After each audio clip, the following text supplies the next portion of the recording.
but getting rapidly better. And look at these stats right here. This guy's first 5 games, his scoring average 13.4. The next 5 games improved at 14.4. Flag's first 10 games, pretty good, not great. Now here's where it changed after that 10th game on November 10th. Post that game in November, Flag was put off ball his natural position, and looking at his production, it went up immediately. The first 5 games at small forward, 18.8 points per game. The next 5 games at 20.2. So this guy, much like he did in college, when he finds his footing, finds his role, he improves rapidly. I knew he was special, Hardpoint but identified. because they had so much talent, I didn't realize how special he is. Yeah. And this kid plays every play hard. That's the number one thing with them. And that's the thing you read from literally everybody who passes through his life in some capacity is maniac competitor. They say that over and over again. When you add his athletic ability and his competitive attitude, you have a very special guy. Now, once again, looking at Flag's early struggles, the ball handling, shooting, it comes and goes. But look at the one consistent, how good this guy's been in the clutch and in close games. As looking at clutch scoring, one of the league leaders in points in 4th place. The guys ahead of him, Maxi, Cade, and SGA. Looking at total field goals made, also ranks 4th, field percentage 59.3%, and from the line, an impeccable 90.5. For the vast majority of rookies, even top overall picks, the last thing that really clicked for them was great clutch time play. For Flag, it was one of the first. 19 to shoot, 25 to play. Here's Coop driving against Batum. And he ties the game! That's where I'm going, right here. Yep, Coop. A 2 to tie. Coop attacking. Coop scoring! What a bailout for the Mavs. And it's go! He's driving! He's scoring! My man. Now, once again, looking at Flag's projections, will he be a future superstar, top 10 player, an MVP guy? In my view, that's where he's headed. But more importantly, is he a winning player, a championship player? My answer to that question is also yes. As looking at his game, he can adapt to anything in any roster. You need 20-25 points, he can do that.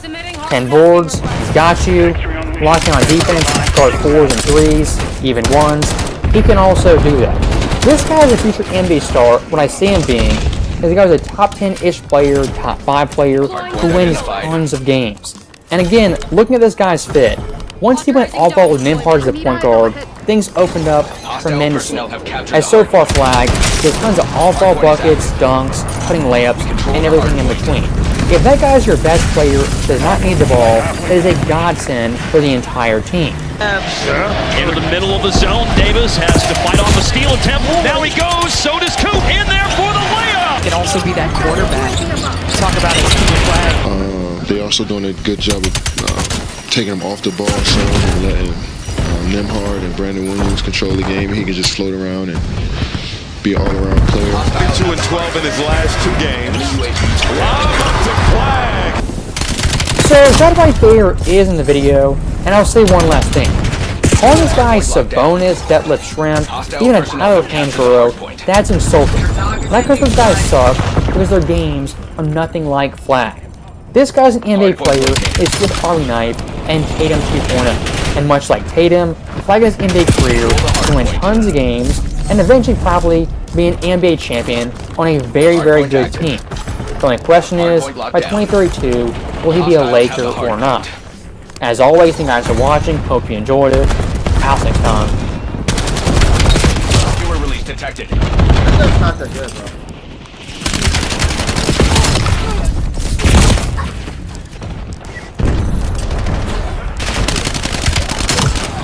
That's our ledger balanced.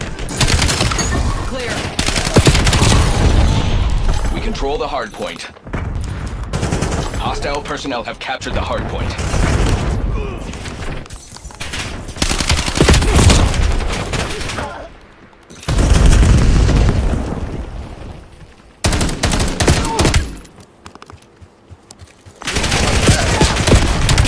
Hardpoint identified.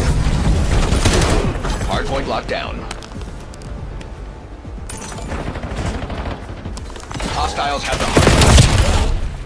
Hardpoint is active.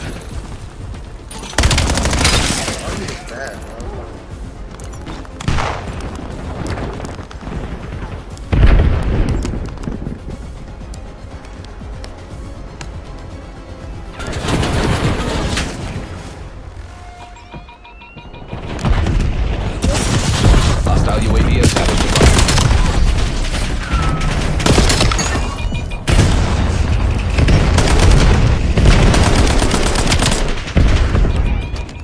Hostile counter UAV above. Enemy UAV detected.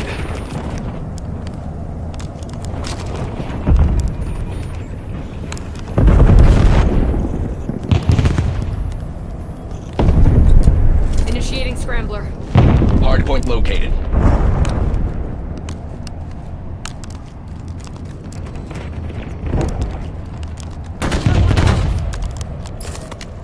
Hardpoint active.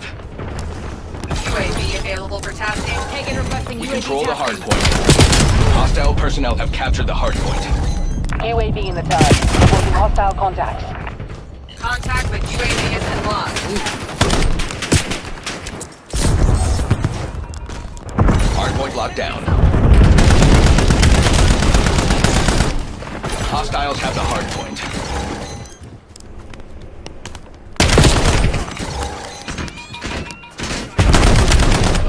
Hostile UAV established above.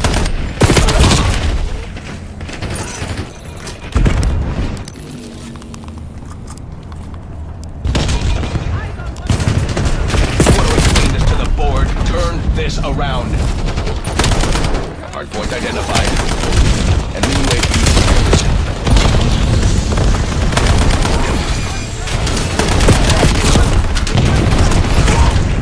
Hardpoint is active.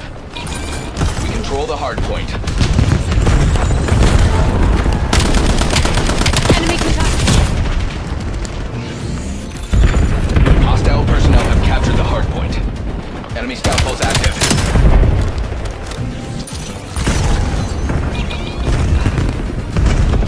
Hostile skewer inbound.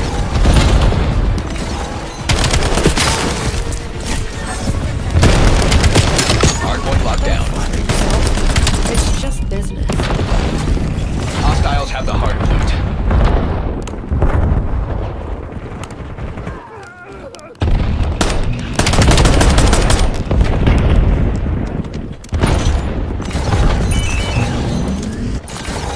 Hardpoint located. UAV standing by. We control the Taken hardpoint. requesting UAV Hostile tasking. UAV established above.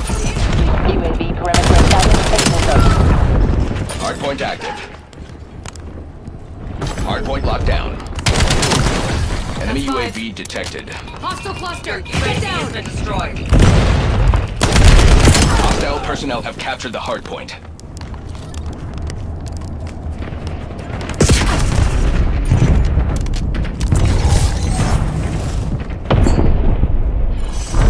Would appear we have strategic misalignment today.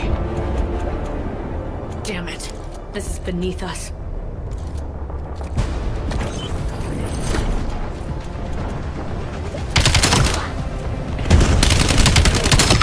Problem solved. Got 10. Submitting HARP tasking request.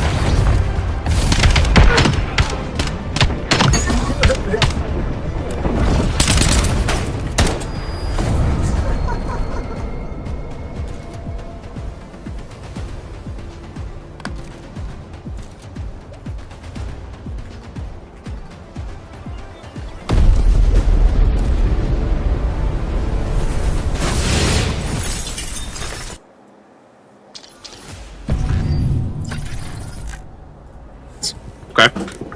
Jordan Walsh against James Harden. Guarding James Harden. Harden shot 3 of 7. Guarding Ant, 3 of 7. Donovan Mitchell, 2 of 8. Cade Cunningham, 0 of 6. Tyrese Maxey, 1 of 9. Scotty Barnes, 1 of 3. Franz Wagner, 1 of 4. Austin Reeves, 0 of 3. Jaren Jackson, 0 of 5. Karl-Anthony Towns, 1 of 4. he is a bona fide star stopper. And having that in a lineup for a guy who doesn't have to take on the load offensively is massive, right? Like you just said, like he can be a guy who doesn't need the ball, doesn't need a lot of touches and still succeed. He'll hit down, He'll knock down open threes when he gets it. Doesn't need a lot of them. Can make 2 a game out of maybe if he makes 2 of 5 a game, that's 40%. Like I was listening to a clip from Sam Hauser on the White Noise podcast, and he's like, the way that someone broke it down for me is if you make one of your first 2, or if you make one of your first 3, that's great. Then and if you make one of those, you're probably gonna make one of the next 2. And then if you do that, you're shooting for 40%. It's like you break down like that, like that's not bad. If he can do that, pretty good. Right? If he can move the dunker spot like you're talking about, pretty good. If he can offensive rebound, pretty good. And then if he's doing all of that while also being this crazy menace on the defensive end, you're talking about a guy who, like, I don't mean to, burst the bubble that we're living in. He's probably going to want a payday. Celtics are probably going to have to pay Jordan Walsh. But luckily, he is coming into this so late, and his role is so small that they could probably get away with giving him a Sam Hauser-esque contract. Right? And if you get Jordan, like, if I told you right now, you get Jordan Walsh for the next 4 years doing exactly what he's doing, but you have to pay him $10 million. I think every Celtics fan in existence does it 10 times out of 10. Like, no questions asked, does it a million times, right? And maybe teams around the league will offer him more than that, but I think the ceiling for a guy like him playing a role like him is so niche that maybe teams wouldn't be willing to spend. Then again, you look at Toumani Kamara's of the world, who just got a $20 million contract. I'm not saying Jordan Walsh is anywhere near Toumani Kamara yet, although it's probably the track he's on. But, we can start talking about that part of things. But regardless, I don't think he's a starter on the Tatum teams. I think you still start Pritchard. I think you still value that extra creation because you get the defensive Tatum to replace it, and you'd rather have the additional, ball handling, etc. But you'll have some lineups where if we can go small, let's throw Jordan Walsh instead of Neemias Queta. If we only need one of the guards, we can throw Jordan Walsh instead of these guys, right? Like, you'll have options to close with, and that's without even mentioning Sam Hauser's probably still going to be there. Ugo's probably still going to be there, right? You've got guys like that ready and waiting and capable to play different roles. Jordan Walsh is turning into a unbelievably useful piece of this basketball team and a guy who could play a very important role for the next iteration of the teams fighting for a championship, and hell, who knows what this team even has as its ceiling. So I'm very excited to see what Jordan Walsh can do from here on out, and it's kind of weird to think about just how far it could go with the way he's currently playing. Yeah, and the contract piece is interesting because next year they're fortunate enough to have him on this deal again, like it'll be year 4, so they don't have to pay him next year. And by the time that they're actually going to have to pay him, hopefully they'll have reset the second apron like 3 out of 5 years, like let's see. So they won't be over the second apron this year. You have to assume they won't be over the second apron next year. So then they'll have been over the second apron only one of the past 3 years, right? By the time whatever Walsh extension kicks in. At that point, I don't care. You want to spend in the second apron then? I don't care. If your team's good, I don't care. Doesn't matter to me. I think it would be nice to avoid it, but and I'm not saying, just give him a contract that all of a sudden makes him bad, because value does matter. If you're getting this kind of production from Jordan Walsh, he's making $30 million a year, you're just like, well, this is just business as usual, and he's doing what he's supposed to do. But if you can get him on a contract where he's able to consistently outperform the cap slot that he takes up, that's where the real value comes. And I think players like Jordan Walsh, players like Ugo, players like Josh Minot, like those are the type of guys that they kind of feel interchangeable. And the fact that you have all 3 of them on team-friendly deals makes next season very approachable when it comes to maybe adding an extra player to make the team better. And that's where the real value comes, because these guys are like playing with house money, ironically. Yeah, I mean, I credit Joe Mazzulla and the coaching staff once again. Like, they have prepared these players insanely well to build up into this point where they are high impact NBA players. And Jordan Walsh is the best example of that. That was a few years before this, but shout out, man. Shout out. Okay. Before we continue, I want to tell you guys about PrizePicks. PrizePicks is the best place to get real money sports action this basketball season. This football season as well. If you are planning to have some fun, make sure to do it on PrizePicks. This episode is brought to you by PrizePicks. It's the holiday season, the best time of year for sports, bowl games, basketball matchups, playoff pushes, everything happening all at once. And while you and I are out here making decisions, like what to eat, buy, what to watch, there's one place where it feels good to be right. which is Prize Picks. Prize Picks is super easy to use. You just pick 2 or more player stats, pick the more or the less, and if you get your picks right, you can cash in. It's available in now 45 plus states, including California, Texas, Florida, Georgia, and right here in Massachusetts, where I assume most of you are tuning in from. You can use the stacks feature, which means you can pick up 3 players in the same lineup, whether you want to take the more on Jaylen Brown, points, rebounds, assists, all 3 of those in the same lineup, or the more on Drake May, passing yards, passing touchdowns, and rushing yards. You can take all of those in the same lineup, and you can mix and match too. If you want some Jaylen Brown picks and you want some Drake May picks, you can put them in the same lineup and play that way on Prize Picks. It puts its users first as well, so all withdrawals are fast, safe, and secure. Prize Picks accepts most major payment methods, making deposits into your account is quick and easy, and withdrawals are easy as well, like I mentioned, so you can get the money in and out. If you do manage to win, download the Prize Picks app today and use code CLNS to get $50 in lineups after you play your first $5 lineup. That's code CLNS to get $50 in lineups after you play your first $5 lineup. Prize Picks, it's good to be right. But let's move on to... I'm just going to ask you the blanket statement, Sam. What is the ceiling of this Celtics team? And we can work backwards from there. I will return the blanket statement with a blanket answer. The ceiling is higher than we thought it was. That is what we've learned over the last 12 games. The Celtics are 10-2. They have one of the best offenses in the NBA, and that is not just these last 12 games, but the entire season. Jaylen Brown is playing at a borderline MVP level. Derek White and Peyton Pritchard are now playing like how we thought they would play. Jordan Walsh, Josh Minot, Taylor Sharman, Ugo, we're all playing far better than we would have thought they would have. So is he. So now you look at this team and you're like, whoa, this team might actually be good. And I think one of the telltale signs of this team being really good is, sounds really obvious. The Celtics have won 5 games in a row. Through these 5 games, they have probably, aside from the first half against New York where they struggled, they have probably trailed for like 5 minutes.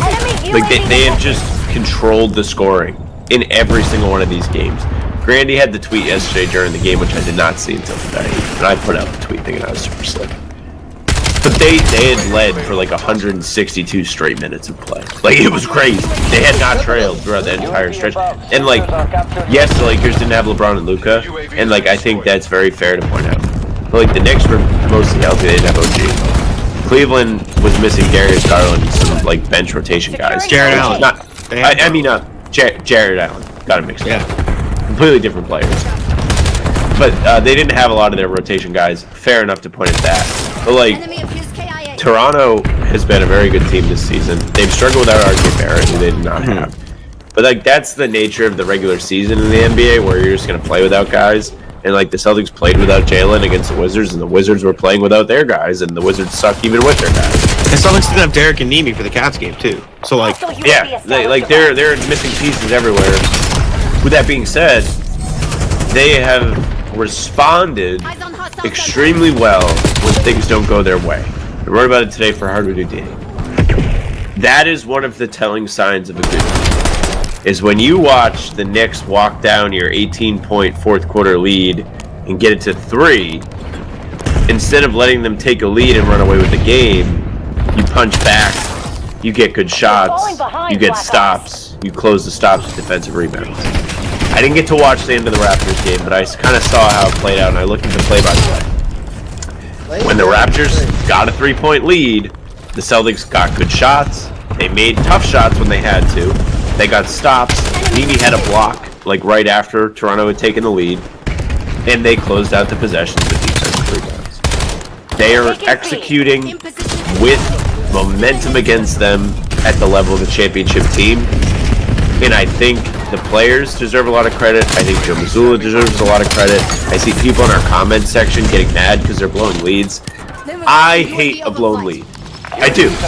I was as miserable as I could have been after Game 2 of the conference semifinals last year, when the fire alarms were going off in the Garden. The Celtics had just blown their second 20-point lead in a row. But unfortunately, that's the reality of the NBA, especially with the volume where teams shoot threes now. Like, swings are going to happen. It's kind of inevitable. And from what I saw, the Raptors came back in that game. The Celtics got sped up and got a little sloppy, but they just started making shots. Like, what was it? Obagi made his first 3 of the fucking season. Did I hear that correctly? Something crazy. Yeah. Or no, it was. Skewer incoming. I don't think Abaji made his first 3 seasons. I know AJ Lawson was playing his first game of the season, so maybe that was it. But there was. Yeah, I was watching the highlights on YouTube today, and it had the Raptors broadcast, and I could swear that Abaji made a corner 3 in the 4th quarter, and they were like, "That's his first 3 of the year." Maybe. Or maybe it was his first quarter 3 of the year. Then I don't know. Regardless, Toronto got hot. They came back. The Lakers cut the lead to 15 on Friday, and everyone was like, "Whoa!" And like I was like a little nervous, but like that wasn't even. They didn't even have the lead. Like they were back to down point. 29. I just pulled up the game chart of last night's games. Every game from last night. That's all. That's all this is. I didn't cherry pick. This is just every game that was played last night. This is the game chart for the Celtics game, right? You can see the lead. This is the game chart for the Magic game. See the giant swings everywhere, all throughout the game. It's a wave. Here's the Hornets Nuggets game. Giant swings, up down, up down, up down, up down. Oh, Hornets have the lead. Nuggets have the lead. Oh, it's down to 3 again. Oh, it's all the way back up to 10 again. Oh, it's down to 3. Like here's the Grizzlies Blazers game. Grizzlies had a 25-point lead mid 3rd quarter. It's down to 4. Right? Like this is just every game. This is the Warriors Bulls game that they won by 33. They had a 24-point lead and they got cut down to 7 or 8 early in the 4th. Right? This is the Lakers Philly game. Philly was up by 10 in the 1st quarter, 10 in the 2nd quarter. They got all the way up to a Lakers 10-point lead, and then it was tied at the end of the game. The only exception is the Thunder, who just kill everyone they play. But like that's just how the league works. For context, like this is not a Celtics thing. This is high volume of threes. Teams are really good at shot making. So I'll let you continue. I just wanted to back your point. No, it's good. I'm trying to look at and think of man, I really haven't lost a lot of games lately. There's a loss, or maybe it ended up being a win specifically that I remember. Like they were down a bunch of points and they fought all the way back and they just couldn't quite get past. Like was it the next game early in the season? They were down by maybe they were down by like 25, and then they fought all the way back and had a chance. But yeah, maybe that's the one I'm thinking of. That's a good point. But like they've been on the other end of that. Is my point here is like, you know, sometimes you have a lead and it just doesn't stay, and that's as long as you walk away with the win, you can be upset about the things that led the lead to collapse, and you can learn from them. But you can't be too mad because they still won the game. And people are scarred. I'm scarred from the playoffs. The playoffs were awful. That was a terrible way to go out. And you can look back on it and be like, wow, they should have won those games. They should have won them. But from what we were seeing is they've learned from this. They're getting better from this. And they're doing it without Tatum. They're doing it without Drew Holiday. They're doing it with Porzingis, who they just kind of didn't have anyway. Oh, they left. These young guys are able to stay in the fight. What type of shit is this? Show championship DNA, especially the ones that were here for it. And I think it's really telling for what this season could be. Like, just because I'm good, I have to with the way the Eastern Conference is right now, we'll go through the standings and stuff later. But like Nick NBA keeps saying it every time he's on the show. Like, you don't look at any of these teams and have like fear put through you. Like it's like, yeah, they could probably like. I mean, they've beaten everybody in the top 6 except for Miami. They've beaten all of them. They just haven't played Miami. Yeah, they haven't played them. It's doable. I'm making an official statement. I said 45 all season. 48. 45 was too low. 45 was too low win total. I'm amending to 48. 45 was and always will be my original guess, so we can fall back on it. But based on current trends, I was gonna do. If they were 9-15, I'd adjust. Right? If they were 6 and whatever that would be, 6 and 18, I'd adjust. They are 15-9. They are the 3rd seed in the Eastern Conference. They have. I don't want to say bully balled, but they've played every team in the East pretty fucking well. 48 wins. That is now what I think the Celtics can do this season based on current trends. That is where I think they'll end up. 45, like I said, was the OG, and we'll fall back if we need to, but they played better than 45. They played significantly better than 45 wins. It's been a long enough sample size of them playing really good basketball for me to believe that they will finish better than 45 wins. I think this team has a genuine chance to win the Eastern Conference if Tatum never touches the court. Like, I think they're that good. And I'm not saying they will. I'm not saying they're going to be the favorites. I think they'll be underdogs in most playoff series they play. This team plays like the teams that good teams hate to play, if that makes sense. This is the nightmare matchup for any of these East teams who want to see the playoffs. If the Knicks want to see anybody in the playoffs, they want to see the Cavs.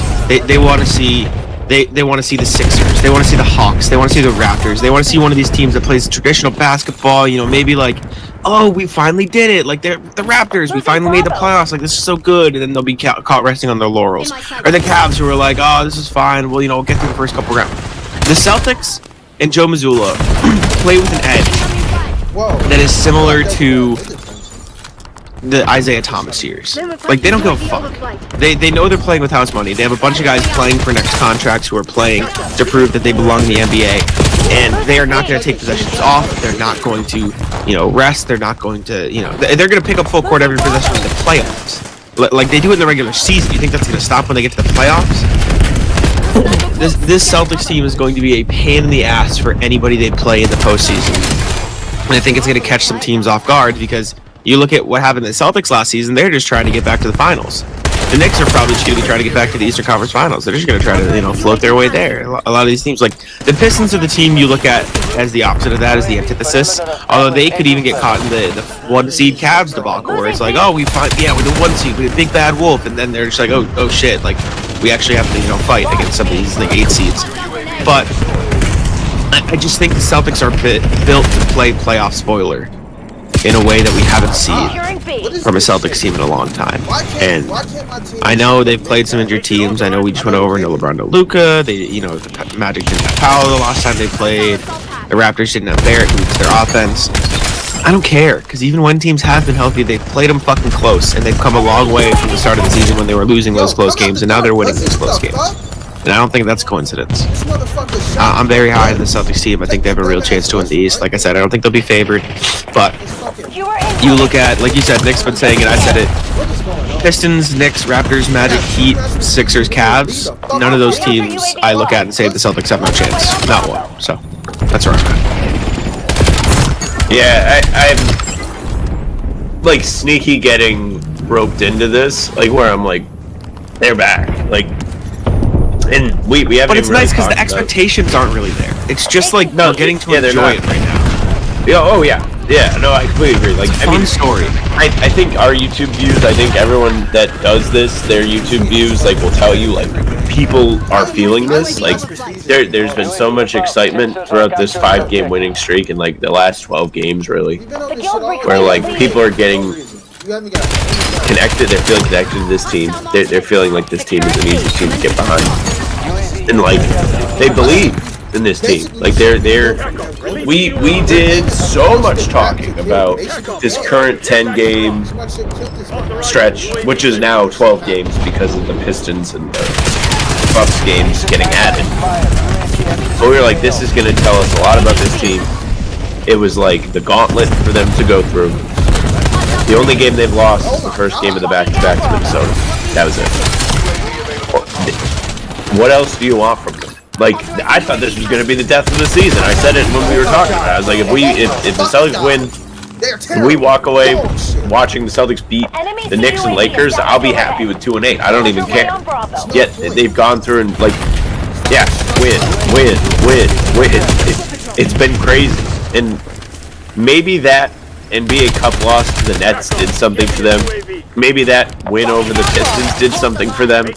Where like, it really, the Pistons win in particular really felt like a turning point. Like there was some energy in the building. There was a buy-in from the players.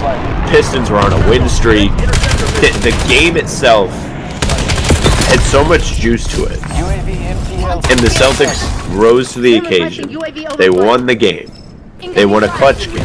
They took care of business, and the fans responded to that, and they gave them like they gave it back to them in a sense. Like they paid it forward, and I think that instilled belief into this group a little bit more than we've seen.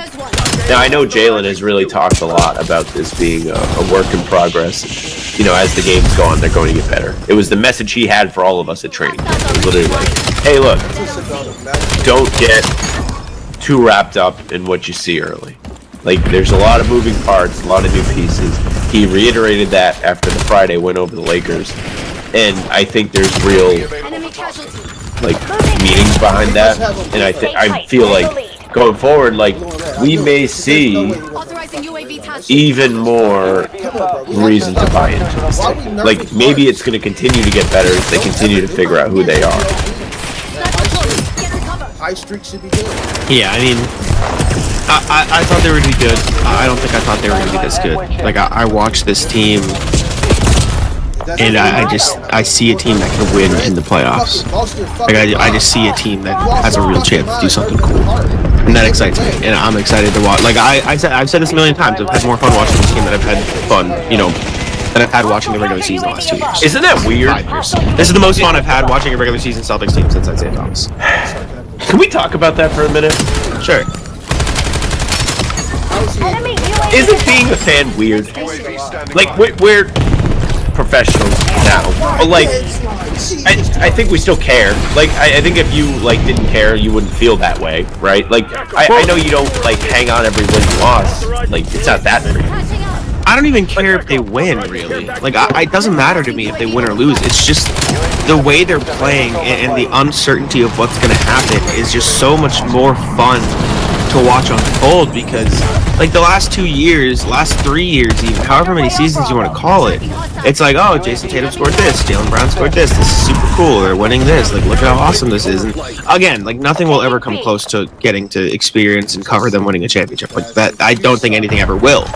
But getting to watch, holy shit, Nemish Queta is really good. Holy shit, Jordan Walsh is really good. Look at Ugo go. That's so cool. Look at Josh Minot and Luka Garza play impactful stretches of basketball. Look at, Taylor Shireman step up. Like, watching all of these storylines unfold when you didn't expect them to is just so much more fun from a coverage and just widespread entertainment standpoint. From what? Like consuming it, pretty much. Yeah, that's what I'm saying. Like a widespread entertainment standpoint, like this has to be so much more fun to watch. And I think it goes back to what we always say: like expectations kind of ruin fun to a degree because it's every win is just every win's a relief and every loss is a disappointment. But now it's every win is oh my god they did it again, and every loss is damn, like that's a tough one. Just gotta move on to the next. And I think that's a much more fun headspace to live in for fans. And I'll never be upset that they did what they did to win the championship. And like this isn't like a martyr type thing. But I think when you have a team like this one that like you grow to believe in organically rather than like mercenaries that are just brought in to like kill other teams, it is just so much more enjoyable from a personality standpoint. And the players on the last 2 years, the squad was a likable group too, right? Like I don't think there was anybody that you're just like, oh, this guy's an asshole, like I don't want to root for him. No, that wasn't the case. But when a team makes you believe in them, there's something special about that. And I'm happy that this is how the season turned out because it always had potential to be this. I mean, we talked about it in the summer. We mentioned the Isaiah Thomas teams when all these deals were going on, and we were like, well, when you don't expect anything and you get something great, it's just that much sweeter, and that's what this is. If you win a championship like this, it's unbelievable. I don't know if we should all expect that. I don't really think the vibe changes if Tatum comes back. I think everything is just free money at this point. But yeah, I think having like being devoid of the expectations just makes this all the more special. I'm gonna go fill my water. I'm listening. I should do that. Yeah, it's fun. It's fun to watch. It's fun to cover, and I just think it's always a different brand of entertainment. But yes, emails. A reminder as always, you guys can email us at hbtcpod@gmail.com. That is hbtcpod@gmail.com. We have 4 today, I believe, from various people, and I'll pull them up right here. RJ says, what is the Celtics upside this season? Well, ironically, we were just talking about this, RJ. Evening, folks. The Celtics have established they are not a tank team, but how good can they be this year? Well, a lot of talk is focused on the C's winning close games, and they write this Sunday before Raptors. They're 5-5 in games decided by 6 points or less, which is what we should expect from as close games are often coin flips games. The more important stat is how are you doing in the games that aren't close, as great teams should be kicking opponents to the curb with high frequency, and crappy teams look like trash that's getting kicked. In the championship season, Boston went 51-7 in large margin games, 13-11 in coin flip games. Last year, the split was 47-11 in the large games and 14-10 in the close ones. The ratio between the two groups was the same: 58 large games to 24 close games, approximately 2.42 to 1. So far, that ratio is 13 large to 10 close, only 1.3 to 1. So I'd say above average, but not tracking towards the 60-win season. Those numbers hold true for the rest of the year. Boston should come in around 50 wins. Be well, RJ, who is enjoying the heck out of this team. Hey, I just said it, RJ. I think 48 wins is the new number for me, and we'll see if I go up from there. But these are some very interesting stats. Thank you very much. Yeah, I think the close games thing is an interesting angle here because traditionally, like, I used to get mad when they would lose a close game, and I still do, because you hate to see a win become a loss. But like, if you had a team that was winning every close game, but they were in like a lot of close games, like, So you can't say I'm not playing. that doesn't say as much about how good of a team they are, because they're not able to This is ridiculous. keep their opponents at a distance. Like, close games are close games, I lose meaning every single match, no matter the what littlest I do, thing bro. can This change is why this a game win is to a not loss, fun. a loss to a win. It's It can be a just- bounce, it's it can be a bad manipulation. call. Like, there's so many different things that go into a basketball game through the entire Every 48 single minutes, match. not just clutch time, that Somebody's when so ass, they you vote win a for close the game, win. it's great, but don't whatever lose. your process was not up to standard. And I'm sure Joe Mazzulla would tell you something similar to this. So being able, I mean, you don't want to lose every close game, That was pretty but being able to distance yourself, like as RJ lays out, they just didn't have to play a lot of close games in these seasons. And the Celtics have done a good job at, I mean, they've played almost half of their games as close games, so I guess it's not exactly what you want to this point. But that just tells you the team's a little worse. Good for them for executing. But I think maybe we'll see more and more of the large, as we saw over the week here. I agree. I think these numbers are going to pump up, but thank you, RJ. Next one, RJ says again, what a difference leadership makes. Evening, folks. Time for old Uncle RJ to tell you a story of the before times. Back to a time when Larry Bird first joined the Celtics and his teammates that inaugural season, including Dave Cowens, 32.7 minutes per game, Cedric Maxwell, 34.3.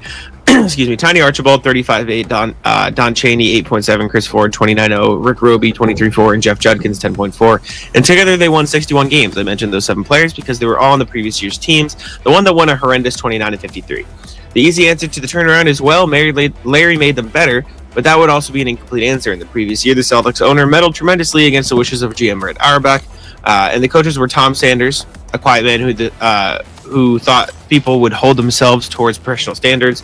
Morgan Freeman voice, they didn't. And Dave Cowens, who was inserted mostly to probably not have a new coach suck more of the competitive fire out of Cowens. In the offseason, the Celtics brought on Bill Fitch, who demanded a commitment to hard practices and harder defense. I mention this because the current season could have very easily become a tank job, many predicted from the start, but Brad brought in good guys to replace older guys. Joe Mazzulla has coached them in the ways of Celtics traditions, playing right and playing hard, and Jaylen Brown, along with Derek White and Peyton Pritchard, has stepped up to lead by example. The result is that the Celtics aren't just waiting around for JT to return its former glories. Together they are building a foundation for the team to be even better. Where are the next championship? Celtics, to borrow from Sam Reich on Game Changer, they've been here all along. Be well, RJ, who highly recommends Game Changer and the other fine comedy shows from Dropout TV. When you take a break from watching Celtics, I love Game Changer. I've seen a bunch of clips. I've watched a couple episodes. Big fan, RJ. Thank you, RJ. I've not seen it. Can you explain it to me? Hostile UAV established above. Explain Game Changer. That's actually It sounds like a no. lot harder. It's no, not really. It's like a game show, but I'll give you an example. So one of the recent bits they did was a year before he gave them a quest to do something. Like I think it was maybe, I might be mixing up 2 different bits. He gave them like a year to get the most craziest thing they can from like Facebook Marketplace or something. A year. He gave them a year as a time, and then a year later they came back and ran the bit. And it was just, it's just like a comedy mixed with game show that's very funny, and it's really hard to explain because it's completely random and they change it every show. But I recommend it. It's entertaining. It's very funny. So go watch it if you haven't yet. Yeah, I think RJ makes a good point about the way this roster was put together. I mean, Brad continues to just bring in good dudes. Like, I think that's the kind of vibe you get from everybody on this team. I think Jack would know more than me just because he's like in the locker room more and is at the practices more than I am, but it seems like everybody that's on the roster is a pretty good guy. And the fact that Brad found the right younger guys to replace the older departed cap casualties with says a lot about his vision as a GM and his ability to put together just sustainable winning basketball for the Celtics, even if it doesn't necessarily result in the championship this year. This has been a great team to watch through 24 games. Yeah, Brad and Joe have done a phenomenal job. Credit to them. Walker Kessler email from John Williams. Hey guys, saw a video from another Celtics podcast. Have you heard this before? Brad's going to make a trade for Walker Kessler. Thoughts on this, or is it BS? If this is just an idea, as in like, should they do it? Yeah, no, this is not real. This isn't a real thing. Could they trade for Walker Kessler? Sure. Just deal with him being injured for the year, then have him next year. But the only problem is he's in a contract year, so they'd have to worry about paying him. I like Walker Kessler a lot. I think he'd fit in well, but again, like I said, you'd have to give him some money. And maybe that's not as much because of it, but it's not a real trade rumor. It could just be a trade idea. Yeah, and just to build on that, Walker Kessler would be like a long-term thing, which is fine. Like you want, if you're the Celtics, you have Jason Tatum and Jaylen Brown for a while. But a lot of the buzz about a big guy has been, oh, this team is really good. And if you give them a Zubac or a Nick Claxton, you're like, whoa, this team could be even better. And that, the short-term boost is what really would make giving up draft capital worth it. And maybe you can get away with getting Kessler for less, like maybe you don't have to give up multiple firsts. I doubt it. And if that's the case, it's not really worth it to get him versus the other guys if it costs about the same price, in my opinion. The upside about Kessler is it would help long term, and it would get you under the apron this year pretty easily because he makes no money this year, and then you have to pay him starting next year, but then you can figure that there. So there is reasons for both, and if he's already hurt this year, you could probably get away with paying a cheaper price than you would for a Zubac. And he's younger. Like I understand, but it would definitely help to have a guy who could help win this season. But anyways, thank you, John. But yeah, not a real rumor, but not a bad idea. Last one from Jack's question. Hey guys, why do you think the Celtics blow almost all 20-point leads even in the fourth quarter? I think it's just because every coach in the league is telling their team when they're down by 20. The Celtics blow every lead and giving their players more confidence than they should have. I think this year the leads are blown pretty much because of all the worst players in the team's rotations become Michael Jordan. One player may have the defense, one player may have the clutchness, the other may have the scoring ability, or they all could have all three. I just think leads are blown every day in the NBA. I don't think it's a Celtics thing for what it's worth. I think for as much as the Celtics do blow leads like the Raptors game, they also blow them out to 40 points like the Wizards game. And they, hold on to 15-plus point leads like the Lakers games. It's just leads are more likely to be blown nowadays because of the way scoring works and because of how talented players are. And I think you see that across the league. Yeah, and I mean, I think you kind of answer your own question where it's like, the other team's players get going. Like, as annoying as it is that somebody that you don't expect to light you up does light you up, that's the nature of the NBA. These guys wouldn't be there if they couldn't play. So there's always a chance of that happening. And when it happens, runs happen in basketball. That's what the game is. So when you're able to hold it off, I think that's the thing that you should be feeling good about. And it's not a Missoula thing. It's not his fault. It's just the NBA. Yeah, it just happens. That's just kind of the league. But thank y'all for the emails. Again, hbtcpod@gmail.com if you want to send us those. Let's move on to the NBA section. Check out the standings here. We can see how teams across the league are doing right now. I'll pull it up on the screen. The Pistons still sit atop the Eastern Conference. The Knicks right behind them. The Celtics right there behind them in the 3 seed. Raptors, Magic, Heat rounding out the top 6. Sixers, Cavs, Hawks, Bucks occupying the play-in right now. The Bulls tied in terms of games back with the Bucks in 10th place. Then you got the Hornets, Nets, Pacers, Wizards rounding out the bottom. The Nets, who are rapidly catching the Hornets, which is kind of embarrassing. Yeah, and for those that love to watch the standings, you have the luxury of Tuesday night, Knicks, Raptors, Magic, Heat. So it almost feels like you just can't lose. Like somebody around you is going to lose. It is the NBA Cup, by the way. Aura. if nothing else. But the 2-seed Raptors, I mean the 2-seed Knicks playing the 4-seed Raptors is good for those of you that are doing the December standings watch for the Celtics. But the point differential is the real thing here, which is why we like to use the ESPN one, which I never do when it's me running the mothership here. I always forget I used to use NBA.com. But the Celtics have really climbed the ladder in terms of point differential. They're now the second best in the conference, only behind New York. Yeah. So I'd be on the lookout for more Celtics climbing. I mean, the fact that they're only 2.5 games behind, I mean, a game and a half behind the Knicks in second place after the 0-3 start they had says a lot about like parity in the East, but also like the Celtics just current surge. Like they're a scary team that nobody wants to see. As we look towards the bottom, the Bulls, whatever happened there, they just suck. No. Yeah, they're bad. They're just not very good. They're just not good.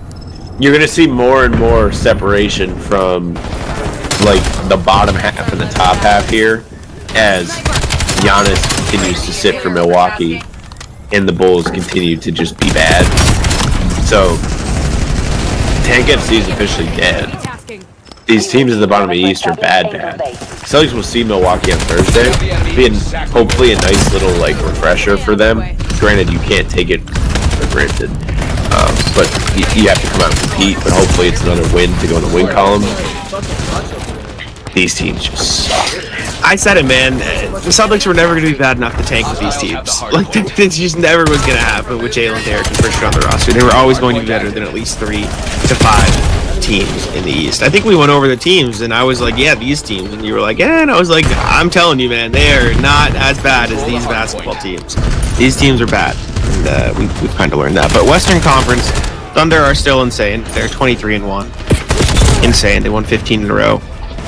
Lakers, Nuggets, 5.5 games behind them, but in the 2 and 3 seeds, tied at 17-6, and you got the Rockets right behind them. Spurs in 5th, Timberwolves in 6th. Those are the top 6 pretty handedly. 2-game lead, Timberwolves to Suns who are in 7th. Suns, Warriors, Grizzlies, Blazers rounding out the play, and then you got the Mavs who have fought all the way back to play in contention. To give them credit, they've won, I think, 4 of their last 5 with Ryan Nembhard leading the charge of point guard, so that's a fun story. Jazz, Kings, Clippers, Pelicans still bad, but yeah, look at the Grizzlies and the Mavs, man. They've climbed their way out of hell, and they're actually competitive basketball teams now, so that's fun to see. Yeah, the Mavs in particular, like Cooper Flagg's been playing a lot better too. I've seen stats going around him. I guess they moved him out of the guard position now, just having to play forward. Ryan Nembhard is playing point guard instead of him, yeah. Nembhard, everybody should have just drafted. I mean, you had the name, you know what you're getting. It seems like he's just doing the same things as his brother, which, I mean, good for the family, good for him. These mediocre to bad West teams, let's not even say bad, let's say the mediocre West teams are so interesting because it feels like there's real room for shifting here. Like, Portland has been knocking at the door of being competitive for, like, the last year. Dallas, with their draft picks, has made it, or, like, with Cooper Flagg, has made it so, like, they're believable as a competitive team, too. So they're kind of, like, biting at the heels, not really, because there's a distance, but, like, if the Warriors have a prolonged stretch of bad basketball, it's not unfathomable because, like, their guys just keep missing games. That a team like Portland, who hasn't played well, as you pointed out, but like Dallas maybe is able to climb out of the depths and actually get in the play-in. Maybe they could be competitive. Yeah, man, shout out the Grizzlies. The Grizzlies have been really good. Cedric Howard's been incredible. Jalen Wells playing well. Cam Spencer's good. Both the Spencers. Pat Spencer's been insane for the Warriors. I don't know if you've seen him. So the Spencers are on the up. Pat Spencer's a dog. He was waving goodbye to the Cavs crowd after he made a free throw to seal the game. That was sick. That was so cool. It was so fun, man. Pat Getting Spencer, by the way, by a guy that's wearing 61 is crazy. Pat Spencer, by the way, who was like the best collegiate lacrosse player ever, or one of the best collegiate lacrosse players ever, decided he wanted to play basketball, played 1 season of D1 basketball, went undrafted, and is now just like dogging NBA teams as a starter. Hilarious. Ridiculous story. Like, what an insane... He stopped playing lacrosse, said, no, I want to hoop. Played 1 year at Northwestern D1, and then just went to the NBA. Yeah, that's kind of different annoying. Levels. It's different levels of athleticism, man. What are we doing? That's upsetting. This is why I hate, like, all non-Celtic white guys. Oh man. Anyways, Heat are interested supposedly in Ja Morant. That's the latest rumor. Mark Stein put it out. A little tidbit. He said Miami was already shaping into a surprising buyer on this trade market even before this week's Giannis headlines. League sources say that the Heat, for example, have had internal discussions about Memphis' Ja Morant and how Miami's infrastructure could benefit him. So nothing like, oh, they've made offers, they're really interested, but like, could we help change Ja? Could we change him? It's like, you see a boy that a million girls have broke up with. No, I can change him. I promise I can change him. The Heat want to change Ja Morant. Can we change him? And you know what? If there was any team that could, it would be the Heat. So I'll say that. A little bit of Heat culture. What would they... All right. Let's talk about it. Ja Morant. Good player or not? Yeah. Yes, good player. I think good player. Ja Morant. Go ahead, you got it. Basketball Reference. In the last 3 seasons, 9 games, 50 games, 12 games of, what is it? Roughly like half the games this season, let's say. Doesn't really play a lot. He's a small guard who relies on athleticism to make him his best self. He's dealt with a fair share of injuries. I just don't know, if I'm any team, how much I'm willing to give up for him right now, especially with like attitude problems. And I know like that was part of the report and that's part of what you said. I just don't like, do you really believe he has like the drive to want to get in better shape? He's putting up he's been horrible this year. Shooting 36% from the field and 17% from 3. It's egregious. It gets hard, I guess, with Miami because they're actually really in a bind because unless you can trade the Rozier contract, that's just dead money and you can't really move stuff around. So maybe it is a little bit too hard, but I do think at his core, he is a very talented player, and I think if you put him next to the length of Jaime Jaquez and Bam Adebayo and Khalil Ware, like you can find success there with him at the 1. I'd rather have Ja Morant than LaMelo or Trae Young. Like, if we're looking at in that context, I'd rather have him. But I think I would. It is tricky. I mean, those guys are just losers. At least Ja's won in the playoffs. Like, LaMelo is a player to me that Trae's one of the playoffs. That's true. Yeah, they had a nice playoff run. That's fair. But like, LaMelo is such a funny player to me. He has such a big fan base, and I don't get it. It's just because of the way he came up. Like, he was just very like social media, like, which is fine. Like, that's not a knock on him. Like, he was just very famous from very young age, and people have just followed him throughout his whole career. You know what's funny about LaMelo is I actually feel like I hear like good things about him as a guy. Yeah, I've seen those reports. Like you mentioned, like he's been famous forever. Like, it's kind of surprising that he seems like he's actually a decent dude. But I just don't get, like, he's been terrible this year too. And it's almost like the Hornets beat the Raptors on Friday, and I don't know if LaMelo got hurt or they just yanked him, but he only played 11 minutes in that game. Mm-hmm. I think he got hurt, ankle.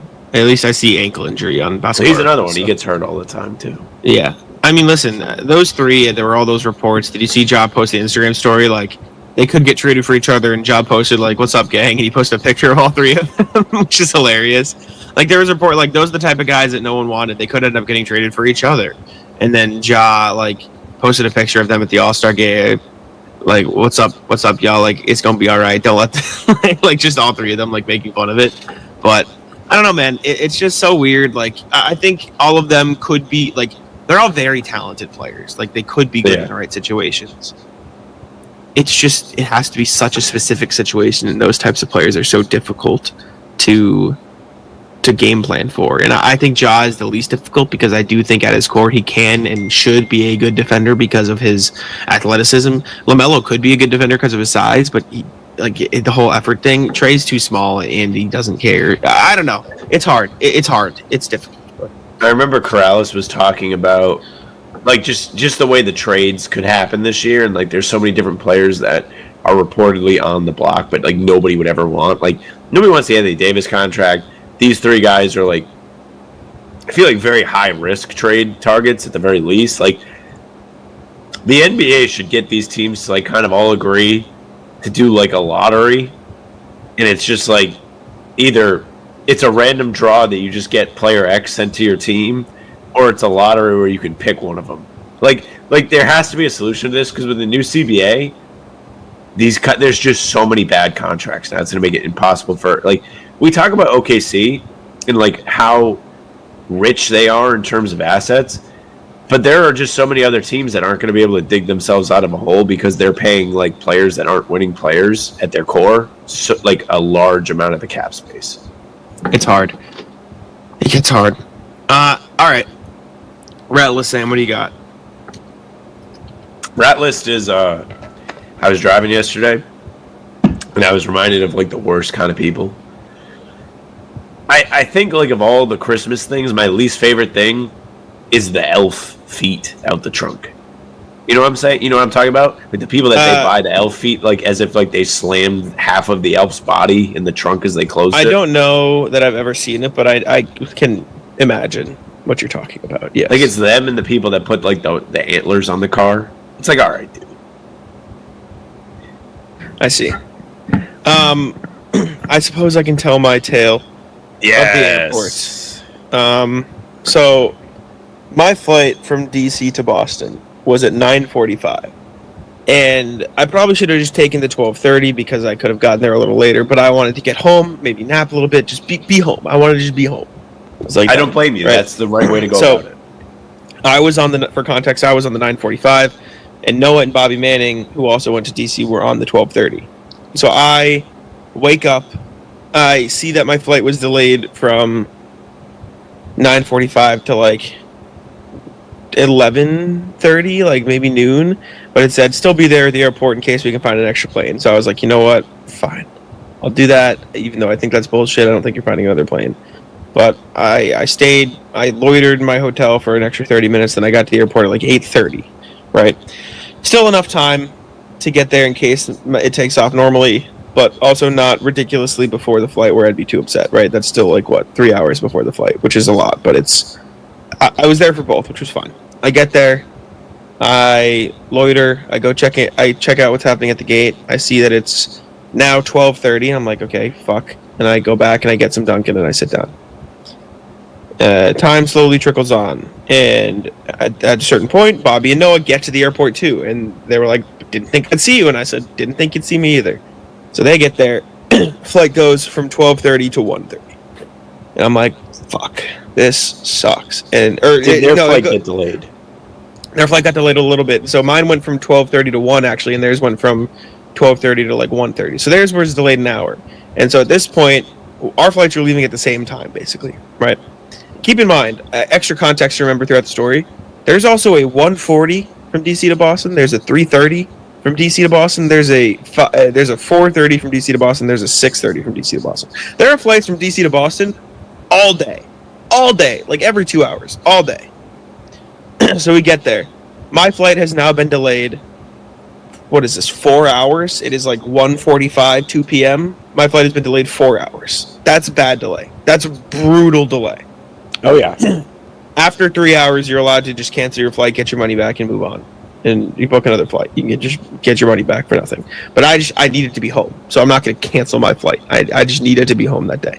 Now, and was every Boston DC flight delayed? Like, or was this just a you thing? Like, so you happen to have you happen to have a plane that didn't arrive yet. So we get to the point where my flight and Noah and Bobby's flight was going to leave at the same time, around 1:32. And it was snowing in DC that morning. That's the context. That's some extra context here. Right? So some of the flights are a little bit tough to land. By the way, they're not as prepared. Like, once you get down the coast, like, they get snow, they don't know what to do with it. It's tough. DC's still in, like, a middle area where they kind of know, but they had, like, stuff to put in the plane, so they were prepared. But gate agent gets on the line. Like, the radio, announcer to the gate. Hey guys, so flight 645, which is ours, that's my flight, 645. 645, we're trying to figure out why, but they diverted to JFK, so that flight's not here. And we're like, oh. So our plane, which was supposed to go from, I think, like Tampa to where we were, maybe Fort Lauderdale, to Florida to where we were, diverted to JFK for mechanical issues. So not weather, mechanical issues. So it went further. So it went to JFK. No idea why. Maybe because it didn't have the correct stuff to land through the clouds, that because it was so snowy or cloudy. Whatever. Doesn't matter at that point. So they're like, we're going to check and see if we can do a tel swap so you guys can get on the 12:30 flight or whatever number was Noah's flight, and then they'll get on your flight later because we don't want to push you guys any further. So there's a chance that maybe I'll get on the flight that Noah and Bobby were supposed to get on, and they'll take our flight just so, like, because we've already been so delayed. You would have loved that. Would have been great. I think it deserved. It should have gotten on that. You would have loved to stare down Noah as you walked on the jetway. So, spoiler alert, as you can tell by the rat list here, that did not happen. They got on the flight. Yeah, that was denied. Sorry. And we're like, okay. And they go, you can go to customer service and talk to them about what the next steps are. So a whole line of us, all the people on 645, which is our flight at 9:45, like that's the flight number, 654, I think it was, line up. No customer service agents there. They're just not there yet. They take like 10, 15 minutes just to walk over to the customer service desk. So I eventually rock up. I'm like, hey, I'm the 654. Help. Like, please. Like, what do I do here? I need to go home. Right. And at that point, context, our flight gets delayed again till 3:30. So we're already, like, it's going to pushed towards 3:30 because, as they explained to me, they had to go get another plane from Syracuse to fly to JFK from Syracuse to then pick up those people who got diverted to JFK to then fly to DC. So they got a different plane because they couldn't fix the mechanical issues with the plane that I was supposed to take. And at that point, there is on the board my flight 3:30, which, ping, spoiler alert, delayed till 4:30. Great. Delayed till 4:30. There's a flight at 4:55, which is like a standard scheduled flight that was delayed a little bit, but like a standard flight. And there was a slightly delayed 3:30, which was delayed till 4:03. So I get there, I'm like, okay, can you lay me my options out? They said, yes. You can fly standby on any of these flights, as well as keeping your ticket on 654 if that leaves, right? And I'm like, hey, great. There are 2 standby seats left on the 4 o'clock departure. There are 23 standby on the 4:55. And so I'm doing the math in my head. I'm like, okay, if I don't get one of those standbys and then my flight gets even more delayed, I'm cooked. If I just take one of the almost guaranteed standbys on the 4:55, worst case I leave by 4:55, that's fine. I'm like, I'll do that. That's okay. I can do that. I can do the 4:55. I'll take one of those standbys. I was second on the standby line for that. Like, I would have been second of 3, but I just didn't want to risk getting bumped off that flight, right? So I kept my flight time for 4:30, and I took the 4:55. Like, worst case, that'll be that. Take that, walk away. 4:30 flight, which is my original flight, delayed till 5:09. Or 5:05. I'm like, fuck. 4:55 flight delayed till 5:09. Fuck. Okay, so I'm definitely just leaving at 5 now. 6 original flight delayed till 5:30. Fuck. Okay. I guess I'll fly standby. By the time I got on the plane, I got around. Got 5 guys. I walked to a different fucking terminal to get 5 guys and get dinner, and I walked back and I ate. By the time I got on the plane, it was 5:30.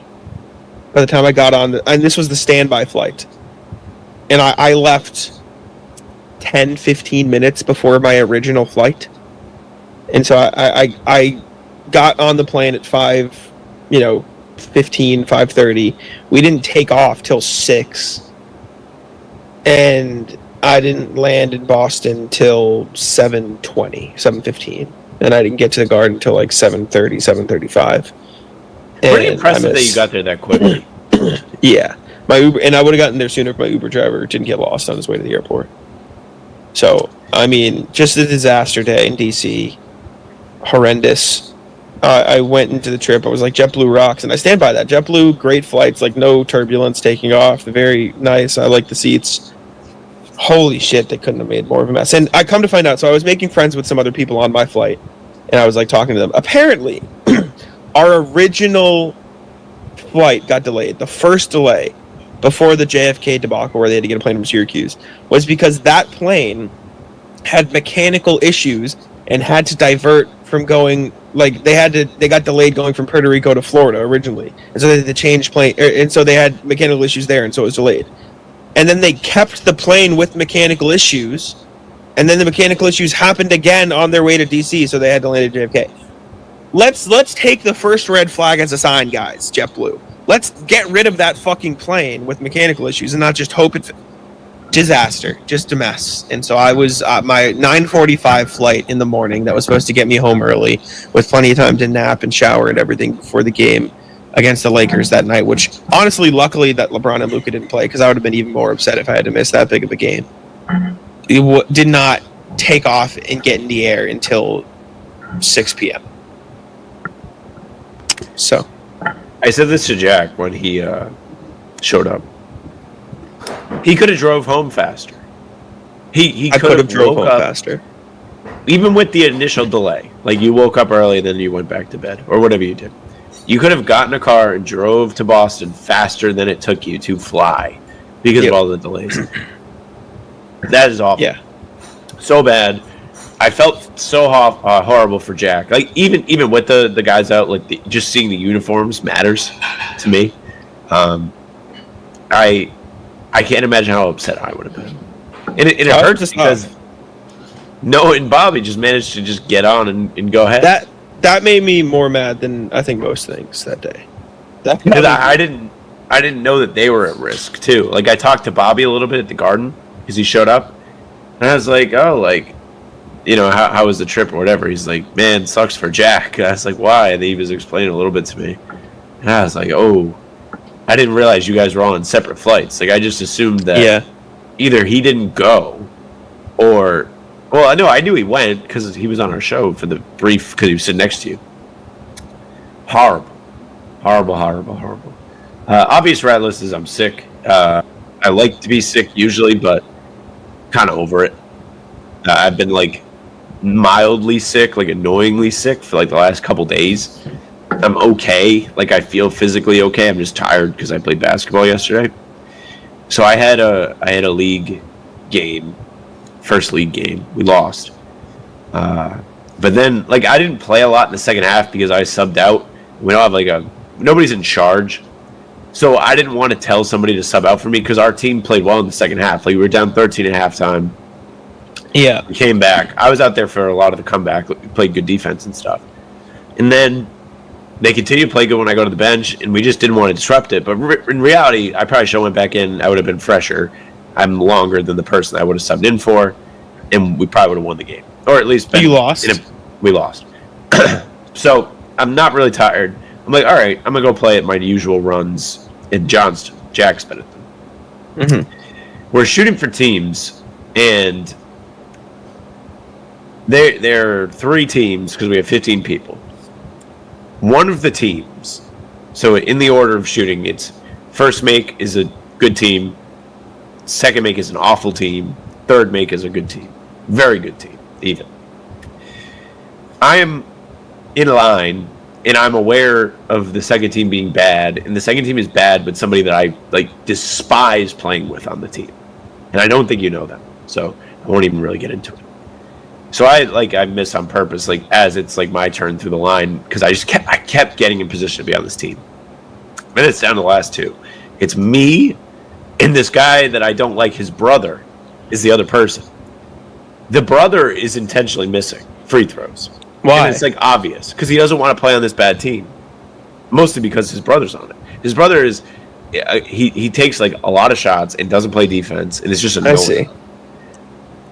And, like, he's, like, airballing. Like, it's obvious that he's missing. Like, I knew I was dialed in and was going to shoot the shit out the ball in our run because I was missing on purpose. But I was missing on purpose, like, by hitting the side. Like, or, like, the back rim. Like, I was targeting my misses on purpose. Anyways, I miss on purpose. I end up on the good team. And I'm playing crazy. And they just keep, like, they're like, oh, man, like, you're making a lot of threes. You couldn't make a free throw. It's like, you brought him. You brought the brother. Why? Mm-hmm. You play with him. I'm not playing with him. I can't stand him. You play with the guy. He's your guy. I wanted you guys to get to play together, man.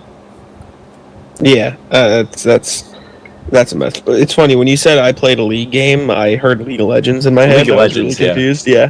Yeah, no, I blew off the show yesterday to play some video games. I was like, what? I also have a rank game tonight. It's my second of the season. We got killed in our first one. Did I tell us the story of the first one yet? I don't think so. I don't know if you told that in here because we talked a little bit about it. I'm on a team with Noah and some of her, I guess, family, and her friends. Like, it's her dad's on the team, her brother's on the team, her brother's 2 friends are on the team, and then some people she played with in college and high school are on the team, and I'm on the team. And her brother-in-law's on the team, so, or soon-to-be brother-in-law. So I'm on the team. Last week, Noah's dad, who played pro overseas for like a decade, Noah's brother, who like is pretty good, played in high school, and Noah's brother's friend, who is also really good, all not there. And this is like, those 3 guys score like 80 to 90% of our points usually. Like, right, like on a normal day, they would score 80 to 90% of our points.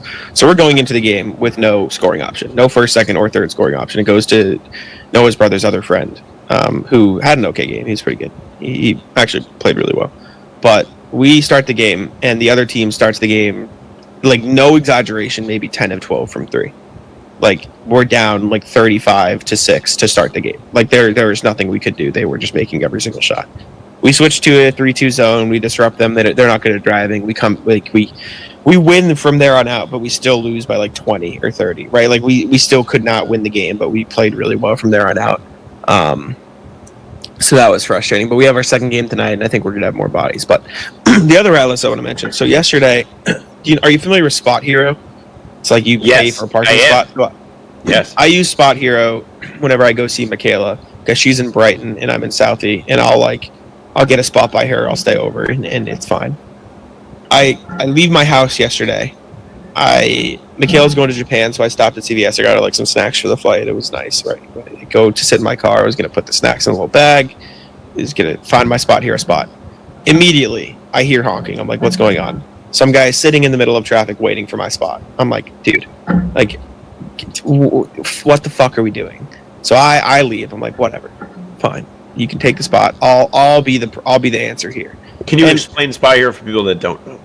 Spot Hero is when you can put in a time slot, put it in an area, and it'll give you parking spots around the city to pay for parking it. And not even like garages, but like people will rent out spots in their apartment building, etc. And so I'll find my stuff there. So I was gonna do that. I was gonna sit in the car. I was gonna find my Spot Hero spot and go. But I left and I called Mikhail. I'm like, hey, can you find me a Spot Hero spot? Like, this dude's being annoying. Like I had to leave because I was disrupting the flow of traffic because this guy really wanted my spot. And again, there would have been other spots elsewhere in South. He just really wanted that one. So I was annoyed. I was like, what the fuck, dude? So I drive. Go ahead. I was just saying, these are my trials every time I go to the games. Yeah, I know. Except I was the guy who was sitting in his car and the other dude was waiting. But it's my car. Just go somewhere else. Sorry. I have that spot right now. Deal with it. That's my thought. Or don't, like, if I'm waiting for a spot and someone's sitting in their car, I will wait. But don't wait in the middle of the road, you fucking idiot. Like, find somewhere to the side or don't wait there. That's the rule. Sorry. I call Michaela. I'm like, hey, can you find me a spot? There is no spots by her apartment. None. Zero. It's like a 15-minute walk is the closest one. I'm like, fuck. Can you find one by a T-stop that is close to your guy? Like, she lives right by a T-stop. So she found one like 2 T-stops up. It's fine, right? I put in the address. I'm driving there. On my way there, I'm about to go through a light. Car in front of me, driving abnormally slowly. Lights turning yellow. I can see it happening. I'm like, I'm not doing this right now. I tailgate them. I get through the light. Obnoxious. Like, have some awareness. I love when people drive like they want to hit the light. It's really pissing me off. I tailgate them. I get through the light. They're still driving like an asshole. They turn like 2 streets later. They probably didn't know they were turning. Piss me off. Figure it out. Be better. They turn. I speed past them out of anger, as you do. And so I'm chilling. I'm going my normal speed. Out of nowhere, in my headlights, I see figures running across the road. Just people running across the road to their Uber. In the middle, it is like 6:30 at this point. It is pitch black out. Cannot see anything. Slam on the brakes. Skid to a stop. It is 2 women walking across the street to their Uber. In the pitch black. Could not see them. I'm about to go again. 2 more of them run across the road behind them. I'm like, okay, almost just killed people. This is crazy. You can't do that. You can't just, like, you can't walk across the road like that in front of a car. Whatever. They get to the Uber. I keep driving. I'm in a state. I'm pissed off. I'm already mad.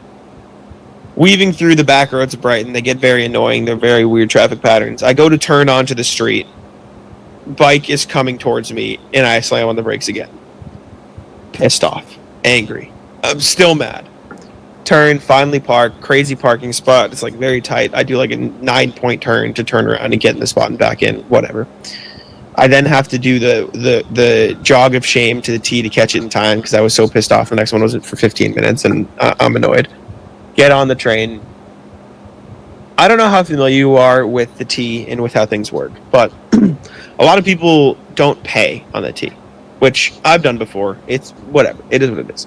Some T drivers won't open the back doors of the train because they want everyone to walk by them, so they have to pay. Which I see. Whatever. So they do that. I go to get off the train, but they don't open the back doors. So I have to walk all the way to the front of the train, interrupt all of the people getting onto the train just to get off. I have to like walk through the funnel of people coming onto the train, push my way through everybody, and then stop the people getting on so I can get off the train. Just open the back door. Why are you saving the city money? Who fucking cares? Yeah, really. Oh my god. And maybe it's because like their boss is like, hey, your T is losing a lot of money, but like, holy shit, like, let me get off the train, dude. Like, like what the? So that made me pretty angry. And then I finally walked to whatever, got food, and I was fine, but I was in an angry state that day. They just put you through all the trials that day. Everything. From top to bottom. You've had a rough week, transit. Just bad. Maybe that's why I'm sleeping till 12:30. Yeah, I was going to say, no wonder you're sleeping all day. I would too. Speaking of, I had a dream yesterday that I had like invested $400 in like a stock, and I opened my app to look at it, and like as I was opening the app, like the stock was going up like crazy. Like, I made like $20,000 on my $400 investment. Like that's how crazy it went up. And in my dream, I knew that I was dreaming, and I was sleeping in my dream, and I kept waking up in my dream to check to see if the thing was real, and it was real. So then when I actually woke up today, you can assume how bummed I was. Yeah, that's tough. Dreaming about dreaming is probably not fun. I was just like, damn, man, I even tried to avoid this. I did everything I could do. Yeah. No, that's brutal. Then that's all I got. I don't think it. Yeah. Kevin and I were coming back from we went to a show on Saturday. We were driving through Federal Hill, and your Uber story made me think, or not your Uber story, but like the people running across the street to get in the Uber made me think of this. There's a lift in front of us, I think, waiting for this guy. Wow, this guy's just in a fist fight, like in the middle of the street. Like he's like drunk, getting punched in the face, like fighting somebody. Insane scene. Like I actually wasn't that mad to like have to stop and wait because I was like, all right, like we'll watch. But it was not what I foresaw for myself when I was driving home. Also, can you please do the outro? That's insane. Yeah, I'll do the outro. Thank y'all for tuning in. I appreciate y'all very much. I'll take it over. Make sure to leave a like here, subscribe. You can find us here every single day. Videos every day of the week, including full pods on Tuesday, Thursday, Sunday, and the game recaps after every single game. You can follow us on social media at How About Them C's, Twitter, Instagram, TikTok, all that good stuff. You can follow me on Twitter and on YouTube at Jackson NBA, and TikTok and Instagram and whatever. You can follow Sam on Twitter at Sam LaFrance NBA, and that's it for us. Taco, come on. Taco's having some fun here. That is bogus! These guys are ridiculous! These guys are ridiculous!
networks and television have already stopped broadcasting. Likely the phone system next, and already it's failing. Power and the internet will both hold on, and people who are holed up will continue to find one another online, but this will only conceal the reality that it's already over. We've encountered a flu that does not incubate, it just explodes. We were not ready for a 1 in 1,000 survival rate. Chicago's not Chicago anymore. It's just 2.5 million bodies and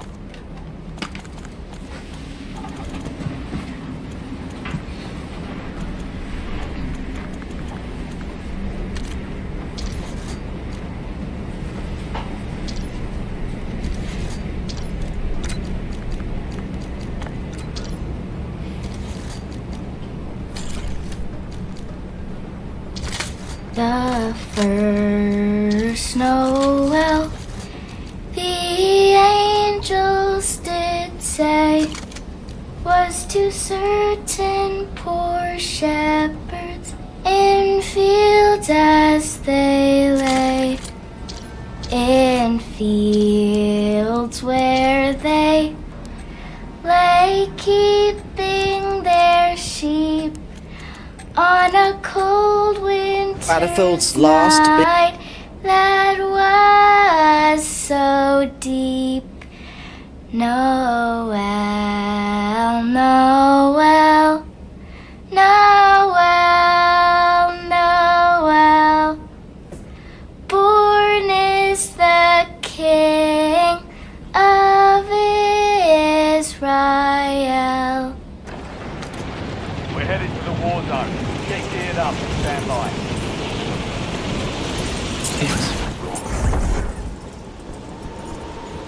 Enemy dropping into the AO.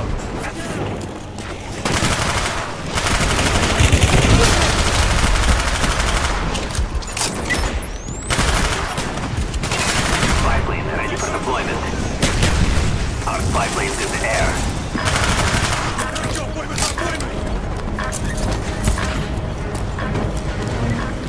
Playtime's over. Stand by for deployment to the war zone.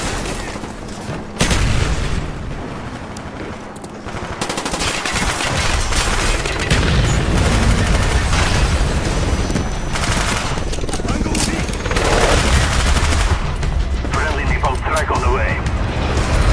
Friendly care package on the way. Our spy plane's in the air.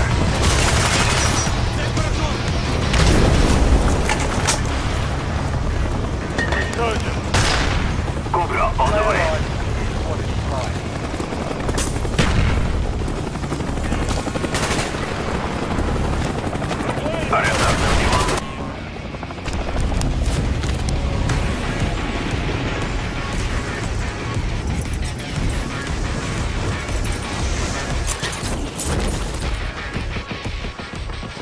Enemies are dropping into the area. Watch the skies. Positive ID on the bounty target. Enemy movement. Hunt them down.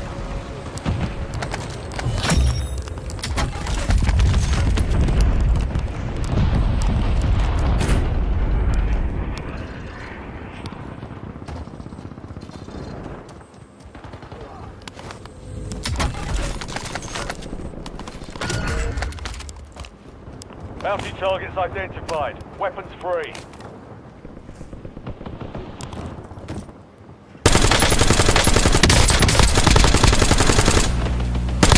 Got no blick, sir. Target down. Right on ammo.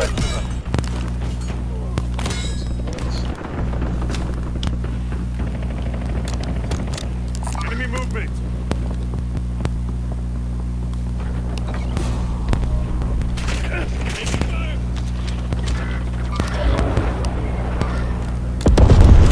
Give me a fucking RPG.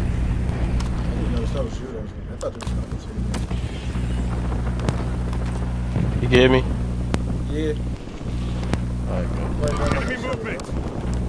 I only got a pistol. You have reinforcements inbound. Enemy movement.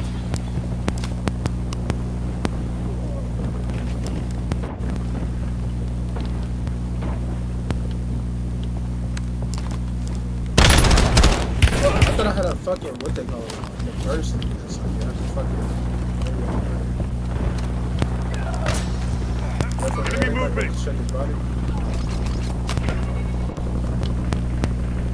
That he is. Moving here!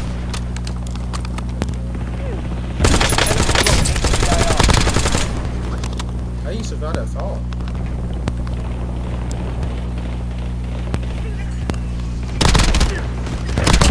Enemy destroyed. Use your tac map to hunt down the rest of them. Enemy movement! Enemy movement! All squad mates are in the safe zone. Gas is moving! To the ground! Your squad mate is redeploying. Well done.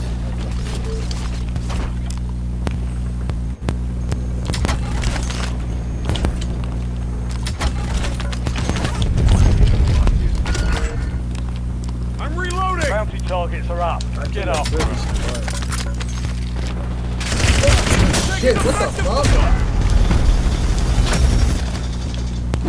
The most random spot to come from ever. Back in the fight! Turning you to the front. That's the best. Load up. I'll kill this. Yellow is dead as fuck. I don't know what he did. That nigga was like low ground, fighting like 3 different niggas. Loadout drop headed your way. Your squad mate's back on station. Good work. Taking effective fire! Yo, what the fuck? Why is it making me edit my class? It shouldn't even be in the fucking game. She tried to kill me. I downed the one who tried to kill you. He on that ping.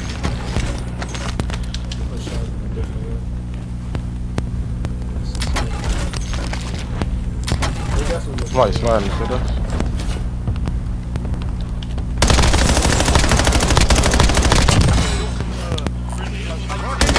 Changing max! Somebody here. Enemy soldier incoming. I'm hit! You good?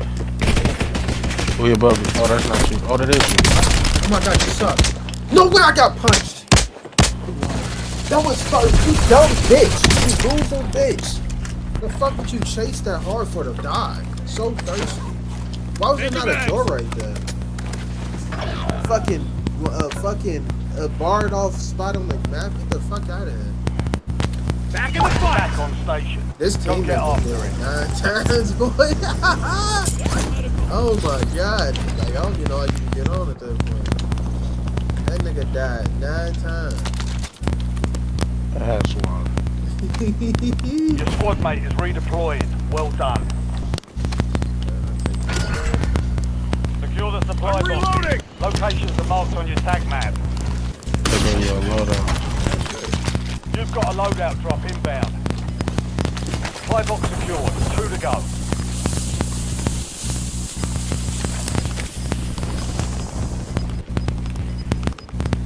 Move to the safe zone.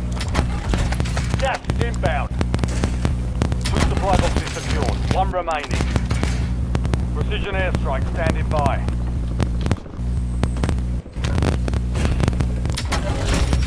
Contract complete. All supply boxes secured. Nigga still on this bridge. Nigga that killed you. He's still behind that box when I shot him.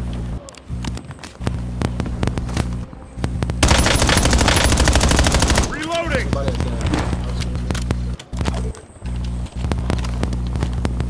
Enemy movement!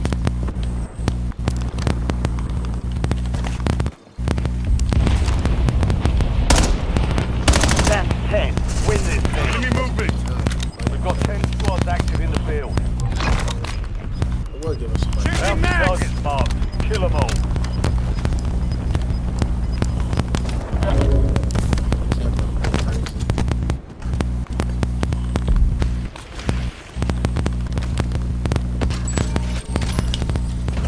Yeah, fuck. He one shot. Mark remaining operators from that squad. Hunt them down. He was in there waiting on you. Then he heard me jump in. That's what I was doing. I be so cautious, kept fucking with these niggas camping crazy. UAV available for tasking. 1-1 Yeah, requesting I seen them recon smoke at two this other niggas. UAV available for time. tasking. 1-1 requesting recon at this time. Precision airstrike ready for I task. heard Ghost is. I heard these retards made it so Ghost work against the fucking Blackbird now. The Warzone An Blackbird? enemy squad is hunting you. That's Stay dumb as sharp. fuck. Exactly. Get ready. The window is about to close. That's the whole point of getting it, to know exactly where everybody at.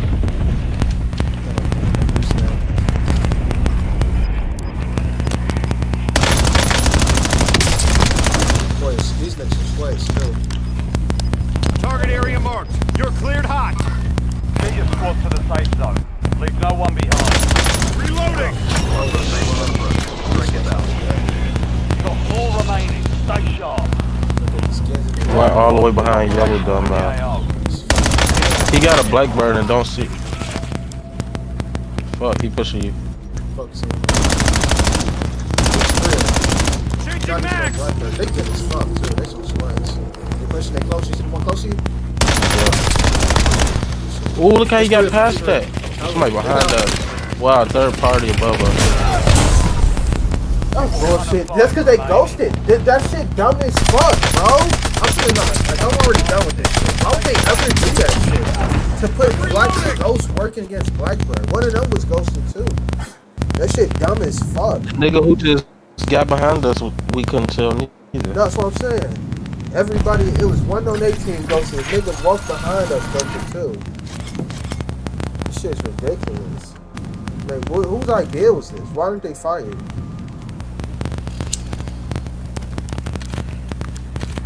Shit is not cool. This shit is fucking gay.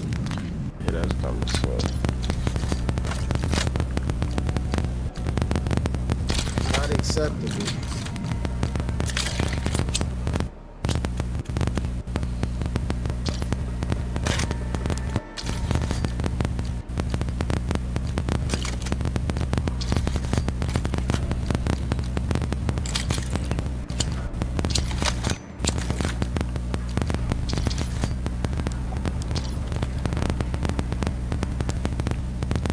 You know that nigga? Oh no. I'm finna say, who the hell?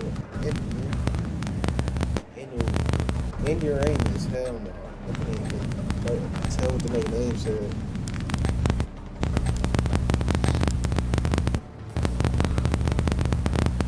Fucking ghost.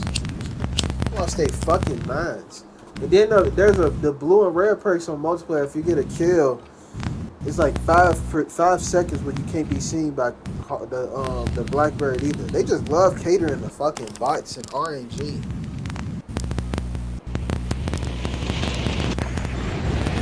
Check weapons and gear. We're holding for deployment. Then on this shit, they wouldn't put the damn the wall down. Why the fuck is you putting them off? Enemies are dropping into the air. Target down! Reloading!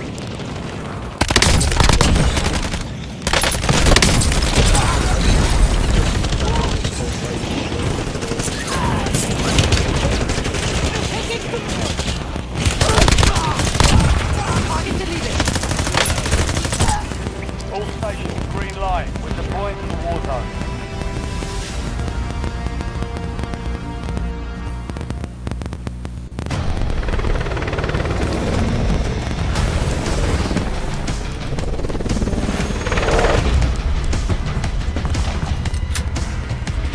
The anti-communist.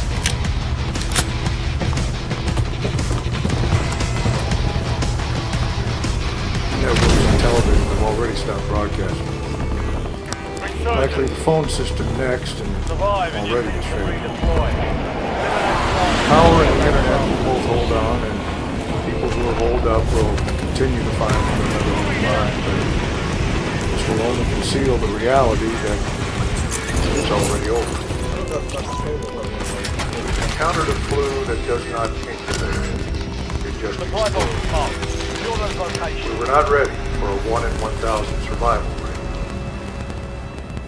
Chicago's not Chicago anymore. just 2.5 million bodies and Enemy movement. Taking effective fire. Changing max.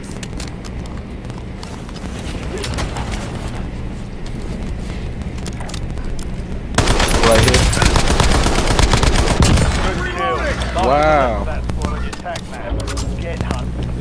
The first He was hiding. He was on. Noel, the angels did say, was too certain for shepherds in fields as they lay, in fields where they lay keeping their sheep on a cold winter's night that was so deep. Noel, Noel, Noel, Noel. What the fuck is in your apes? Reloading.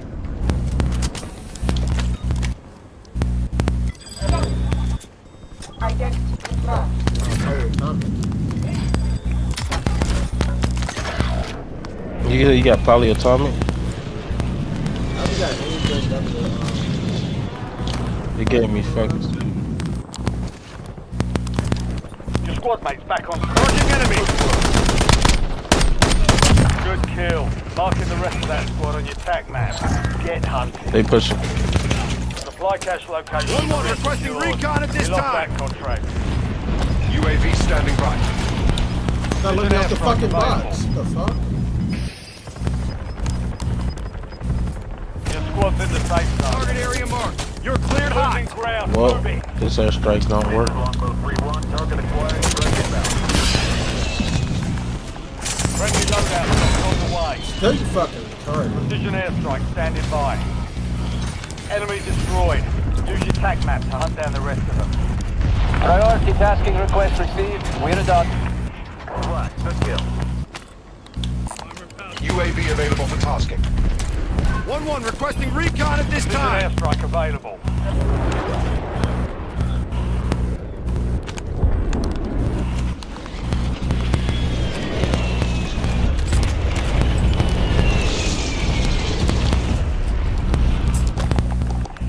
UAV standing by. 1-1 requesting recon at this time. Somebody in here with him. Precision airstrike ready for His target. dumbass not even looking.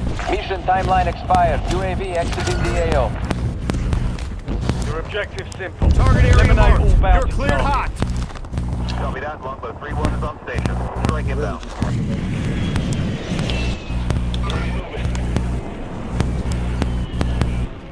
No hit. Go again. UAV is bingo fuel. Returning to base. Loadout drop. He ran out the back. He ran out. About to buy. Half remaining operators from that squad. Hunt them down. I'm gonna push all these things up ahead. Enemy movement. I saw the light there. Marking the rest of them. Enemy dropping into the AO.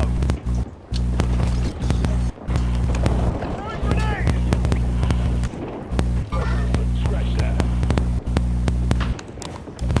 In this area. Hostile airstrike incoming. I'm reloading!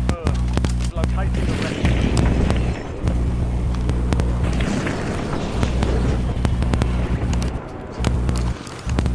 We've got 10 squads active in the field. 10 remain. You're almost done here. Oh, this one for sure. People out there. I'm just down. They got wiped out my leg. It's crazy. Enemy soldier incoming. Where you go? I climbed up. You went up or down? Coming down to help. Well, he's dead. He does. They down there champion. That was close.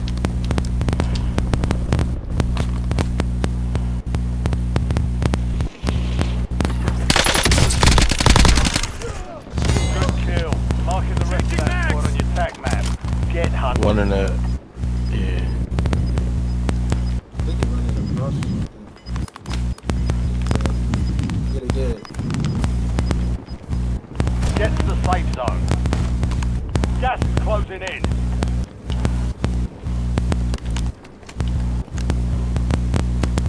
See only one. Enemies are dropping into the area. Watch the sky. Land on the roof. Oh, they right here. It's two of them.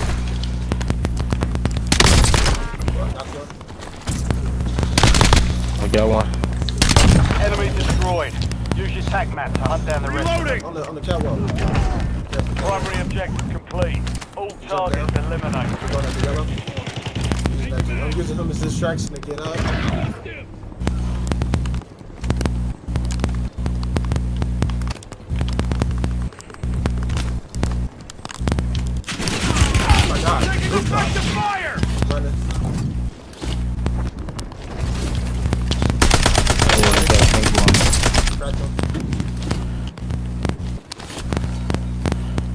You have reinforcements inbound.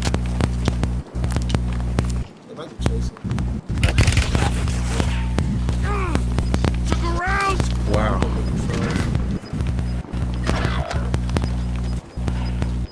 We died like that. Napalm strike standing by. Squad mates MIA. We're reducing 1-1 requesting recon at this time. UAV available for tasking. Precision airstrike available. Target area marked. You're cleared hot. Enemy dropping into the AO. Marks remain in operation. What the fuck is that? Hunt them down. Transmit. ATV destroyed. Priority tasking request received. We're done. You can't get no help. the light there.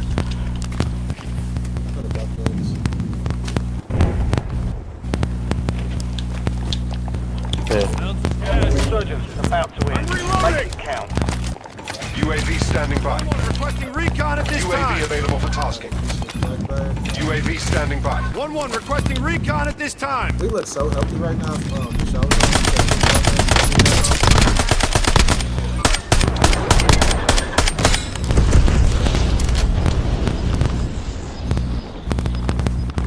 Only 4 remain. Finish the job. Movement in the AO. 5 squads still operational in the AO.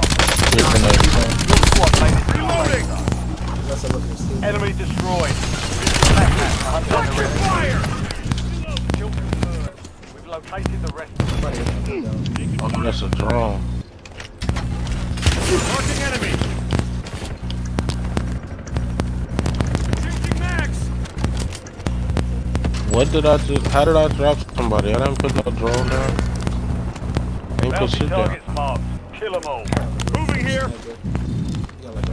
Changing mag. Enemy soldier incoming. Ain't no pussies. Well.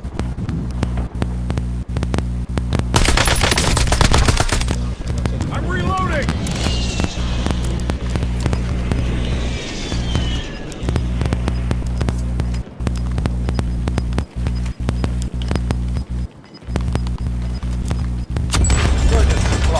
No more second chances. I got him on the bread. See people on the hill. They go look over here. Show them over here. Oh, they jumped down the other way. UAV available for tasking. 1-1 requesting recon at this time. Standing by. UAV standing by. UAV available for tasking. 1-1 requesting recon at this time. Strike ready for Like tasking. a EA or something. Cash here. Oh. EA or something. Late game. Killed the striker probably. You're in the top 3. Don't let up now. 3 squads left in the water. Stay alert. There's multiple ones right Head to the now. safe zone. Reloading. Taking effective fire. 2 left. Changing max. Last 2 niggas over there.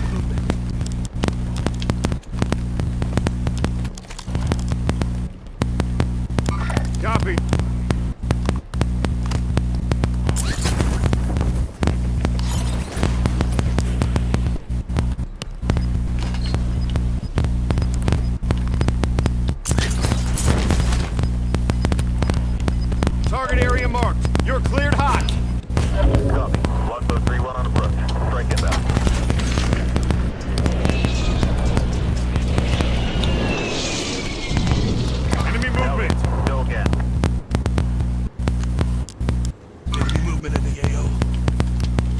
They won't let me use shit.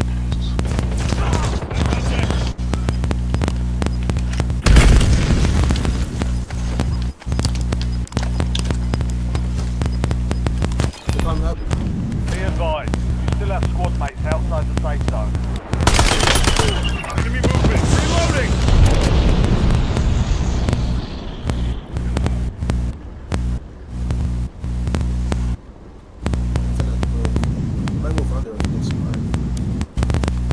Right here. Yeah, top, the middle answer, yeah. You have a shock charge?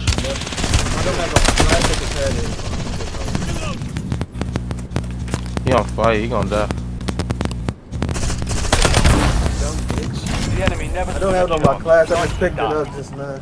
Put that bitch in. Reload. They're like 2 times at the end of Oh, there goes. I could not get a shot on him. They funny as hell. Multiplayer niggas kill you, you can copy their class. Then in 2K, you can copy niggas' outfits now. What? I didn't even know that. You can go and see what they got on and where you get it.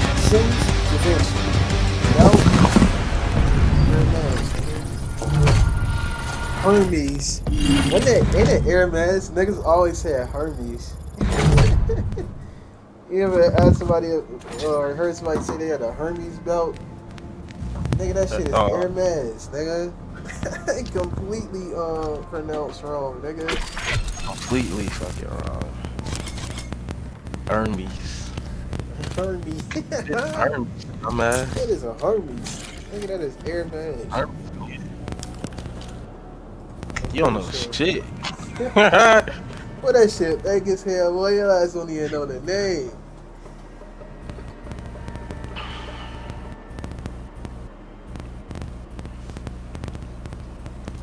Fuck. I forgot how to prestige your weapon. Hermes, nigga. I think, can you be searching for a lobby and do it? Because I tried to early when I was in the lobby and I couldn't do it. I know you can. What? You gotta press triangle on it. I'm trying to think of prestige mode.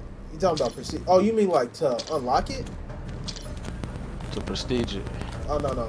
Yeah, you go on the weapon and then you just press triangle on the menu. Well, I'm on PlayStation controller right now, so I say triangle. No, that's why I said it. PlayStation controller. I need to get a new Xbox controller for my PC. But this shit, my shit broke as fuck. I can't even strafe right. Nigga just start standing completely still. Bleach that shit, This camo they give you for prestige in the Maverick ugly as fuck. This shit look like throw up or something. This shit ugly. So big. I wonder what the prestige skins for the Peacekeeper is. They probably cold. The first one. I remember when they first dropped the Peacekeeper. That bitch beautiful. That's one of the best looking guns they ever dropped. That, the Commando from Black Ops 1. The Honey Badger Black Ops from Ghost. The FAMAS Black Ops 1. Black Ops 1 just had their guns raw as fuck, boy. Remember the dumbass G11? MP5 and the MPK5. What you say? Or MP5. I said I always love MP5s and MP5Ks. I love them joints. Them always go crazy. MP5K is Modern Warfare, right? That one? Yeah, I like that one. The one joint, the UMP is cold too. Oh, another one. UMP, fuck yeah. Definitely like the big ass stock and shit on it usually. Fat ass stock. The Stoner. Oh my god, the Stoner, another Black Ops 1. Them niggas just went crazy, boy. They're the best FAMAS ever. The AUG always been ugly as fuck, but I like it though. That shit look like some futuristic bullshit. Real things coming through. I used to use it with that scope that came on it. Enemies are dropping in.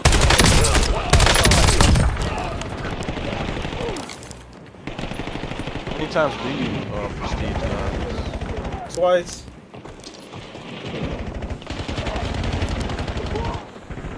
Got prestige this missing a gun that I got.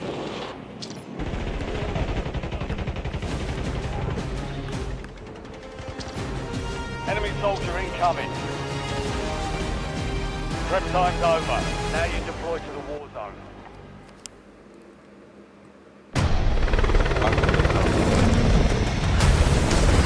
I can't believe we was gonna kill that SWAT squad. It was finally starting to get shots on him. Then a nigga came from behind. I think it's a perk or something that makes you move faster to get shot or something. Every time I was shooting buddy, he started moving fast as fuck. I couldn't shoot him. I gotta put that bitch on. That shit OP. That shit OP as fuck. They whole team was just Turn the Bangalore, nigga. they finna nerf that shit, boy. The bots is not gonna be able to hang with this shit. This duo is a trio. Moving here. Oh, I said I don't know this map at all. Moving here.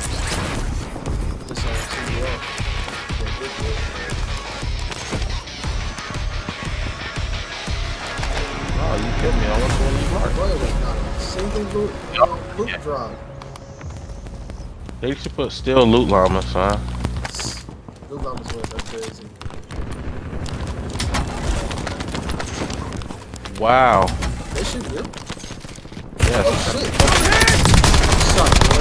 Marks remaining operators from that squad. Enemy movement. Oh, he flipped it. What the fuck? I didn't even know that existed. He literally got saved by that shit. I could have killed him if he had to run over here. A fucking zip line? Back in the fight. Straight to me? This man's gonna have a break. Enemy movement. He's moving towards you.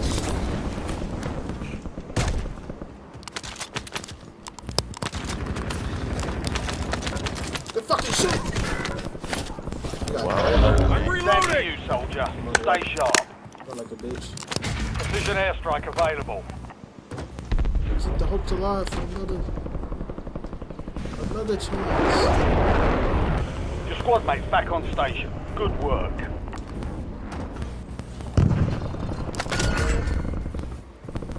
Your objective's simple. Eliminate all bounty targets.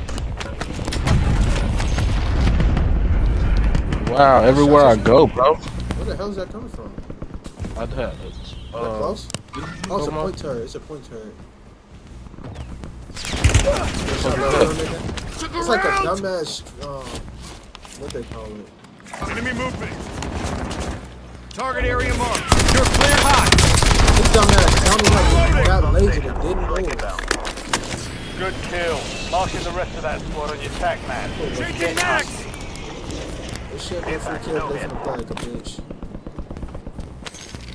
I can tell from the direction that nigga just ran. He ran so far out wide. He was not gonna catch that nigga for another few minutes. Fuck it. Move to the safe zone. Gas is moving.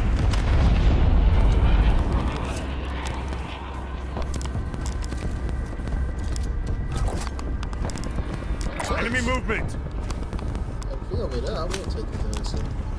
I'd shoot him in his problem. Remember that map boom like what the hell? Oh my god! You get killed so quick on that. I just was instantly killed by one nigga. Mountain with a somebody's on the roof too, Vic. I seen him from the staircase. I'm back on station. You're redeploying. Big ass man. There's an enemy squad gunning for you.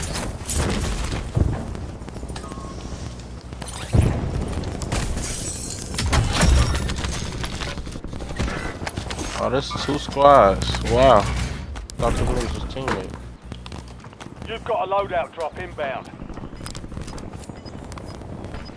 Yeah, this a punishment lobby, man. You're the last one standing, soldier. Survive until your squad can redeploy.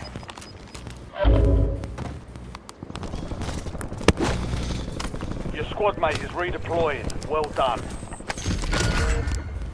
Supply box is located. Move to secure.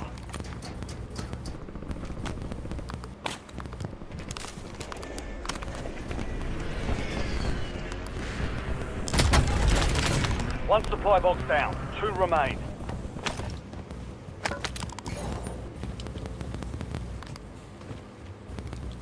It's hella action, man. Just hope nobody in this bitch camping.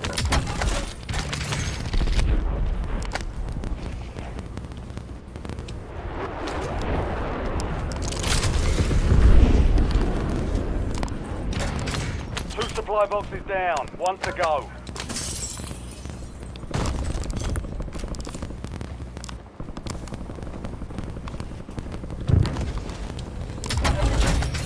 Contract complete. All supply boxes found. Got a Lizzie.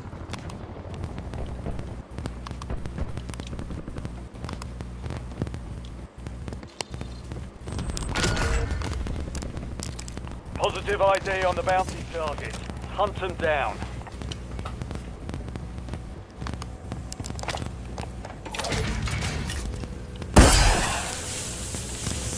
Friendly loadout drops on the way.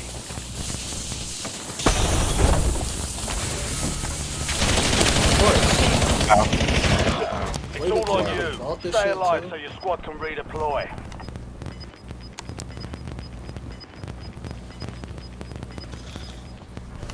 Gas is inbound. It's soft not pushing me too.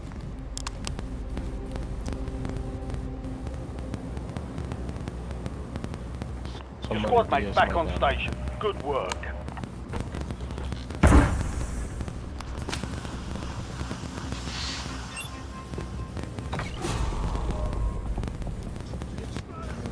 Use a PA.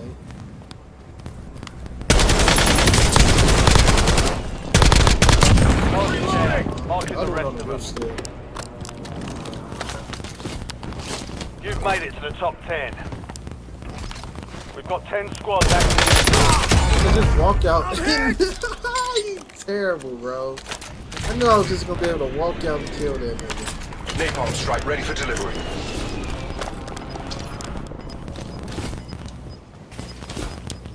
Reloading! That's nice as fuck. Try to snipe that shit. Oh, this is a new gun. These niggas have like key card little area shits.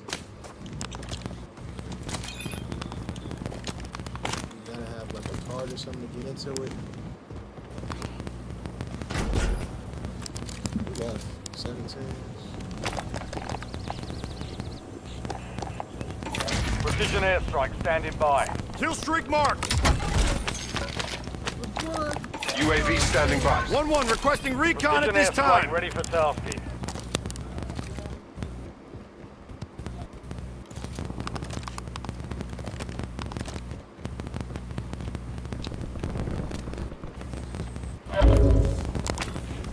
Resurgence window is ending. Watch your 6.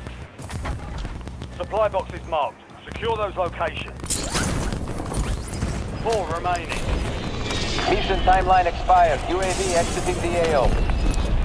5 squads still operational in the AO. Supply box secured. Move to the next one. All squad mates are in the safe zone. Enemy movement. Mark, cancel that. Marking enemy. Moving here. Oh, it's like 3 teams over there. Enemy movement. They all pushing each other.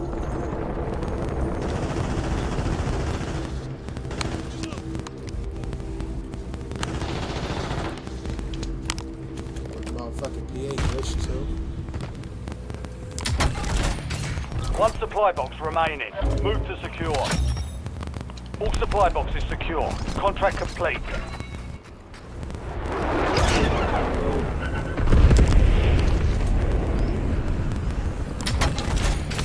Located. Located. Care package on standby.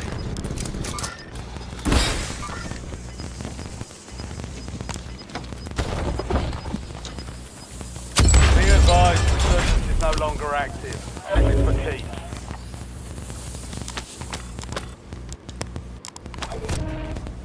Why dropped that PA? Oh shit. Oh. What's up there? Sorry. I was not even looking.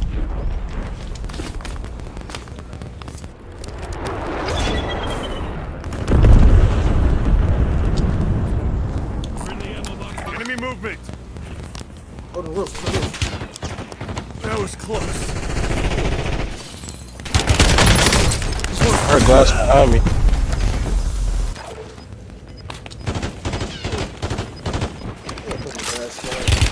Got contact.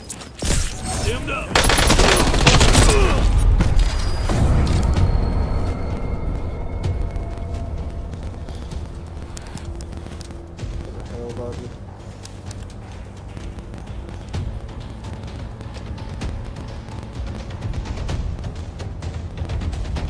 God damn it, let us leave. Bro. It's stuck.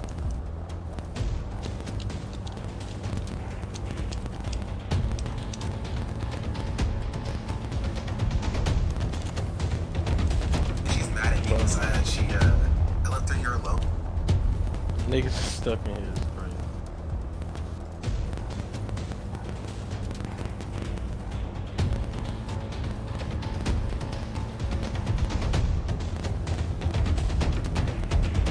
I left her here alone for like only like 2.5 hours. Okay, it wasn't even that long, Dougie. Yesterday, if I went to the Streamer Awards, you would have been alone for longer.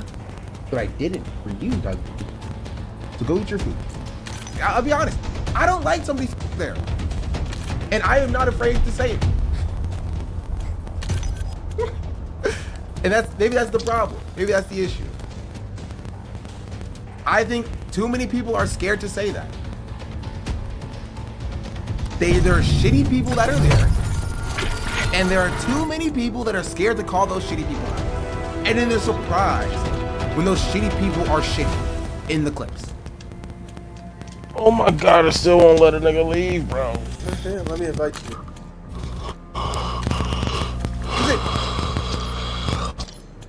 That's it. Genuine. And I genuine.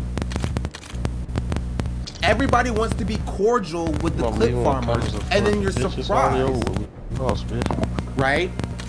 You're surprised when the clip farmers come back and start ruining shit. I think it's a little bit reaping and sowing,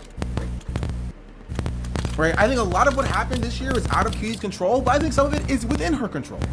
She went out of her way to keep people like Deshae Frost, right? Allowing them to come. She went out of her way to allow Rakai to come after he was banned on Twitch for 2 years. She went out of her way to bring in DDG and allow India Love in. Is it 2 weeks? I don't know. It said 2 years. I think it's funnier to say 2 years personally. I have no idea how long it is, but he's banned right now, so. No, because when fucking Mike been no, I'm Rakai, talking like unbanned recently. What's that called? Did he get unbanned? But he was just still literally still banned. No? That's what I thought. Was it a glitch? Nandre checked and he was still banned. Isn't that a little bit weird though? Right? Which is how I go as far as to say Twitch is also culpable for this. Cause I think Cutie talked to Twitch, and Twitch allowed her to have a banned streamer on the platform, right? And Twitch allowed it. So anything that Rakai did that was shitty at the event is at the behest of Cutie and Twitch.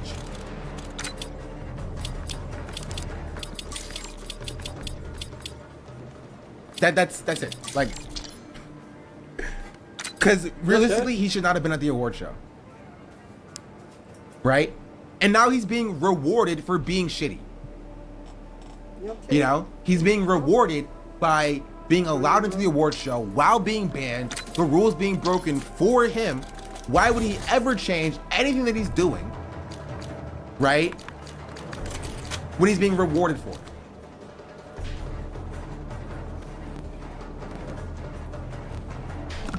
I do want to see what Nandre is saying. So I'm genuinely curious. I think me and Nandre aligned a lot on a lot of these things. Yeah, actually, you know what? Let's get to the Rakai stuff. Why not? That's next on the list. I'm saving the fan stuff. I'm saving the fan stuff. I think it's a meme, but it's here to get us into like what's happening about Streamer Awards. Oh, yo, it is. You remember? You got apologize, bro. You said QT. You like. That's his. QT. Kept talking about how Brett.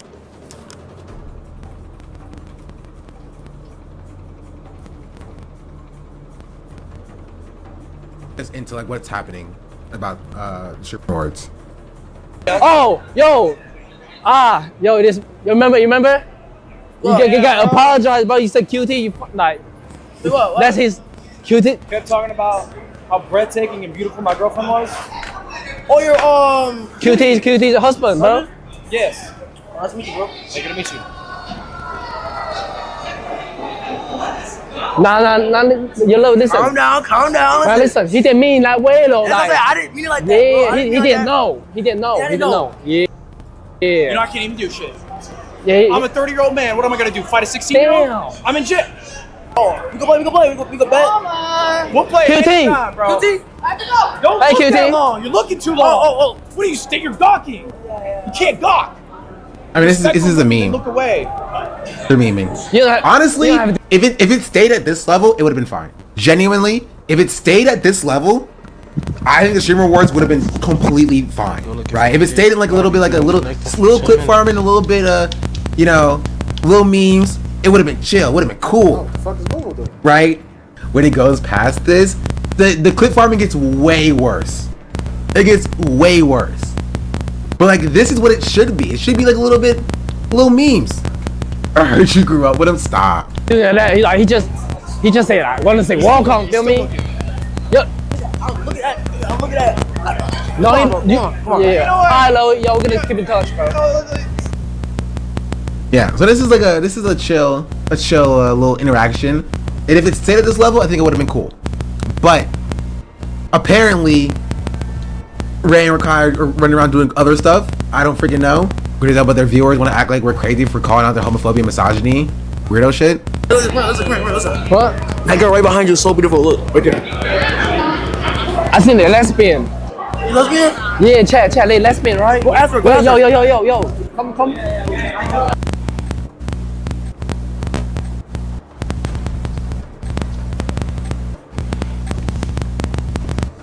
I gotta try to do fucking. I don't play Witchman. I ain't played that shit in a minute. Battlefield. What? I did a bunch of updates since I last played it.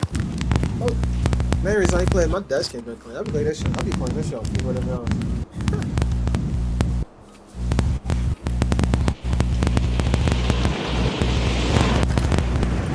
Lock up. You're headed to the war zone.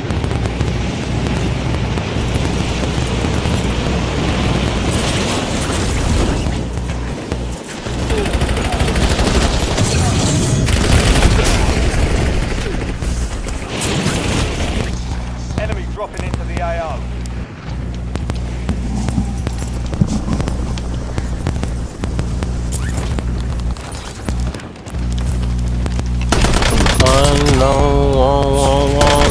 Run away. I don't think I'm coming back. Crossface is a dark place. I wrong. I'm problem solved with styrofoam.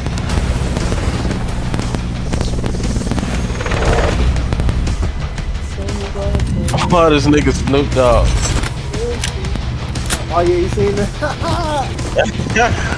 Nigga Snoop Dogg. You 50, nigga. I got it. Oh my god, 50 and Snoop.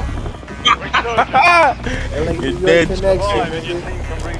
I forgot the name was both of what they call it. When Snoop and what they call what's his name? What? We put them in the what they call it games? Bulletproof? Snoop, nah. He should have been in that shit. That would've been great. Two legendary games, bro. He's on what's his name? I'm ready. Yeah, he was the boss on that bitch. Bro. That's hilarious. What's up, Joe? Oh god.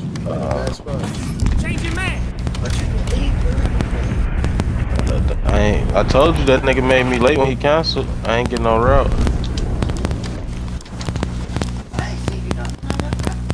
Cause I went up there, but I had to leave.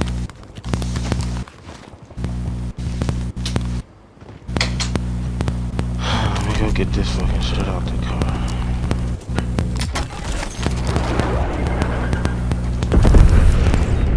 Oh, I'm doing 2 bags. Identity confirmed.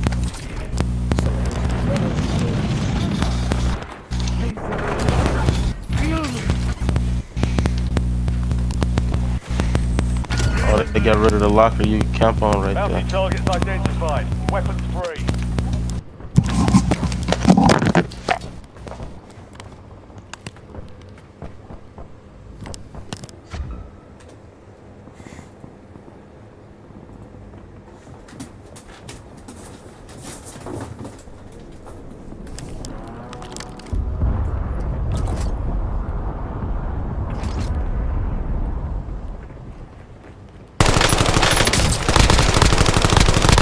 Enemy destroyed.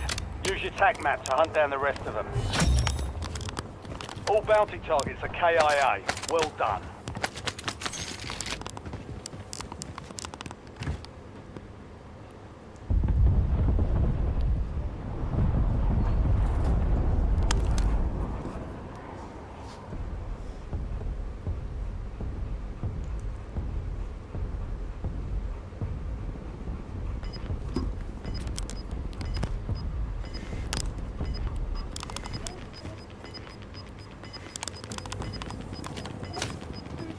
Your squad made it to the safe zone.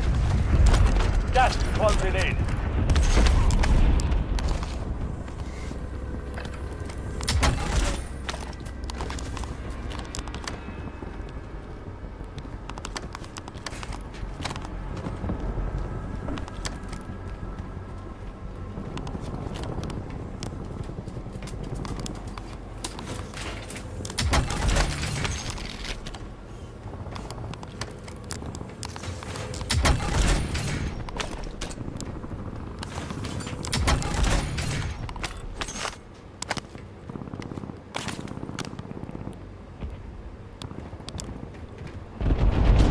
We've got 10 squads active in the field.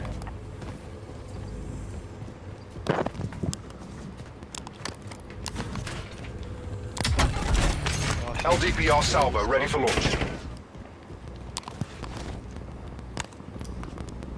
9 left. Keep the pressure.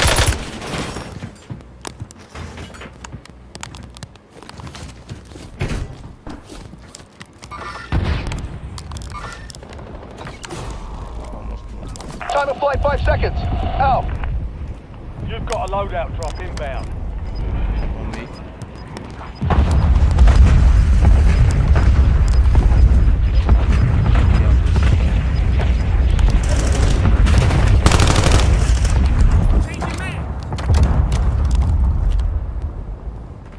Target grid empty. Negative PDA. Your squad is one on the down. hill, help Stay him. alive to bring her Don't back. go hit on the hill. Do this open.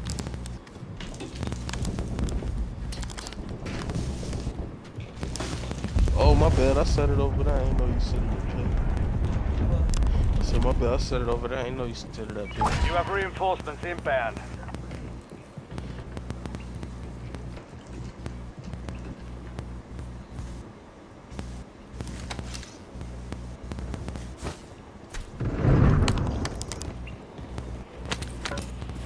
Enemy dropping into the AO.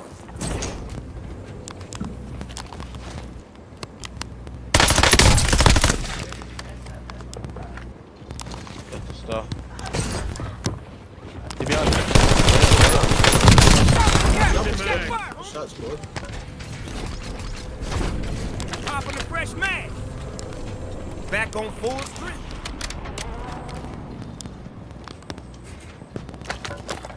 UAV available for tasking. Recon's overhead. Changing mag. Straight cash here, man. I want his loadout. Changing mag. Friendly loadout drops on the way.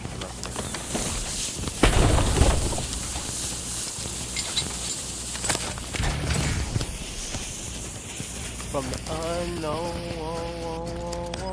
UAV is bingo fuel. Returning to base. 16 is like nobody on right now. Your squad's in the safe zone. You've made it to the top 5. They run up them stairs. Enemy hostile located. This nigga crack.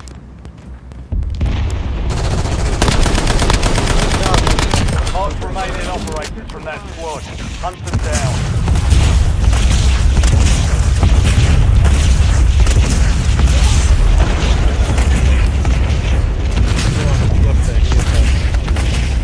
Shut up.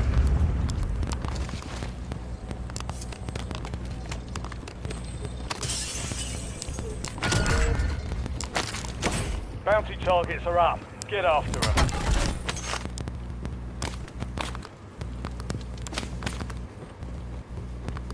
Boy, man, all over the place. You're in the top 3. Don't let up now. Enemy movement. 3 squads left in the war zone. Stay alert.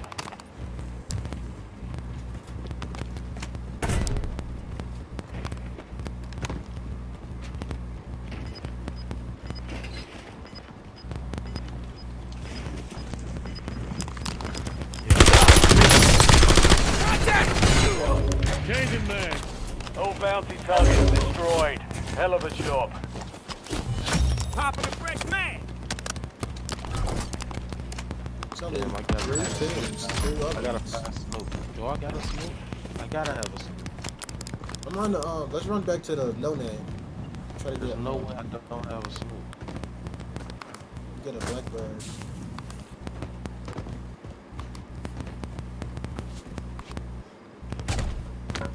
I can't believe there's nobody left. I just seen somebody jump over. Enemy movement. Not true. UAV standing by. Our recon's overhead. UAV available for tasking. UAV standing by. Our recon's overhead. Get ready. Resurgence window is about to close. Precision airstrike available. That nigga flying where the fuck? Oh, he's just over there? You see him? Don't shoot him yet. Yeah. Get closer. Gonna be a free kill in a second. You see me if I look down from him? Only See me if I 2 look down left. from him? Like up there? Enemy movement. I gotta go. You destroy me. Taking I thought effective it was fire. good, man. Your squad made it to the safe zone. He's gonna hop You've up got again? gas moving Back in. on my feet. I'm good. Amazing fucking day. I didn't die? I thought I was dead. He jumped down. Stand to you, stay sharp. That gun's good, Five bro. still standing. Next Where time is we'll that? take that big. It's the best gun in the game, the MPC. He's the last one, I didn't even know that. Oh, hey, oh, he might just cheat. Ain't no fucking way he got all headshots. You see that shit? Straight locked on the head, boy. What the fuck? That's just the cheating are some of the best ones ever, nigga. Ain't no fucking way you just locked on my head like that.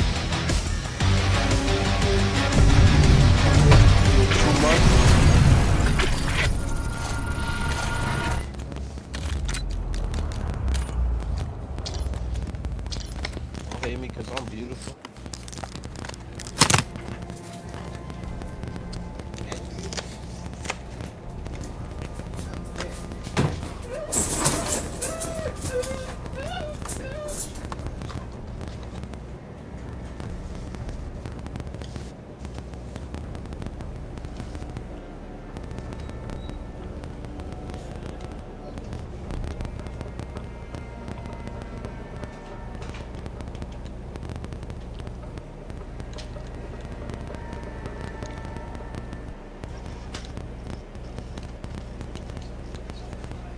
I don't have a Snoop Dogg. Which one is it?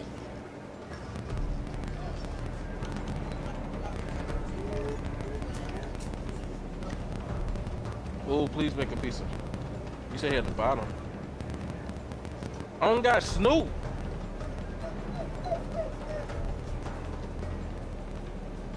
Nobody want no cheese pizza?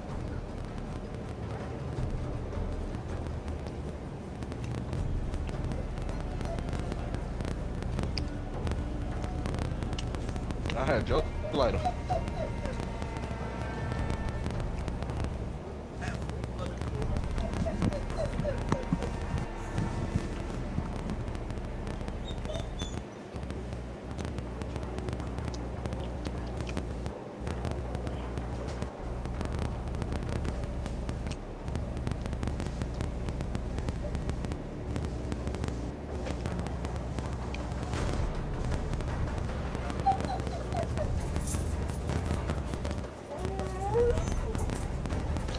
That's crazy.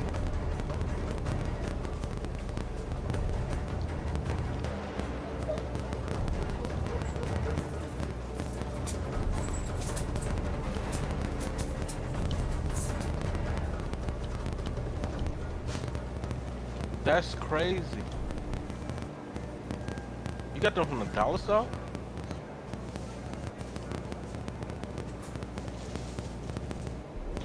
You got them from the dollar store?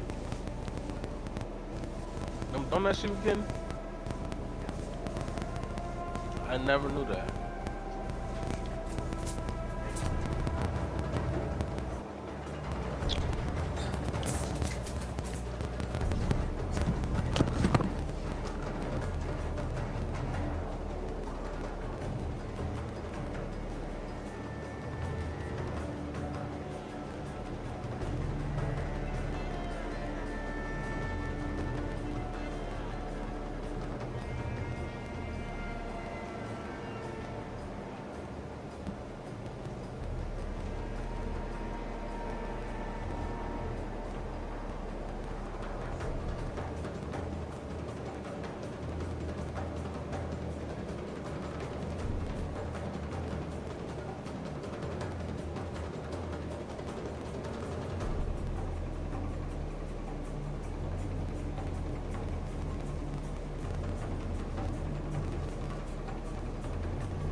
Move. I really appreciate my teammates who are just like locked in here for this trash.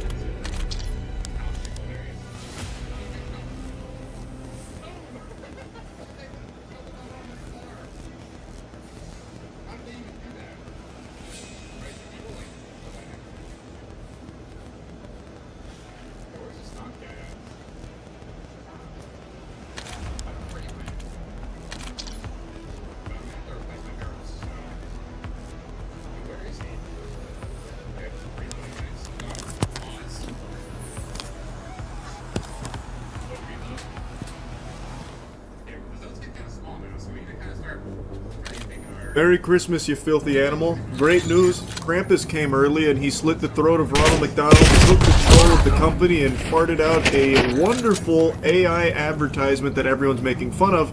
And while the ad itself is terrible, the response from the people behind it is the most pathetic shit you could imagine. I'm not surprised McDonald's would go the route of like Coca-Cola AI ads trying to force that up everyone's asses. But what I am surprised at is that the people that actually generated it are like genuinely trying to present themselves as if they did something impressive, like this was back-breaking labor. It is a comical response. But anyway, let me show you the AI ad. It's the most terrible time of the year. All the shops turn to mayhem, even Santa knows space, and the tree redecorates her place. It's the most terrible time of the year. Sorry for the greasy old man jump scare here, but I've just got to interrupt briefly for my own little halftime show because I find it to just be beautiful how delusional the hacks are behind this AI that they actually convinced themselves that a good marketing push for McDonald's would be basically getting pugilistic with Christmas itself, shitting on one of the most beloved holidays in the Western world, calling it the most terrible time of the year. That is a galaxy brain scheme right there that only the most poisoned of AI meat gobblers could cook up. Like, actually some shit the Grinch would maybe pull, but even then it'd be somewhat charming. This is just foul. The most terrible time of the year, and showcasing why Christmas sucks using an AI advertisement to promote McDonald's. It doesn't really get worse than that as far as combinations go. That's like combining Coke, Mentos, and my fucking raw bussy. The roast turned to charcoal and the cookies burned too. Freaking chaos, it feels like a zoo. It's the most terrible time of the year. So you flee from the madness, the lights and the cheer, and hide out in McDonald's till January's here. Oh, McDonald's can save us from Christmas? Well, I'm out the door right now. I want to make sure I avoid Christmas and family and all of the holly jolly spirit. It can save me from the madness. What a great idea. Incredible marketing campaign. If you hate Christmas, McDonald's is the place for you. Now, like I said, the ad is bad. It looks like shit. It is very clearly just AI slop. No one's gonna watch this and get any warm, fuzzy feelings inside their soul or anything. It is just very cheap trash. But don't tell that to the agency behind it, because they are defending this garbage tooth and nail. Before diving into the spaghetti and meatballs of the full statement, let me give you a sneak peek here, the appetizer from marketing manager Karen, who stated that the goal was simply to show that December is a busy month for everyone. Not to diss the biggest holiday for much of the Western world, we want to give people something to look forward to each day, not only the traditional peak dates, and this campaign brings that idea to life in a new way. Karen, do you have eyes? Did you watch that by chance? I feel like what she may have been given is a ChatGPT prompt of what was initially pitched as their marketing campaign, but the video they got does not reflect that idea at all. It is blatantly calling it the most terrible time of the year, showing that it fucking sucks, and that the only escape is by going to McDonald's to hide out there until it all passes like a storm. like some shit out of the mist, really. So I don't know what crack pipe she's boofing here to be saying that the campaign is about giving people something to look forward to each day. What it's actually presenting is an escape route from the season. Go to McDonald's if you need to get away from the hustle and bustle of Christmas, the most terrible time of the year. Like, I don't know what she's yapping about. I think it's pretty clear showcasing all of the worst parts of the holiday season without ever really giving you anything about, like, but it's all worth it because family matters, you know, fucking Fast and Furious style. Instead it says, it's not worth it, you need to escape to McDonald's ASAP. It's like fucking Cloverfield or something. You gotta get away from the monster, go to McDonald's, we'll save you. It's a pretty bold marketing move. No, obviously I don't give that much of a fuck. I'm not on the board of directors here at McDonald's, I'm not a shareholder, and I'm not offended by it or anything. But I do think it's weird, like, if this was my company, right? Like, this, let's say for Cheeky Soap, I reached out to a marketing agency to make me an advertisement to play during the Super Bowl to promote Cheeky Soap. And what they give me back is something that associates my brand with, like, hating Christmas or something. I'm raising my eyebrow. Like, let's say I get an ad back and it's like, if you hate Christmas and you love to beat animals and beat the shit out of orphans, then make sure you shower with Cheeky Soap before getting your hands dirty. I'm pumping the brakes. I'm like, wait a minute, hold on a second here, sports fans.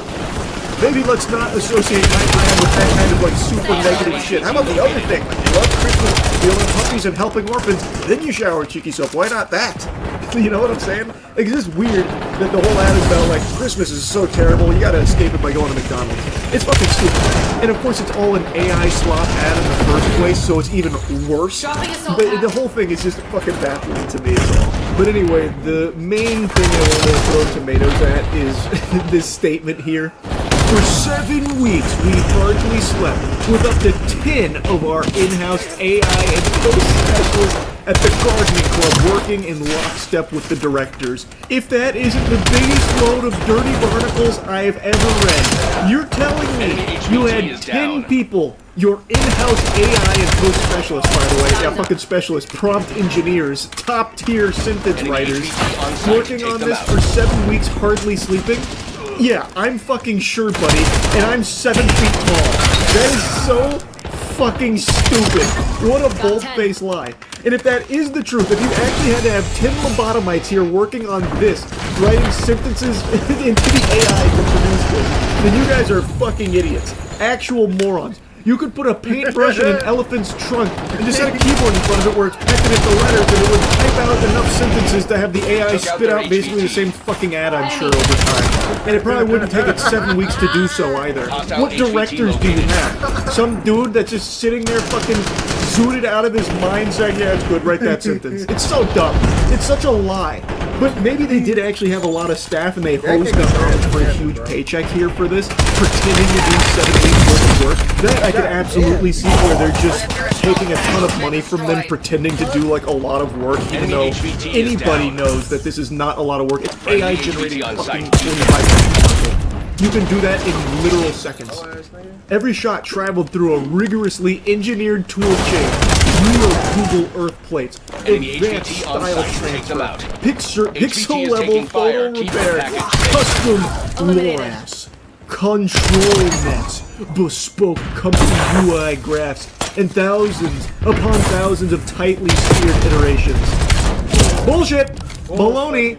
This is a ChatGPT generated response here where you actually just make up a bunch of hocus pocus jargon here in an effort to confuse people into thinking that you actually did any real work at all.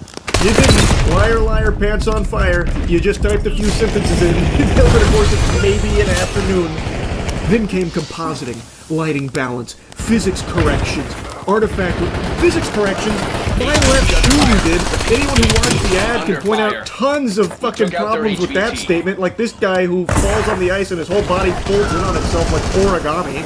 Physics corrections, what a joke. And final finishing in Flame. We generated what felt like dailies, thousands of takes, and shaped them in the edit just as we would on any high-craft production. This wasn't an AI trick, it was a film. And here's the thing I wish more people understood. Magic isn't the technology. The magic is the team behind it. People who pushed, questioned, experimented, swore at broken models, solved impossible problems, and refused to stop until every frame felt cinematic. I don't see this spot as a novelty or a cute seasonal experiment. To me, it's evidence of something much bigger. That when crafting technology with intention, they can create work that feels genuinely cinematic. So no, AI didn't make this film. We did. Oh, chills. Literal chills. Wow. What a statement. That's powerful. Man, I take back everything I said. After reading what went into this, the Herculean effort it must have taken for them to produce such a high-quality cinematic AI McDonald's advertisement about Christmas blowing ass. I just can't believe that I would belittle them for this. I feel like such a fool now. Oh my god! And the physics corrections that they must have went through. That poor guy must have been really scrapping in the lab to make it look as good as it did. Everything the guild stands for. Inspirational. That's the word that's popping into my head now. Now that my eyes have been opened, enlightened into all of the work from such a talented team that went into this. At Sweet Shop HQ, the mastermind responsible for this masterpiece that will no doubt stand the test of time as one of the marketing greats. Now that I see it, I can't unsee it. I know that what they've done here, fucking trash. And that the entire team behind it at Sweet Shop here must be the most insufferable losers on the planet. Holy Toledo. What a statement, Sweet Shop. Really incredible stuff. You did a great one generating this response, I'll tell you that much. The AI cooked for you there. Wow. Anyway, this shit sucks. That's really about it. See ya.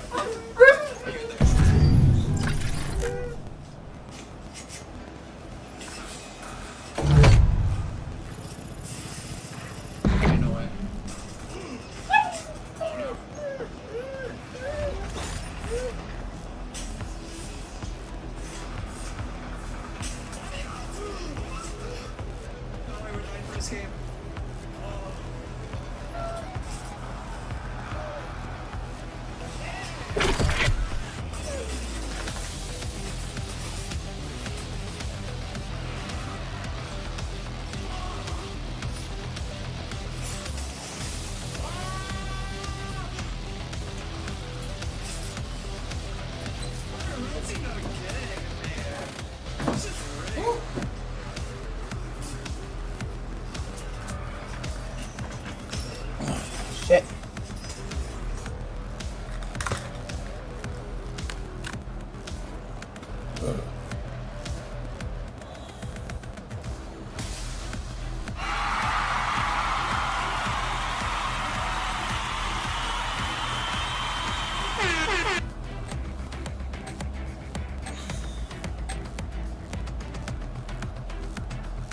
What's going on, guys? Chase Daniel here. Thank you so much for liking and subscribing to the YouTube channel. Appreciate it.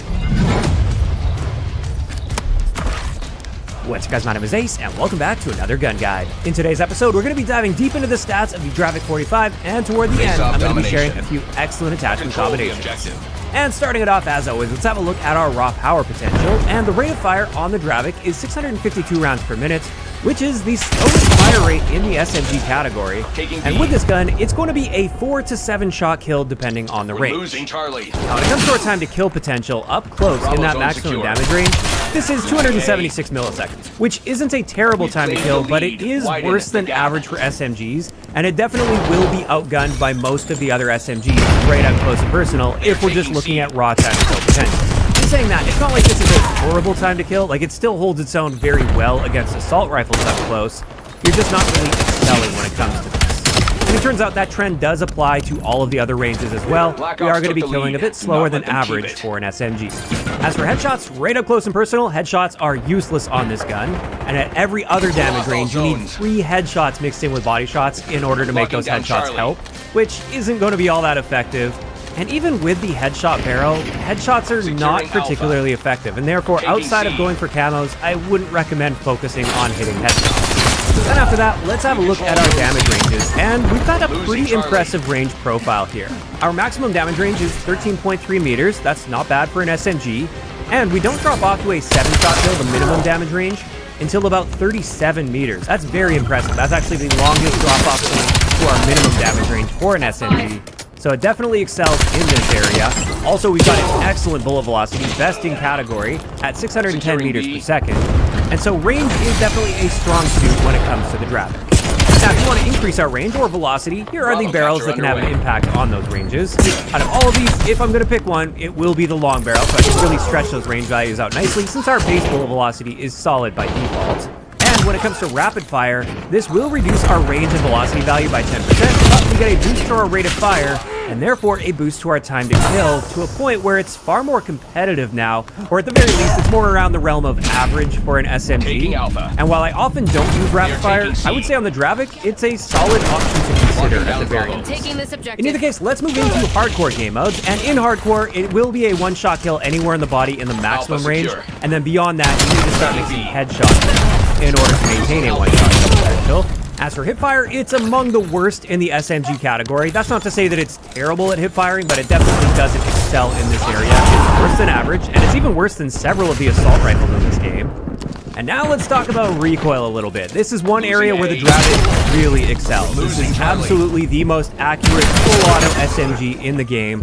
It's super easy to control this recoil. It climbs very slowly, and it's very predictable as well. It kicks upward with a bit of a lean to the right. When you combine this with the range profile, I would say this makes it the most versatile SMG in the game, because you can stretch out to those mid-ranges no problem, unlike many of the other SMGs. And this brings us into our handling stats, and the Dravik 45 isn't great in this area for the SMG category. For all of these areas, it's either among the worst or it's literally the worst in the SMG category, so something to consider there. It really seems they designed this to be sort of a middle ground between an SMG and an assault rifle, so it's designed to be a bit more versatile, but you lose some of those great upsides of the typical SMG in order to gain that versatility. But after that, let's have a look at our reload time, and our base reload time is 1.73 seconds, which is pretty slow for an SMG. However, we at least have a 36-round base magazine capacity, and when you combine that with the fact that we have the slowest SMG rate of fire, those 36-round mags can really last a long time, and therefore I think that slower reload time is really not a big deal because of this. However, of course, if you want to speed this up, you could use either the flip mag or the fast mag 1 attachments, or you can increase that capacity even more with extended mag 1 or 2. And for our base stats, this just leaves us with mobility. And unsurprisingly, just like with our handling stats here, across the board, we're quite weak in the movement speed department. Once again, the worst, or at least among the worst, in each of these areas for an SMG. So there we go, that wraps it up for all of the base stats of the Dravik 45. Now let's move into its unique prestige attachment. This is the MFS Agile Laser Pro. So with this laser, it's really designed to help a lot with your movement speeds, as well as your handling stats. And it improves our damage range, but this comes at the cost of recoil. And let's break this down a little bit further. When it comes to our aim down sight and sprint out times, it brings these closer to average for SMGs, but I mean, it's still a little bit slower than average, but it at least helps out in these areas to speed those up. Whereas with our movement speed values, this takes this gun from being among the worst in the SMG category to now being among the best by just putting this one attachment on. And then on top of that, we get a minor damage range benefit at 5%. Now, like I said, this does come at the cost of increased recoil, which, as we can see here, there's definitely a little bit more bounciness to the recoil, as well as a higher overall magnitude. But realistically, it's still fairly easy to control. I just wouldn't want to use this if I'm specifically going for like a really accurate longer range build. And one of the other cons of using this laser is when aiming down sights, it's going to be visible to enemy players. However, taking a look at it in-game, realistically, this is not a very visible laser beam. With the pacing of COD especially, I think it's pretty unlikely that an enemy is going to spot this laser, and then even if they do, is it actually going to affect the outcome of that gunfight? Maybe in some situations here or there, but I would say for the most part, it's not something you have to be really paranoid about. If you are using this laser, I would generally expect that the enemy is not likely to see it. And there we have it. With that out of the way, we can now move into some excellent attachment combinations, and the first one I wanted to share with you guys is my balanced stealth build. This is just a really nice all-arounder. With it, we are using a suppressor, we're using the damage range barrel to get that really nice 30% boost to our damage ranges. I've also got the Gator extended mag on here, just so I have that really nice 48-round mag with no downside attached to that whatsoever outside of using an attachment slot on it. So that just means I don't have to think about reloading nearly as often with this, and I can mow through entire teams without having to reload. As for my rear grip, I'm using the one that helps with our aim down sight speed, slide to fire speed, and dash to fire speed, just because I really like sliding aggressively in gunfights, so that suits my playstyle quite well. And then finally, we're topping this off with the Turbo Q-Step stock. which is the stock that helps with aim walking movement speed, and we get a great strafe value with this, so we can strafe in gunfights quite effectively. Now, recoil-wise, nothing actually changes here, and that's fine. This gun is just accurate by default, so I really like that. And this just makes for a really nice all-around stealth build with the Dravik, and I've found a ton of success with this one. In saying that though, one area where this is still lacking is the time to kill department, so I have a variant of this, which is my rapid fire build. So with this one, we're using all of the same attachments as the previous build, with one exception. I swapped out that extended mag for rapid fire. Now this still gives us a net 17% improvement to our damage range, and it really nicely improves our time to kill, so we're now much more competitive with SMGs right up close and personal. However, that does come at the cost of increased recoil for using rapid fire, so that limits our potential a bit if we're stretching our ranges out at all, and therefore we're sacrificing a bit of versatility with this build, but in doing so, we're gaining some more of that power as an SMG in more like close to somewhat mid-ranges. As for the next build I wanted to share for you guys, this is my gunfighter build, and oftentimes with my gunfighter builds, I like leaning really heavily into accuracy just to see the potential of a gun. But with the Dravik, it's already very accurate, so instead, I aim to make this the most versatile build possible with maximum attachments. And with this, we've got the Elo sights, the compensator, the damage range barrel, the 48-round extended mag, the quick arm grip, which helps with aim down sight speed, the endurance stock, which is the one that helps with recoil, the swift point laser, which helps with our aim down sight and sprint to fire time, and finally, we're once again topping this one off with rapid fire. And with this particular setup, since we're using a couple attachments that help quite a bit with recoil control, it really helps counteract that increased recoil with rapid fire. It means we maintain great accuracy with this build while maintaining an excellent range profile for an SMG. We've got improved handling stats here, so we can sprint out and aim down sights as fast as the other SMGs out there. And really, with this setup, there are essentially no downsides, or at least no big downsides with it. It's just good at everything now. It can compete very well with other SMGs right up close and personal, while maintaining its versatility at those mid-ranges, so it can easily challenge assault rifles in those ranges as well. And this just makes for one of the most versatile builds in the entire game, at least in my opinion. And then finally, I did want to share a build using the Prestige attachment, that Agile Laser. And with this one, we're really going to lean into the strengths of that. So this is my super strafe build, and you get a ridiculous strafe speed with it. So on this one, we're once again using a suppressor. I really like staying off the radar. We have that Gator extended mag attachment, the stock that helps with our aim walking speed, combined with the laser itself. And then since that laser does harm our recoil, I put the buffer springs on just to help counteract that recoil reduction a little bit. While we're still slightly less accurate than the base version of this gun, it's not by very much. It's still very easy to manage and control. And as I said, this allows you to strafe insanely fast. Our aim walking speed is 4.4 meters per second. So when you are strafing back and forth in a gunfight, it makes you quite a hard target to hit. And with that, that's finally going to wrap it up today's gun guide on the Dravik 45. When it comes to my thoughts on this gun, it's really good.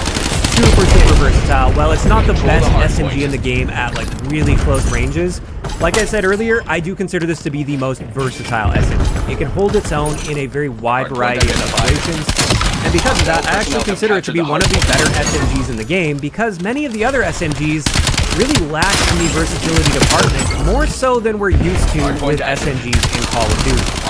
So I just feel like many of the SMGs are quite limited, but I don't feel that way with the Dravik. I feel like I can handle myself in a very wide variety of situations. Now, of course, these are just my thoughts on the Dravik, and I'd love to hear what you guys think about this SMG in those comments down below. Also, if you guys have missed any of the previous gun guides, I will leave a link to the playlist in the description of the video. And if you enjoyed this one, a like rating is always appreciated. And don't forget to subscribe for more if you haven't already. I'll talk to you guys next time. Enemy UAV detected. Don't flatter yourself. It's just business. I didn't think this far as like. Hostiles have the hard point. You would have expected them to slide.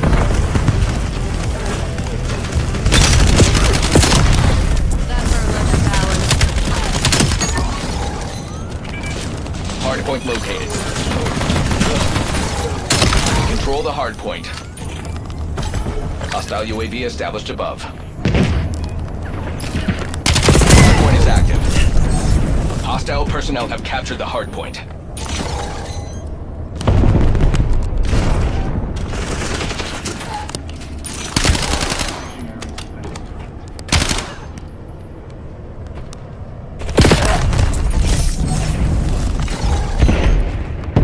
Hostile counter UAV above. Enemy UAV detected.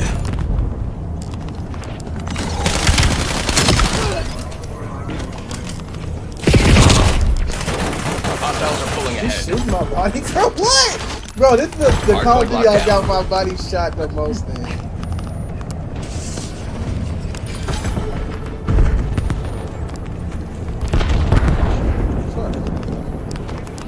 Hardpoint identified.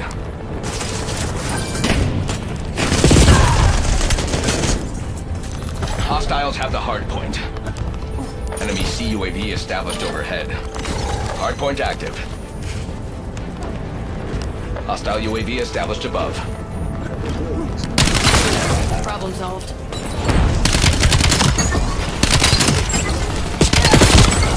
We control the hardpoint.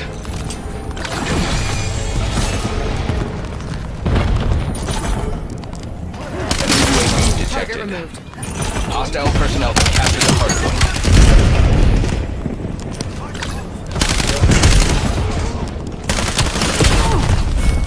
You can't be lagging like that, bro.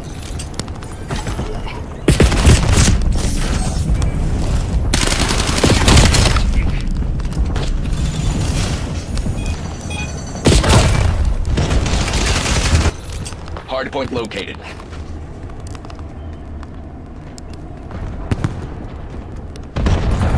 Hostiles have the hardpoint.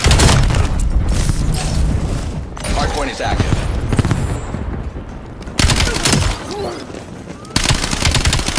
Hardpoint locked down.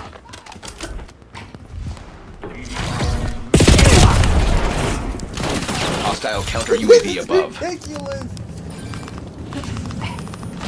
Hostile personnel have captured the hardpoint.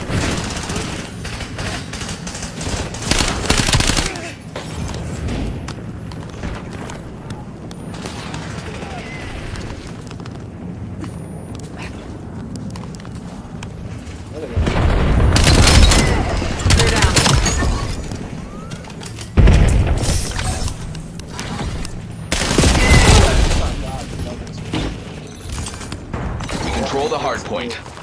Enemy CUAV established overhead. Hardpoint identified. Eliminated.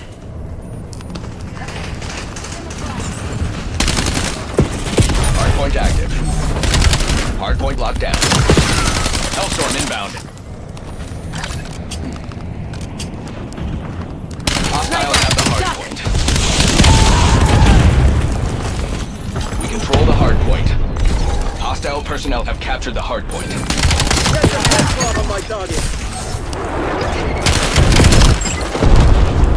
Hardpoint locked down.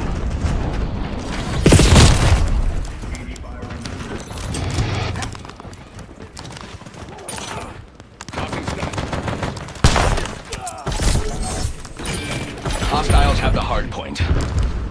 We control the hardpoint. Hostile UAV established above.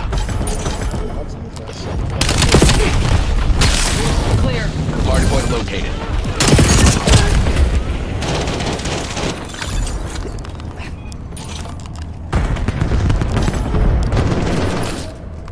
Hardpoint is active. Hostile personnel have captured the hardpoint. Pull back, mission is a failure. Damn it. This is beneath us.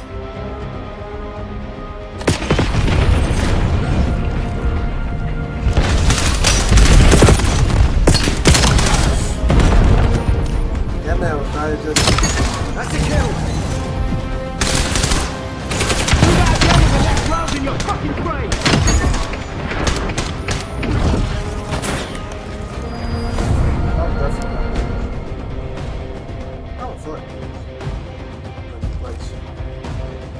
You killed me from behind like 4 or 5 times. Which one do you feel, man?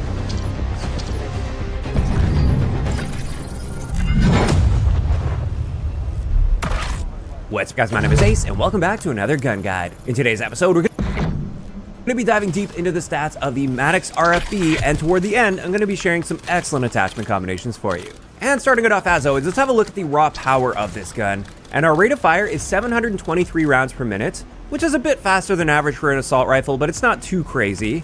And with this, it's going to be a 4 to 6 shot kill depending on our range, And what this means is right up close, we have a 4-shot time to kill potential of 249 milliseconds, which is the fastest out of the full auto assault rifles in the game.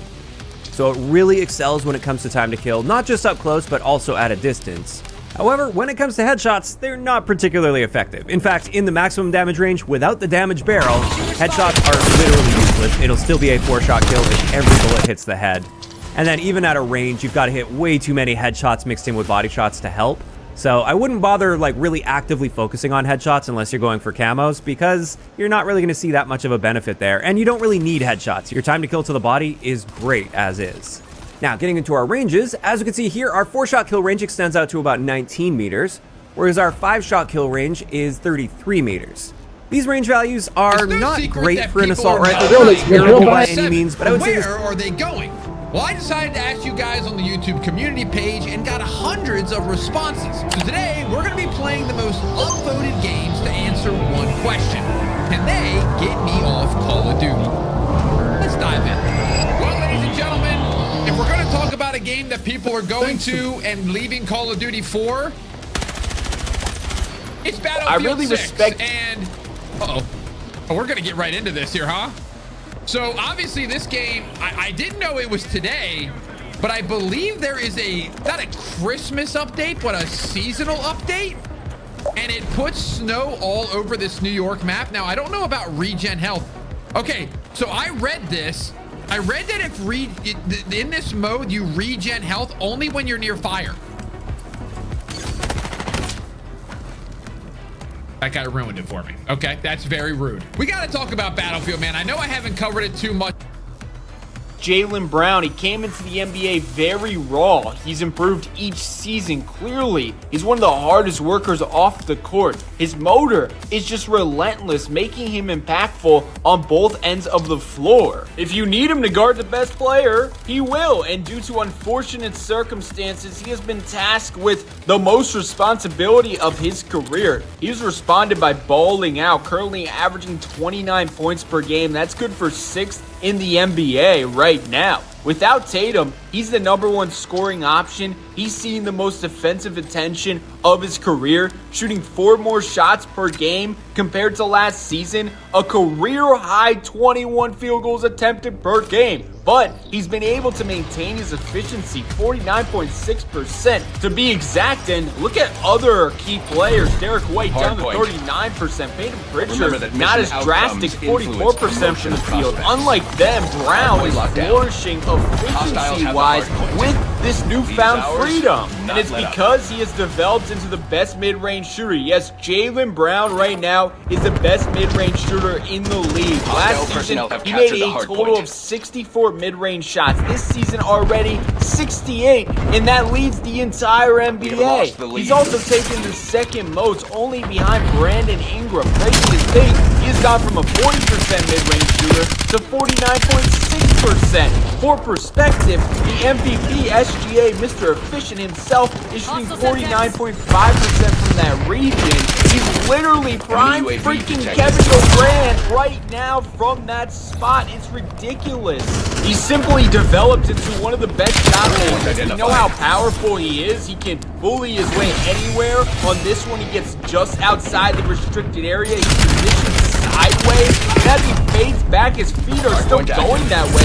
Yet the ball kisses the rim and trickles in. Just supreme touch, strength, and focus. Being able to make that while being way out of control is crazy, or at least he seemed out of control. But I'm sure you tell me.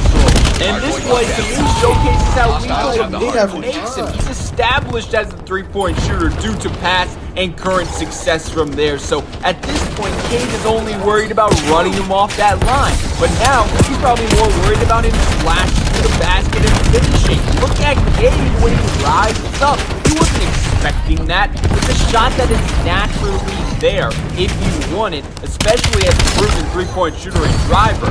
Also, Jaylen Brown being completely confident to rise up with the defender in his airspace, landing zone, and it not affecting his shot at all is very impressive. How about this one? Working against OG Anunoby, one of the best defenders in the league, runs and fake doubling. So now Jaylen Brown gives a shove to OG with the right hand, and at the same time, with the other hand, a long push dribble. Now some space is created, and even more cushion is created, fading back. The strength is an underrated aspect. That's a long distance to be fading like that. Most would miss short, not him, because he's built like a dang football player.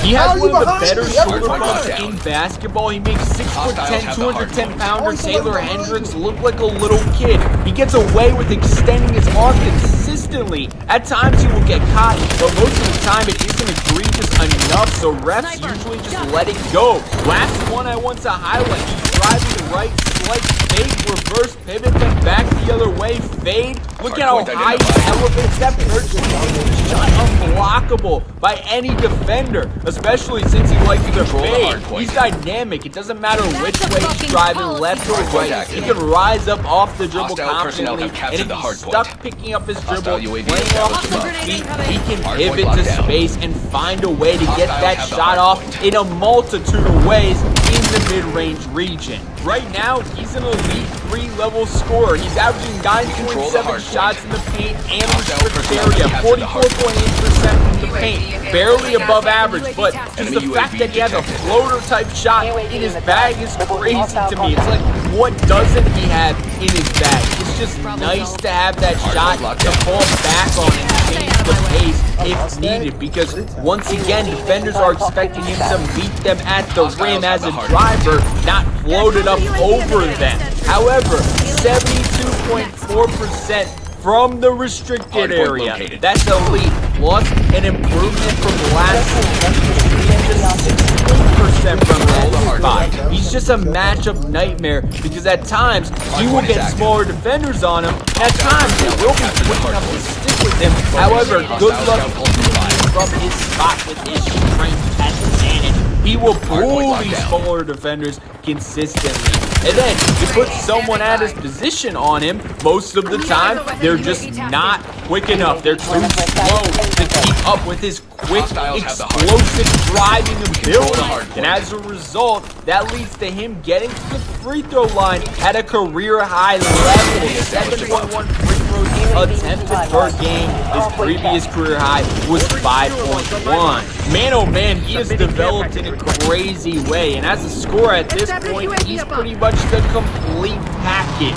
And I feel like every season his handles just get better and better. Here you see him operating at the top of the key like a point guard. He picks up a ton of speed, and then he stops on a dime between the legs. He realizes, oh, I have a big man on me who's way slower. Take this quick jab dribble to scare you. That freezes him a bit, and then a quick left to right crossover. See ya later. Also, he has improved as a pick and roll ball handler, running this action as a handler the most of his NBA career. He's gone from 17% frequency to 21%. Last season, he was averaging this 86 points per possession in this action. That put him in the 51st percentile.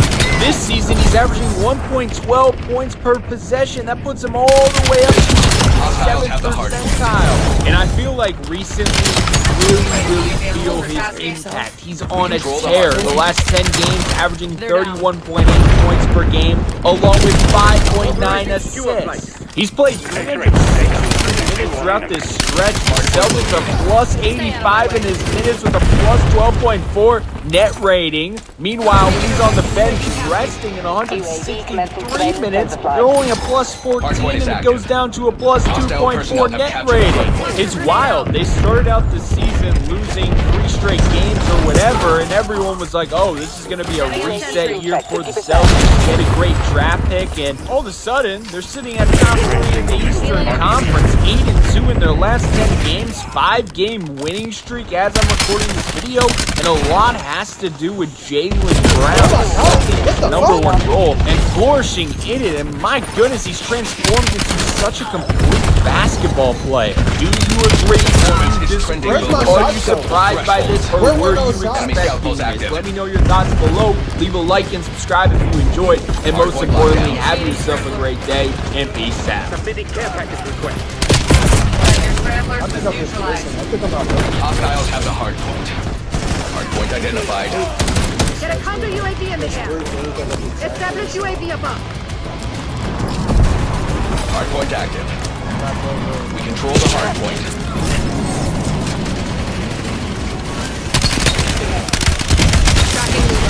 Damn, he's gonna be I'm removing fewer targets.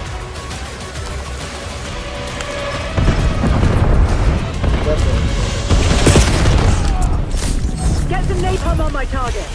Engaging.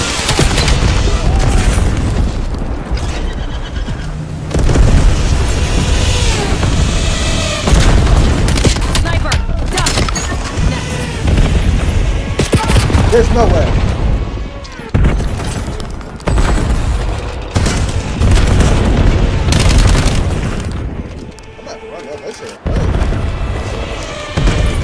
Hostile personnel have captured the hard point.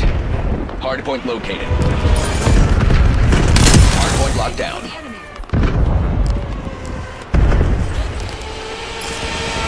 Hard point is active. We control the hard point. Ordering fuel lock on my mark. Richthofen authorizing one zero cap. Signed up. UAV standing by. Taking requesting UAV package. UAV in the target. Reporting hostile contact. That's a fucking policy. Hostile grenade incoming. Requesting counter UAV above. UAV mission time clock 50%. I need eyes overhead. Setting up sentry. Richthofen marking care package LZ.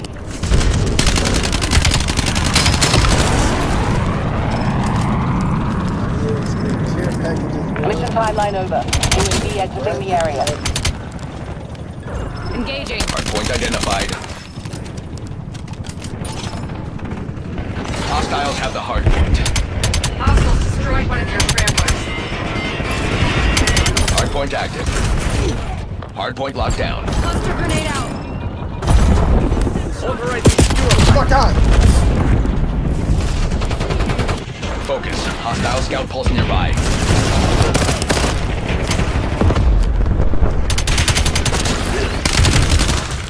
Submitting ARP tasking request. X-ray on mission. Sensors online. Flashing out.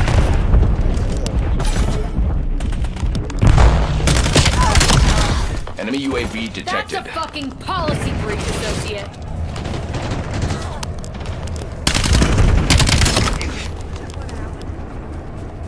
Establish UAV above. Time's up. That is crazy. Stop it. The advantage is ours. Hold it. Midway mission time check. Hard point located. Hostile personnel have captured the hard point. Submitting care Enemy. package request. You're on my mark. Hard point is active.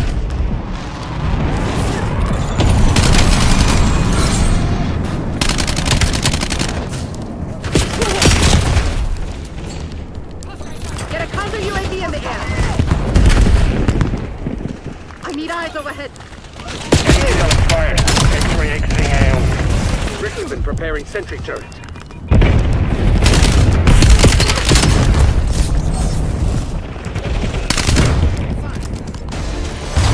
Corporate appreciates your role in today's success.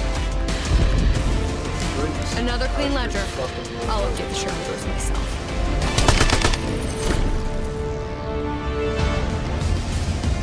Skilled contact. Using send shot.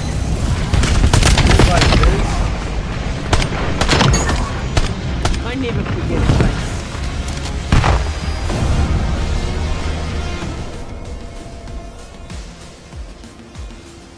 This gun definitely doesn't excel in the range department, which is a fair trade-off considering up close we do have the fastest full auto time to kill potential. Also, our bullet velocity is noticeably below average for an assault rifle at 650 meters per second, giving us a hit scan range at 32.5 meters. As for barrels at impact range or velocity, The long barrel on this will increase our ranges by 30%.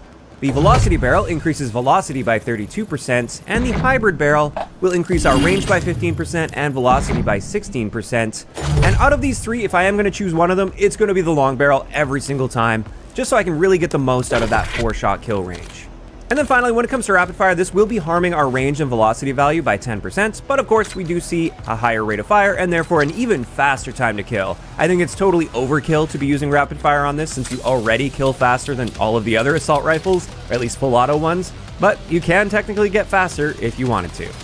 Then taking a quick look at hardcore game modes, the Maddox is quite good in hardcore as well because it's a one-shot kill to the body in the first 2 damage ranges. And that extends out to 33 meters, and it's usually not that difficult to keep yourself within 33 meters in this game. Then taking a look at hipfire, our hipfire spread with the Maddox is a little bit better than average for assault rifles, so it can hold its own with hipfire. And now let's get into recoil. The Maddox has some very interesting recoil and also fairly inconsistent recoil as well. You can see the 2 patterns do vary a little bit, like sometimes it just really takes over on that horizontal recoil on you. So this looks quite sporadic, and it is if you're holding down the trigger for a long period of time. There's lots of zigzags mixed in there that can definitely throw you off. However, the thing I wanted to point out is your initial shots fired kick basically perfectly straight upwards with very little gaps between them, meaning as long as you're getting your kill within those first few shots that you fire, this gun is very accurate and super easy to control. As you continue to hold that trigger down, this is where it's going to start doing some weird things on you that are also sometimes unpredictable. So that's just something you have to manage with your playstyle. I just find if I'm playing normally and making sure I'm getting my kills within the first like 8 to 10 bullets, I generally have no issues with recoil. It's really just if I'm spraying and praying where it starts to become a problem. Then taking a look at our handling stats, for the most part we're pretty close to average for an assault rifle. However, our sprint out time does excel a little here. It's the second best in the assault rifle category at 190 milliseconds, so that's one little upside to using the Maddox, whereas the rest are, again, pretty much average, or at least right around the realm of that. And this brings us to our reload time, and our base reload ad time is 1.8 seconds, which is a little bit better than average for an assault rifle, and it's worth noting we get a default magazine capacity at 40 rounds, which is really nice. However, of course, we can improve our reload speed by using the flip mag or the fast mag attachments, or we can increase our capacity with extended mag 1 or 2. However, extended mag 2 will be harming our reload time by a very noticeable margin. And then finally, for base stats, let's have a look at our mobility, and across the board, we're just a little bit above average for the assault rifle category, so it's not bad in this area. And that wraps it up for the base stats of the Maddox. Now let's talk about our unique prestige attachment, which is the Echo Fire Barrel. And with this, it converts the Maddox into a very fast 2-round burst. However, we do see a reduction to our damage values, meaning it's now going to take us an extra bullet to kill within each range window. Although the range windows themselves don't change, even though the pros say it changes our damage and damage range, it's just damages. Also, as you can see up close, we have a noticeably slower time to kill value, and then at mid-long range, it's pretty close to the same time to kill. So we're not really seeing any time to kill benefit with this at least. But diving a little deeper into the stats here, based on my hand testing, our rate of fire within each burst of 2 bullets is roughly 1,200 rounds per minute, very, very fast. And there's a very short burst delay between those at around 40 milliseconds. Keep in mind, with hand testing, especially with really high fire rates like this, it's hard to get like perfectly accurate values. That at least gets you in the ballpark. And more interestingly, we've got a lot more recoil with it. Now, it's predictable recoil. It kicks upward with a pretty strong lean to the right, but it's a nice straight line. However, the magnitude of that recoil is quite high. It's also worth noting each one of those little 2-round bursts are grouped very, very tightly because the rate of fire is so fast. But you do have to work pretty hard to be counteracting that recoil, and I personally find this attachment to be very odd in its current state because you're getting a worse time to kill potential for more recoil and less forgiveness overall. And I'll be honest, I don't really see any good reason to use this. Maybe if it drastically improved our accuracy, I could make an argument for using this. But as it is right now, this just seems like a straight downgrade to your gun by using this. Sure, it changes how it works a little bit. Maybe just for a change of pace, you might want to try it out. But at the end of the day, I would much rather use the base Maddox over the Maddox for this attachment in every scenario. So with that out of the way, let's now get into a few excellent attachment combinations I've got for you guys. And the first one I wanted to share is my aggressive stealth grip. This one suits my playstyle quite nicely. With this, we're using the suppressor. We've got the damage range barrel on this to improve our range by 30%. We have the rear grip that improves aim down sight, slide to fire, and dash to fire times. We've got our aim walking speed stock, so we get a great aim walking speed at 3.8 meters per second, and then we're just topping this off with buffer springs to help with our recoil a bit. And as you can see here, recoil-wise, it's noticeably more accurate than the base recoil. Again, those initial shots fired especially are kicking straight upward, grouped really nice and tight together. So as long as you're not holding down the trigger for too long, this gun is very, very accurate.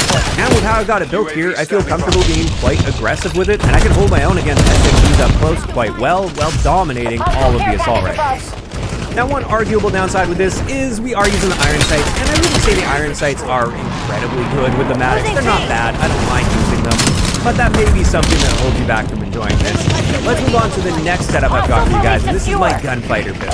With this one, we're really leaning into accuracy. Since we already have a really solid time to kill and handling and mobility stats, why not just make it as accurate as you can at that point? So with this, we're using the ELO sights. We've got the Redwell compensator on there, the damage range barrel, the Vast Drift Lock under barrel. This is the one that helps with horizontal recoil a bunch. We've got the 40-round fast mag on there, just for a faster reload. I feel like 40 rounds is more than enough, so it's just nice to reload that a little faster. We've got the Faraday Quick Rear Grip. This is the one that helps with aim down sight time, and this is to counteract some of the aim down sight losses we see with a few of these attachments, as well as the recoil stock, and then finally the buffer springs, which also help with recoil. And with this one, you can see it is insanely accurate for those initial shots. It also pretty much eliminates any of that weird zigzagginess as it's kicking upward, even if you're holding the trigger down for a long time. It's not that it totally gets rid of horizontal recoil, it just gets rid of a lot of the recoil that tends to be unpredictable. So that makes this very good at just hanging back and picking people off at range, but you can still play reasonably aggressive with this as well. But then finally, even though I don't like the attachment, I did want to share a setup with the Prestige attachment, the Echo Fire barrel. And when using this, I really feel like you gotta use Gunfighter just so you can get enough attachments on here to mitigate the downsides of that barrel. So with this, we're once again using the ELO sights. You've got the barrel itself, the horizontal recoil under barrel, the 40-round fast mag, the VAS Spire grip, which helps us with recoil, as well as that recoil control stock once again. For our laser, we're using the 5mW lockstep, which is the Strelok laser. It's the one that allows you to get near perfect accuracy the moment you start aiming down sight. Like your hipfire spread tightens up almost immediately, so even though you're not technically aimed down sights, you're almost as accurate as if you were aiming down sight. And that just makes up for the fact that we do have a slower aim down sight time with this, since I wanted to lean into that recoil so much. And speaking of recoil, we're topping it off with buffer springs. And with all of this combined, it gets a lot of that recoil under control, but I mean, it's still going to be climbing on you fairly hard. You still have to be willing to counteract that. It's just easier to handle it with all of these attachments. And I do feel that makes this a lot more tolerable to use this barrel, but like I said, at the end of the day, I don't really like this attachment, and therefore this is not a setup I plan on using often, but I always want to make sure I'm covering my bases here and sharing a setup with each Prestige attachment. And there we have it. That's going to wrap it up today's gun guide on the Maddox RS.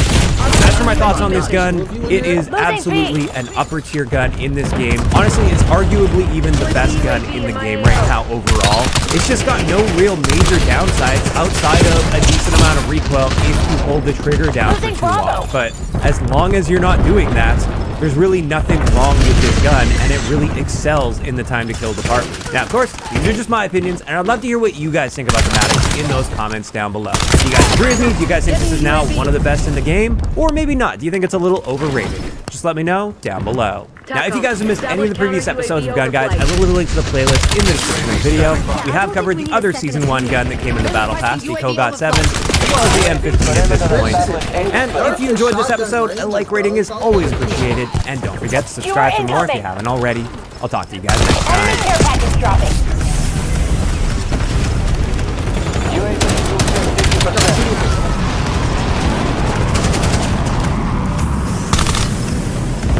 Oh my god, I can't go around.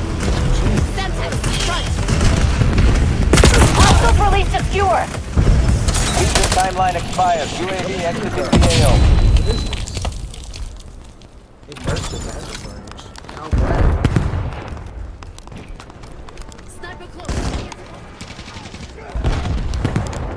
Deploy CUAV in my AO. Authorizing UAV mission.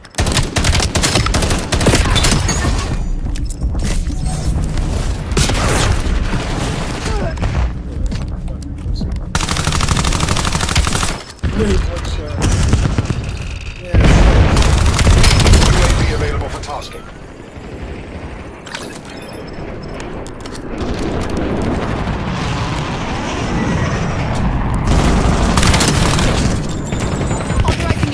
asking. UAV Triggering commencing active surveillance camo. overflight.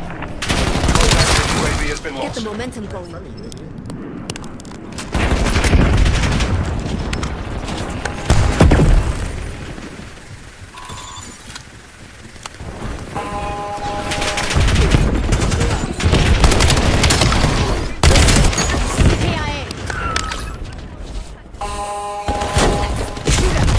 Let's fuck.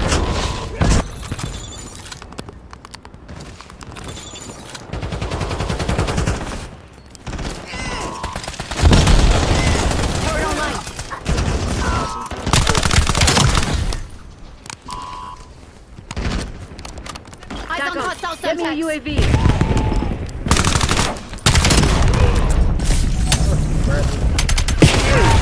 They're on the ropes. Don't let them fucking breathe.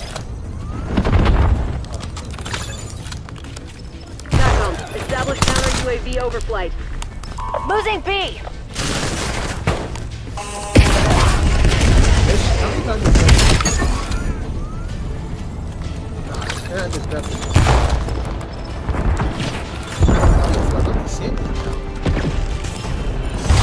Okay, fuck yes. AO secured. Resupply teams inbound. Clean work. They never stood a chance.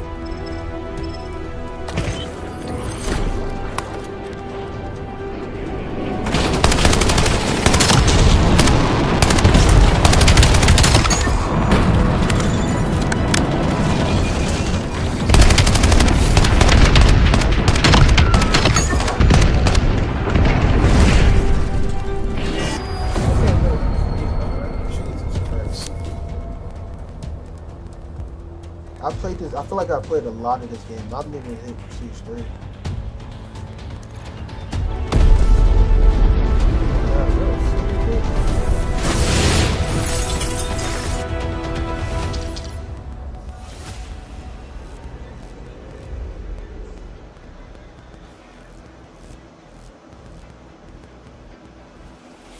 Christmas is right around the corner.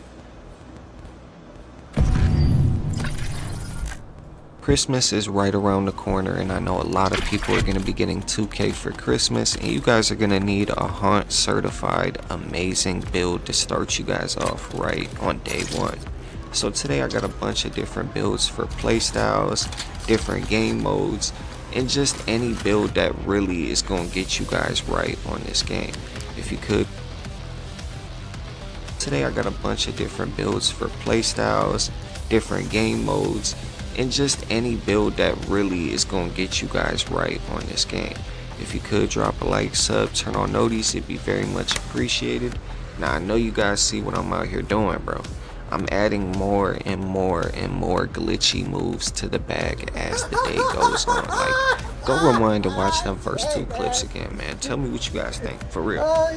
Cause I'm out here just adding to the bag. You guys thought the freeze glitch was crazy. I mean, I just keep adding, man. So what that means is there's a new dribble tutorial on the way. You guys need one? Whole bunch of advanced glitchy moves, and I got a beginner one for the new, you know, up and coming players that's going to be getting the game for Christmas. So if you guys are ready for that, all I need you to do is just drop a like on this video. Let me know in the comments, when do y'all want me to drop these vids, bro? When y'all want that dribble tutorial? When do y'all want to see all these glitchy moves and everything like that? Just let me know, and I will bring it to y'all. So simple as that. Now let's hop straight into these builds. That is the purpose of the video, even though I am moving crazy. We're gonna start off with my 6-4. Now this is one of the safest builds you can make, and I'm certified on it. So because this is the first build I made, upgraded, and I use every single day until this day. So if you do again, tune into the channel for a minute. You guys already know about this build. You know exactly what you build. These clips are on this build, and this is just one of those builds that it's a very safe build to start off. You don't need many cap ratings because you're already starting off with a high. You're already starting off with getting all the dribble information. You're already starting off with an 89 here and so many other things. This build just gets better with cap ratings, you feel me? So this build is one of the best builds I could recommend. Like, you can tweak it a tiny bit it if you want to. I mean, you can go 92 3-point, 96 driving dunk, or you can swap it around and go 94 driving dunk and go higher 3. There's a lot of different things you can switch if you want with the cap breakers on this build on here too. So pretty much with the steel, this build is almost completely finished. Right? Now, even though it's a great build to start with, it's also a great build for cap breakers. So as time goes on and as time goes on, this build is progressed into pretty much a steel.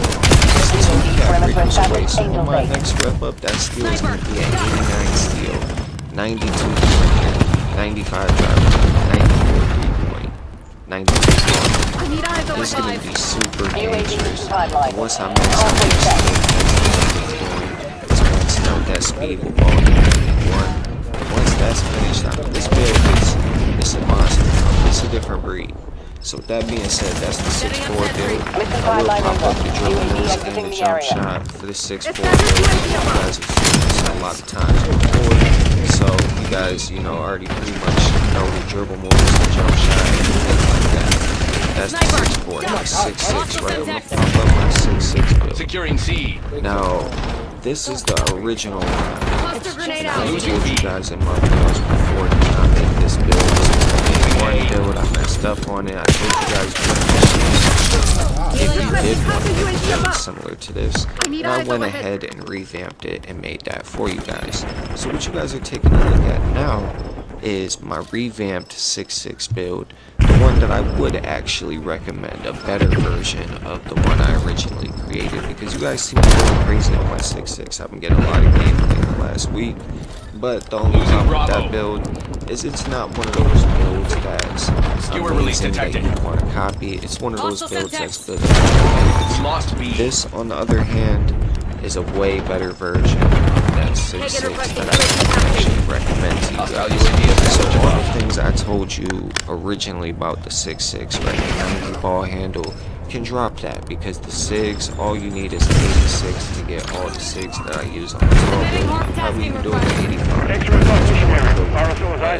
85. For real, the Bravo capture underway. ball handle had to come up. The 3-point had to come up. The driving dunk. Bravo is out. The same at 96 because I seen how overpowered that was. But Enemy care package I detected think over this build will just make it so I did. So the revamped version you guys are seeing is a high 3-point, 92 3-point, 92 driving dunk. You could cap break that to 96. And then when we take a look at the cap breaker sheet here, right? Now my plan for this is to add one on ball handle, one with speed ball, just so that we got 86 speed ball. Pretty much the same exact speed. Enemy hellstorm launch detected in your AO. So 86 ball handle, 86 speed ball. So you can move like a small ball. Next thing I will use cap breaker dunk. We're at 6 cap breakers now. If you take the dunk to 96 and then you add ball, speed with ball, that leaves 3 left. You could throw one on her, get it to 82 with the dunk packages with the 96 driving dunk, and then after that you can just start building onto the steel or building onto the steel. Goes all the way up into the 80s. The perimeter goes up into the high 90s. So this build is pretty much small guard kills. That's exactly what it is. It's like 67 steel, or the steel is too low, or anything like Losing that. Alpha. That's why I got this build. You guys can see like I'm like one of the top blocks on here. I run guard and block every single day. And I've boxed some of the craziest 90 shooting percent, you know, sending up guards. I just really play defense on these steals, blocking 3 I'm really good at it. They're really, really good at hiding behind the screens. Some people are just gonna be so good at that. I'm telling you guys, the defense on these players is not to be underestimated. I'm up here locked when I'm on that court. I don't even pick up lockdowns. Let's go. guards. Visual With on that enemy being squad said, link. that's something Get a to counter keep in UAV mind. in the air. Like, Submitting. crazy when it comes to these builds, 'cause some things might be, you know, a little sketchy. 67 steel, that goes up into the 80s, and I promise you, you're gonna get a lot of steals even with 67. So that's the revamped version of the 6.6. I'm gonna pop up my 6.6 Losing dribble A. moves and my 6.6 jump shot, and then we're gonna hop Ordering into HVT the deployment on my 6.6. way. Requesting counter UAV above. Now, the same thing will apply to all tall guard builds I'm showing you guys. All just a second though, even if you're gonna make a 6.8. And then they also get the same jump shot, and they all get contact points. Now those are three different things for if you're gonna Locking ISO. down Charlie. You know, if you're able to dump the ball and get some contacts.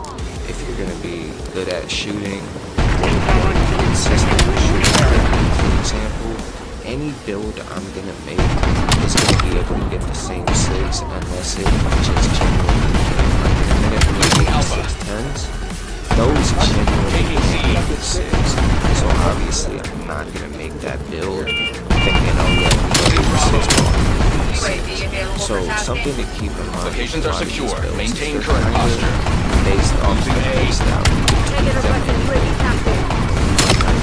Exact dribble moves. You might not need an 86 ball, but I can show you guys builds that all get sort of that same ISO vibe to it. So my small guard, I love to bring that vibe over into tall guards. So all the builds today, you know what I'm saying? The small guard, obviously, I'll show multiple because I think that one small guard is really good. But these two tall guard builds, they get the Crush same them while they're on the jumper, defensive. same dribble moves, pretty much the same in everything. They're just two different builds with different play styles. But I would still use the same dribble moves, you feel me? One's just for 2s, and then one would be more for 3s. That 6.6 build, you are catching eyes over here. Keep up the effort. Small guard type big guard build you can bring to the 3s and not really feel a difference. You can cook up, be fast, get stops, and not have to worry about being Now, when it comes to the 6.8 build, you can bring this to the 3s. Football. The only thing that you got to notice is the 6.8 is going to be on the screen right now, right? Do these two moves look familiar to you guys?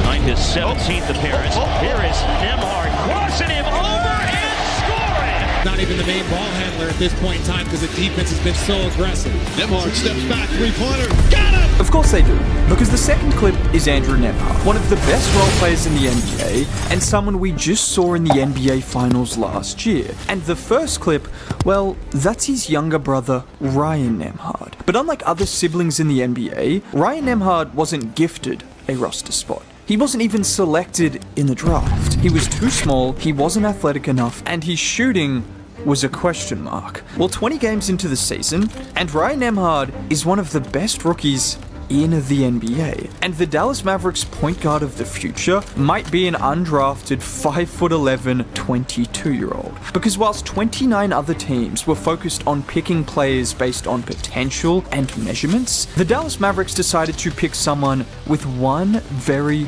important skill. Listen closely. It's his ability to play basketball. Just like on this play, with a couple of minutes remaining and the Mavs looking to close out the Nuggets. Who has the ball in his hands to make a play? It's that undrafted rookie.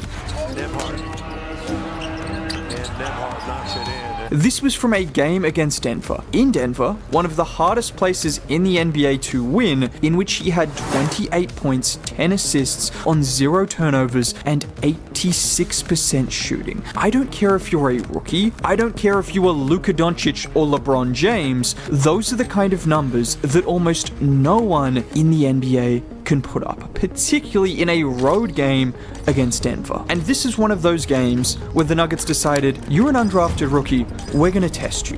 We know you can shoot a bit, but we're gonna play drop coverage on you and make you beat us with your scoring. Well, Ryan Nembhard did exactly that all game long. Like on this play where he gets the screen from AD, and with JV in drop coverage, looking to circle around, he back before coming to a stop, pivoting back inside, and hitting the jumper. That's kind of like giving Jamal Murray a taste of his own medicine. Or this time where he gets the screen again, and with Jokic in drop, look at the burst of speed just to get where he needs to, and it's zero hesitation, rising straight up and knocking it down. And this has been the story of Nembhard's season so far. Entering the draft, no one questioned his playmaking. This is a guy who led college basketball in assists last year and did it efficiently, averaging nearly 10 assists a game to just 2.5 turnovers. The question is over his scoring. At 5'11",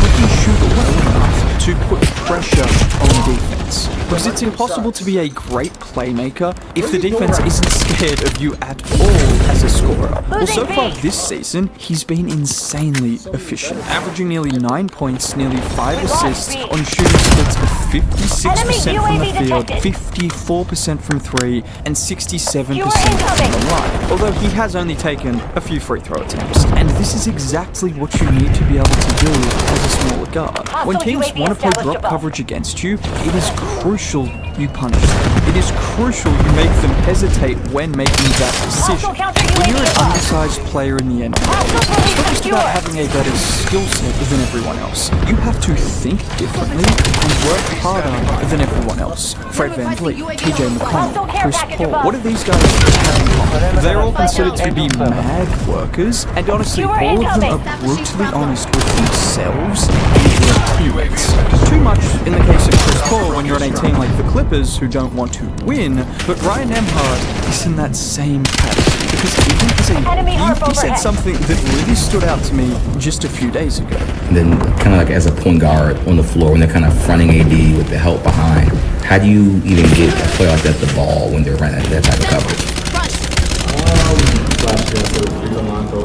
There's different ways to get the ball back. I think we're a little too focused on Not only was he right, but the confidence.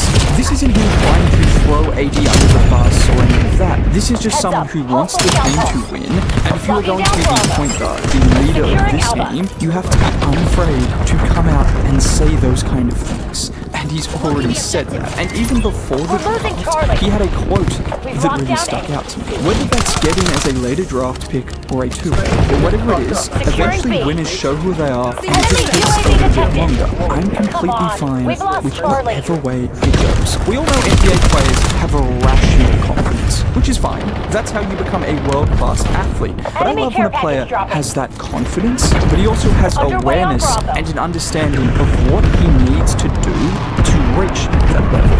I'm just saying, maybe D'Angelo Russell could take a leaf out of Ryan Nembhard's book. And the reason Ryan Nembhard has literally changed this Maverick season is because he understands his role better than almost any rookie in the league. He'll pull up jumpers when the defense gives him space and set up his teammates without making mistakes, which he has been doing at an elite level. Just look at a play like this where he brings it up the floor.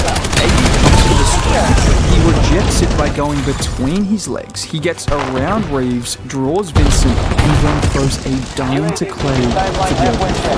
Or just like here where he gets the screen out top, he sees Kawhi helping over, and just the dime to Christie in the corner. Or again, on this play, where Gafford comes and slips the screen, and pause here. Where do you think this ball is going? If you guessed he would quickly turn his head and throw an absolute dime to Klay Thompson, who hits the mythical no-dip 3, then you would be correct. And this is what makes a PG great. Those subtle movements, that subtle recognition of when a player is helping over and when he can get someone open just with a feint of his head. And Ryan Nembhard does that so well. And when I say he's been setting up his teammates at an elite level, so far this season, Ryan Nembhard is averaging 4.8 assists to just 1.2 turnovers, which is basically identical to what he did in college. And for reference, is top 5 in the NBA. And unsurprisingly, only behind guys like TJ McConnell, Mike Conley, and Jamal Shead, who all have one thing in common. Yeah, when you are undersized, you need to do things differently. You don't have any mistakes to make, and Ryan Nembhard so far just isn't making any mistakes. And you know what has been the most impressive performance from him this season since becoming a starter? It wasn't the 28-10 versus Denver or the 15-13 versus Miami.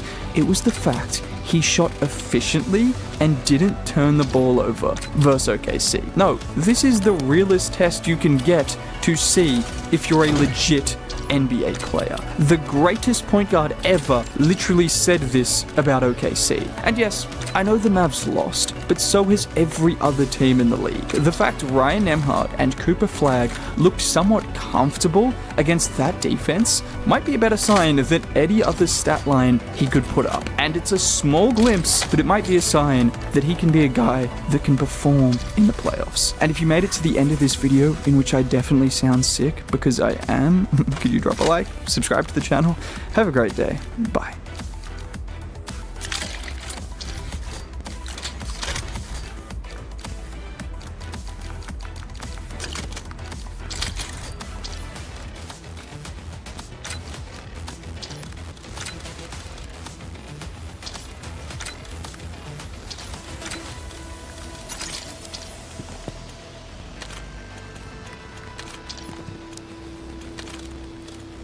Next thing I'm unlocking is probably the fucking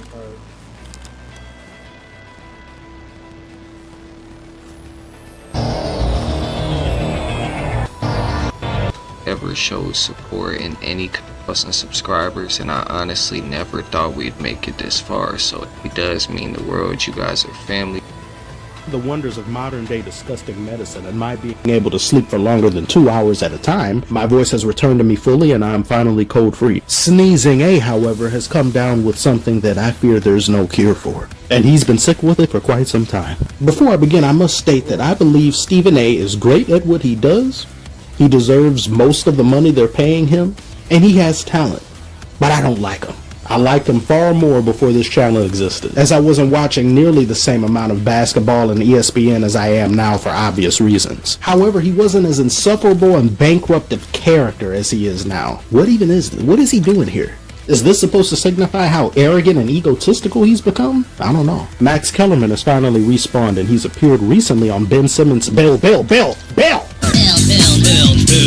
Note to self for later, replace tongue, as this one has been corrupted beyond use. Max was queried about his time on First Take as well as his unceremonious exit from it. And I should say, I like Stephen A, and I've always gotten along with him. I didn't love how he handled the aftermath of you leaving, where it's basically like, I told you the show would be better. I just thought, because I think you're really talented. I just didn't think that was the right way to handle it. If you're doing a debate show and you're a competitive person, yeah, why would you want me as a partner? That's bad. You want to go 15 rounds every day with Mohammed Kellerman? That's just bad. You know, it's embarrassing. He goes on to say much more, but Stephen A primarily harps on that point. And watch what he goes on to say. Did I hear correctly? Did we show what he called himself Mohammed Kellerman, as in Muhammad Ali Kellerman? Enemy CUAV established UAV detected. I ain't gonna lie to y'all. I had my researchers check and make sure that wasn't AI. That wasn't some shit that somebody just made up. We were talking about boxing. You're absolutely right, because I don't know anybody that knows more boxing than Max Kellerman. He's extraordinary, no doubt about that. We're talking about First Take, though. And he took it someplace that all I want to say is, are you really sure you want to go there? See, there's a lot of stuff that goes on behind the scenes. Are you sure you want to go there? Because I'm not unless you take me there. If you take it there, I'm taking it further. Psst, that's something you don't want to do. Stephen A, why are you about to drop Meet the Kellermans? None of what Max said warrants this type of warning or response. Max has been quiet and minding his own business for the better part of 3+ years or more.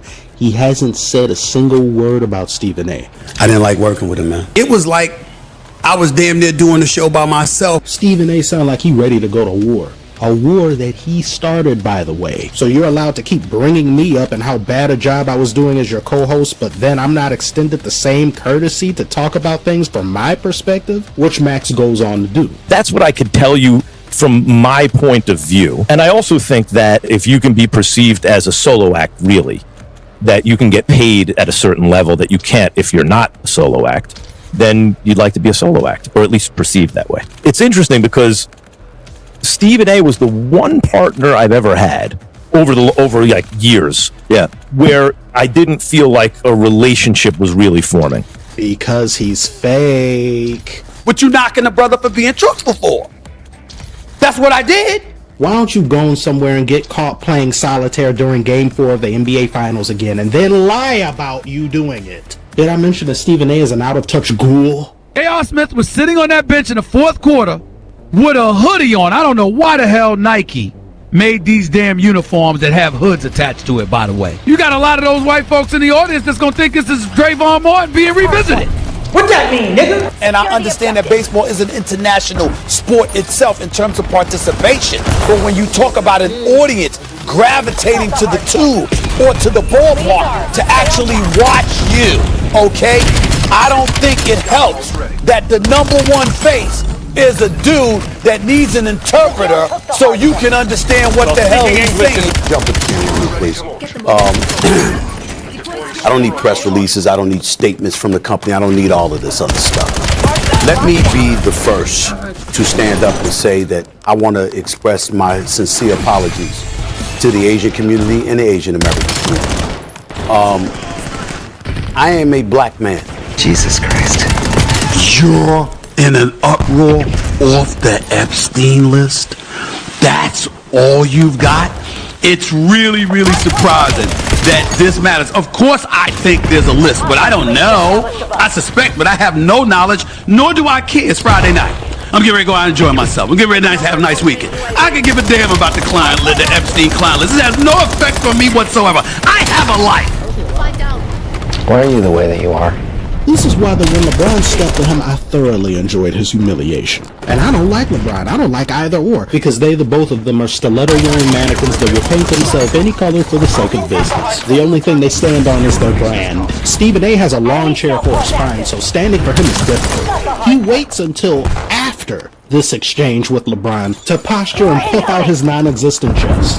That man put his hands on me, I would have immediately swung on him. Immediately. I don't think you have the facilities for that, big man. You ever see LeBron go at the white boy? It's called what it is. Closest you ever came to seeing him do something like that was when he called out Brian Windhorst. And that's the only time you ever seen LeBron James, really go at somebody white. I'm gonna call it what it is. So when I did my monologue for 17 and a half, 18 minutes, the day after he decided to go on Pat McAfee's show, all right? And then I said what I said and meant every syllable of what I said. Immediately after, I was informed that we won't be hearing more from him about me. That's what I thought. But who does he think he is? You see how he walks into an arena like he a player, like he about to drop 50. You about to drop nothing. Ain't nobody coming here to see you, Otis. Be happy with the things that I had brought up. I never brought up really, and never really discussed why you were not at Coach Bryant's reward service. I never really brought up or discussed why you did not attend the Wade Hall of Fame induction when that man was directly responsible for you capturing the championship for the first time in your career. I brought up none of that. I didn't bring up the fact that even though when people had asked, you had alluded to what had happened tragically to your son, and thank God he was okay with his heart condition. I didn't bring up the fact that even though you couldn't go to the Hall of Fame induction of the Wade later, weeks earlier, you were out of the country on business. I didn't bring that up. That's your personal business. Okay? But the fact is, you wasn't at the Hall of Fame induction of a brother that's going to drastically assist to you being a Hall of Famer because he helped you become the champion that you are. And he was a big brother. I brought up none of these things. Shame on you, LeBron. You should be thanking me for doing things like this on your behalf, even though I'm bringing them up now. And the only reason I'm bringing them up is a means to attack, to make myself look better in a disadvantageous position. And even if you agree with what Stephen A is saying, and you say, well, yeah, those things matter. LeBron did this, that, what does that have to do with the issue in question? I stepped to you, I got in your face, and you said nada. You said none of this. You waited until you got on TV to talk shit. You waited until you got on a podcast to talk shit. Where was this energy when you were in thy presence? Should have said, you're 4 and 6 and Space Jam 2 is trash. Get out of my face. Bill Simmons, you interviewed me. You didn't tell me you didn't like how I exited or how the exit happened. And, Hey, I wish you wouldn't have done this or that. You didn't tell me that when you spoke to me. Same fucking camera. Where y'all at? Ironic. Whatever you feel about who you're working with and what the situation is, to me, a cardinal sin is portraying that on the air. I agree. We saw this play out in real time on Undisputed when Skip couldn't get off Tom's Brady and made personal digs at Shannon over a man he's never met. It never got nearly as contentious on First Take, but Stephen A maneuvers in silence and in the background. He's a smoke and mirrors operator. Many viewers point to this moment as being when Stephen A plotted Max's downfall. Max almost seems blacker than you, Stephen A. with what he's coming, with his commentary. But with all due respect, my brother, I'm just saying, dog. Wait a minute. I'm just saying. I'm gonna check you right now. You don't cross the line. Max went from Kellerman to Melanin in that very instant. I don't like seeing moments like this happen in my community, but Stephen A has gone out of his way so many times to make it so easy for him to get placed in conversations like that. Even when Magic and Snoop were on the show talking about the Colin Kaepernick situation, Stephen A didn't have anything of depth to say other than making an observation of, we know why he isn't playing. Whereas Max gave a wonderful and thoughtful diagnostic that both Snoop and Magic agreed with, and was even hyping him up as he was talking, only for ESPN to scrub that from the segment, at least on the clips that are available on their channel. You can't even see that. Max has had numerous clips erased for reasons that have nothing to do with time conservation, while Stephen A takes up a lion's share of airtime repeating his damn self, being overly theatrical or screaming about something. Do I think the scrubbing of Max's takes were Stephen A's doing? Perhaps. I wouldn't be surprised. He's for himself more so than anything. He can fall back on the excuse of the show and the ratings and the presentation he's trying to establish all he wants to. That show came with an expectation that the audience was looking for us to live up to. Anybody that's in front of the camera has an obligation to be compelled to be pulled towards what the audience wants, because that's how you get ratings. Is going behind Max's back also how you get ratings? If I thought for 1 second that Max Kellerman would have been fired or unemployed or whatever, I never would have made the suggestion. Sure, laddie. Whatever you say. You've only been in this form of business 30 plus years and you don't know how things work, how things operate at the upper levels. Where the hell was Max supposed to go if he wasn't going to get fired? Is he going to be a prop on the show? Makes no sense. But what do you, the public, make of this situation? Is there anything I've said you find fault or disagreement in? Comment below, let me know. Like and subscribe if you are new. Appreciate you all so much for tuning in, and I will see you on the next one. Secure on my mark. Hardpoint active. Got the hardpoint. Hostile marksman. Hostile cluster grenade.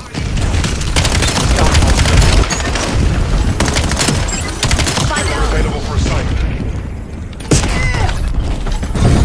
Bro, think about this. Why is EMP the fucking default when it's fucking dog? There's one fucking tactical Lynn says that they secure target. Lynn scanning with scout pulse. TACOM, launching UAV.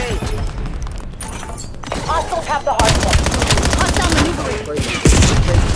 Lobby EMP. Sniper close. Hardpoint locked down. The field puts the hardpoint. Tried to jump for like 2 seconds. Hardpoint identified. Got the hardpoint.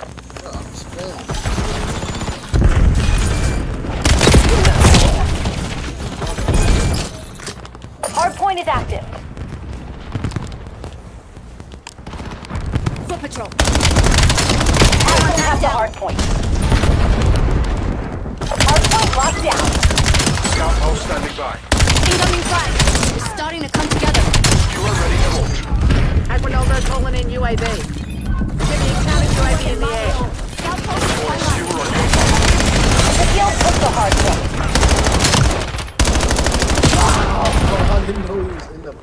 Got the hardpoint. Assault pack. Come get supplies. Enemy drone pod working.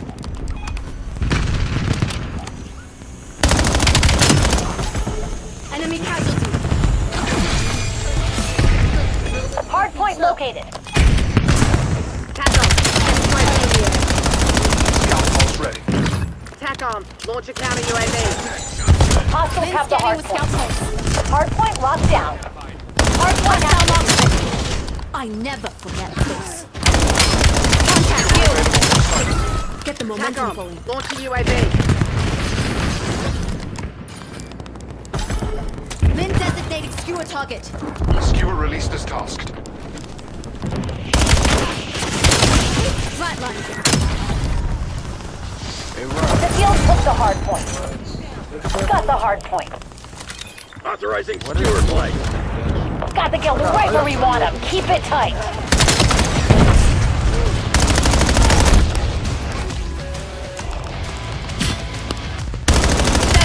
Standing by. No pulse. Lin confirming. I thought that was a friend of the dumbass. Can I take that off? Hard point Why identified. can I take it off? The years and shit. Hostiles have the hard I point. don't even see what I'm saying. I gotta exit the shit on the gun. Exit, not shoot the fucking. Hard point is active. Hard point locked down.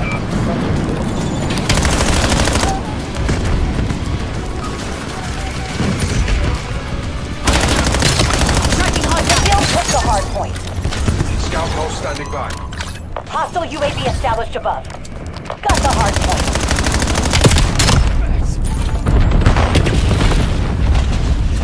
TACOM, get a UAV in the air. Guild teams are bugging out. Figure out what they were hiding. Discipline gave us the edge today.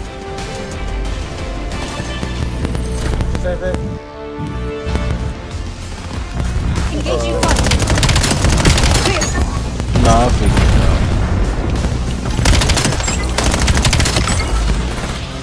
Hostile grenade. 5 down. you guys send me the audio shit you was talking about. Darren sent me some I never do time. Look at that 6 piece. I'm gonna kill you, nigga. 6 piece, nigga. I think I got the default calling card. Nigga, that's what I did, nigga. What the fuck is all none of this shit? Hey, get me in the game. I ain't doing no camo challenges, none of that shit. I mean, it's Real shit.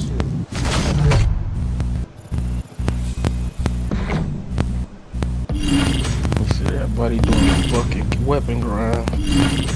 I was raging in a second ago. You heard me? I heard you. That was when I picked up my head. I heard you through my head. With this I was getting killed by I got killed because my teammate was chasing the nigga with a knife.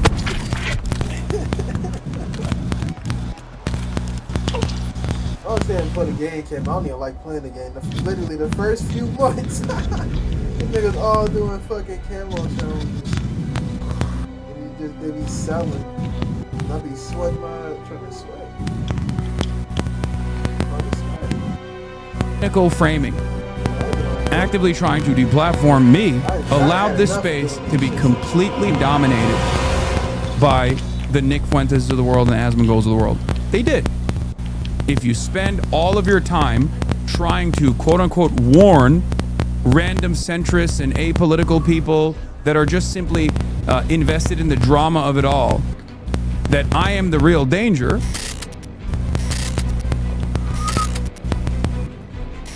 what are you? Oh, you're talking about Asmongold, who has not experienced a fall off at all. As a matter of fact, he's basically sucked up the rest of these, the rest of the audience that left Ben Shapiro and everybody else, for the record, seemingly. This is from Disinformation Tracker. I briefly covered this yesterday. Okay. Says, Asmongold smiles and nods as Nick Fuentes tells Piers Morgan that Hitler was cool and black people belong in prison. Watch his chat on the right erupt with joy and support. As Mein Kampf routinely praises Fuentes. They plan to collaborate, but he cries when I call him a Nazi. He's got 18,000 likes. Okay. I also core retweeted this and said, lots of apolitical centrist liberal slop tubers spent the last 2 years calling outspoken pro-Palestine content creators anti-Semitic while aligning with this guy, by the way. They created fake outrage and drama every day while the right grew its momentum on Twitch. They kept saying, Hassan dominates Twitch. Woke politics dominates Twitch, as people who are ostensibly on the apolitical side or the centrist side or even the liberal side. They kept saying it, and good job. You got it. You got your wish. You were able to you know, really push for this, and it happened. Okay, Way to go, everybody that did that. Yeah, not a single dissenting voice on Twitch, they used to say. Well, here's a dissenting voice, which is ironic because the context nuke said not a single dissenting voice on Twitch, but Asmongold was already a dissenting voice on Twitch. He was already popping at that point, okay? Asmongold is based. I agree. What is this? It sucks that the average Asmongold viewers are shut in. Oh, God, he's going to see this and lose his mind. You are being too nice. No, did Asmongold watch a nuke? Of course he did. These guys, I covered this yesterday. His community actively, Asmongold's community, that is saying that, Nick Fuentes is based and celebrating that he's saying like Hitler is based or whatever, actively partnered with the ADL. They sent emails to every Twitch advertiser directed by Asmongold to say that Twitch actually had, Twitch was harboring anti-Semites, such as myself, radical such as myself, okay? Over and over again. Meanwhile, they very clearly did not give a shit about anti-Semitism. They were simply weaponizing false allegations of anti-Semitism against someone that they hate. This is classic Gamergate shit, okay? It's classic Gamergate shit. And there was no pushback whatsoever. There was no protection whatsoever. As a matter of fact, Twitch on numerous instances actually conceded to the manufactured outrage. The manufactured outrage was directed by some top content creators on this platform, Asmongold being one of them, and a bunch of top content creators on Kick and also YouTube. A lot of the slop tubers and the supposedly apolitical content creators that just farmed the whole like Hassan is a rabid Islamist fundamentalist, a rabid anti-Semite, all the shit. They got millions and millions of views. And in the process of the millions of views that they garnered, okay, there was a lot of discontent around not only Twitch, but around the position that myself and many others were advocating for. Okay? And this wasn't just right-wingers. That's the difference. That's the problem here. There was a different version of this kind of commentary for every single ideological delineation. For for the liberals, okay, it was Hassan is a spoiler for Kamala Harris. He actually disrupted the Kamala Harris campaign. He single-handedly undermined Kamala Harris. Okay? For the right-wingers, of course, it's much easier. Hassan is a Muslim, blah, blah, blah. And for some liberals, they also went that. They also were, invested in that narrative.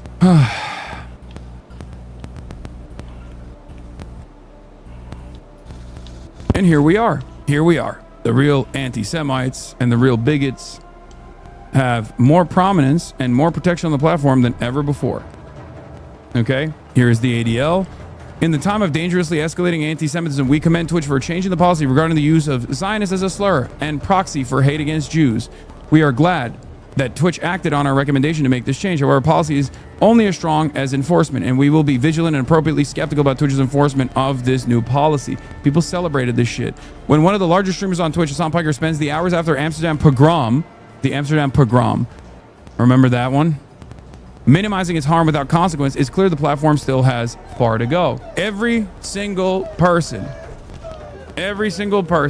that participated in this kind of nonsense, actively spending every waking moment going after a prominent progressive content creator with this cynical framing, actively trying to deplatform Fuentes of the world and Asmongold of the world. They did. I ain't see him hop out. If you spend all of your time trying to quote unquote warn random centrists and apolitical people that are just simply invested in the drama of it all, that I am the real danger, they're not going to get information from me. They're going to get their information from whoever the next best thing is.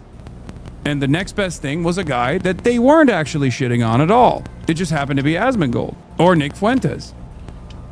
The question I have for everyone is, if you watch, the Pegasus guy or Willie Slop Show or numerous other slop tubers on YouTube, and you get your political takes from those guys, okay? Do you never wonder like why there is virtually zero coverage of the likes of Asmongold, Destiny, Ethan Klein, Nick Fuentes? Very few coverage, very little coverage. At a certain point, you must realize that maybe they actually agree with Nick Fuentes. Maybe they are too afraid to say that they agree with Nick Fuentes openly, but they'll fight his battles for him. Just saying, it really makes you think. Maybe they're not apolitical at all. Maybe they're not centrist at all. Maybe they're not liberal at all. Maybe they're simply presenting themselves as liberals, but all the smoke that they have is for people who are actually progressive. That's it. I hope people at a certain point will wake up, you know? Because if they don't, right-wing sentiment is still going to be completely dominant on every platform, including this one. Having said that, moving away from Asmongold, which is the most popular side of right-wing commentary right now,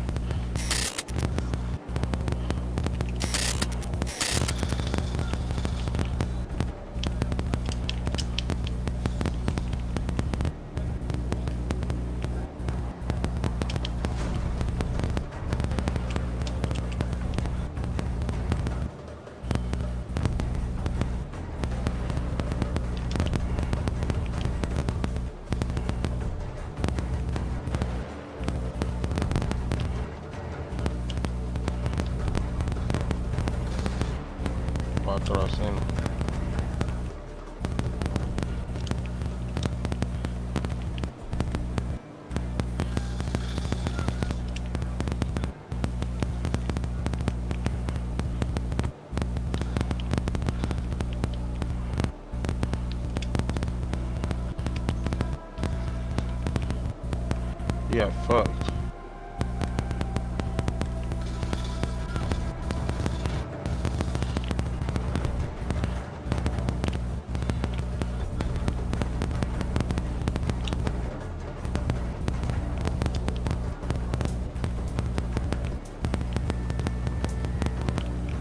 Fuck was that?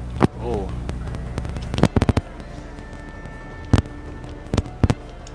Oh. Oh. Dumb nigga, you heard them step above me? I was like, what the fuck is that? It was a whole squad. Oh.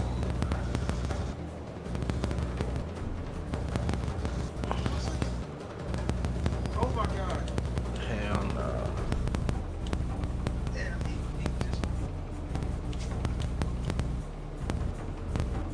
They just minds down.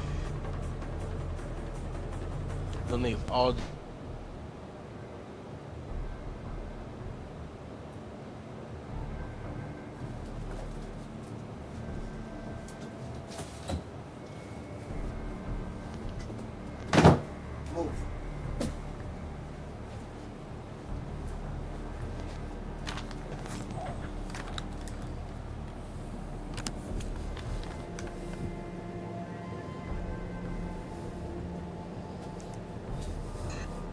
Can I interest you in something called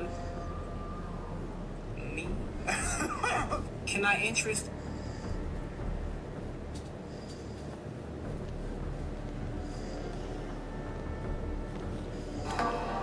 Too much drink inside my cup, this can't be for one person. Too much weed inside my Dutch, I'm high right now, I'm floating. Forgetting all the time. We're giving Shador the same energy we gave Colin Kaepernick, and that don't bother y'all? Ever wondered how people baked bread 5,000 years ago? The most common oven in ancient Mesopotamia was the tinuru, a cylindrical clay oven with an open top. Unlike dome ovens, which were mostly found in temples and used to bake loaves or cakes, the tinuru was the oven of the people. It was made entirely of clay, which was freely available to anyone living near a river. Both unleavened barley bread and leavened wheat bread could be baked in the tinuru, as long as the dough was flat enough to stick to its inner wall. Despite the introduction of electricity, tinuru ovens remain widely used in the Middle East. But if, for some reason, you don't have one in your backyard, this recipe is for you. The taste... and texture resemble the original tinuru bread so closely that even the ancient Assyrians wouldn't notice the difference. She try to fuck with me, she thinking I'm up next. I've been thinking to myself, I want a Mary on my chest. And I ain't worth the 100K, so I can't motherfucking rest. They like, Trey, you know you fake. She try to fuck with me. I put a hole on the nigga, she don't get you really this G. I stop for God's shit, to the sex for the death of the sea. I put a hole on the nigga, she don't get you really. Realistically, how many points can you drop in a high school game right now? Ooh, good question. It depends on who you playing. You talking about 1A, 2A, 3A? You talking about high schools you be seeing on TV these days? Say the top level high school. I feel like that's a cool 50. It's a cool 50. You are playing the whole game. You are playing the whole game, and your mentality is cool. Yeah, that's a cool 50. Use this time as a target practice. The real thing comes.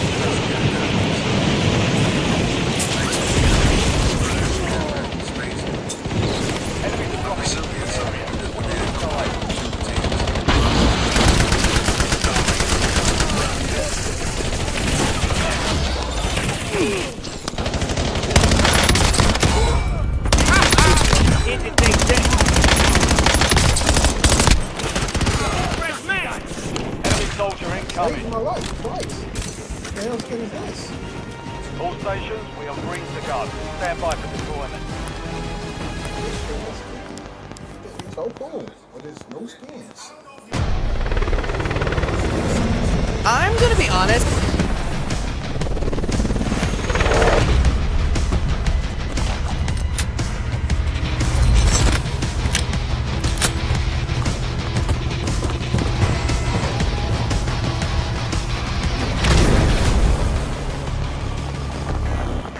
Resurgence. Survive and your team can redeploy. Eliminate targets and bring them back faster.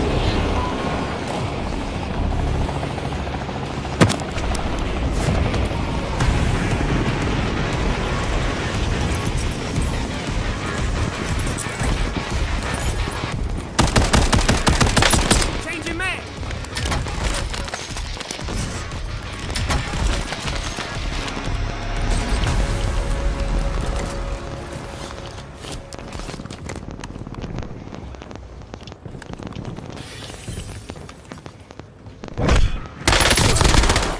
Be advised, an enemy squad is tracking your location.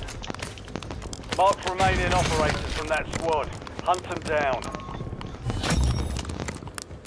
Enemy hunters were taken out. You're in the clear. Precision airstrike standing by.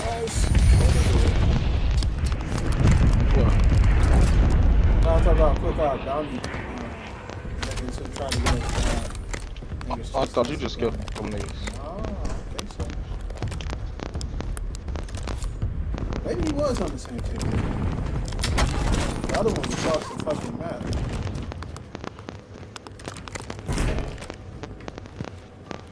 Let me get a kizzy card. I already got low money. Want some loot here? Now the lowest I've got is a gold.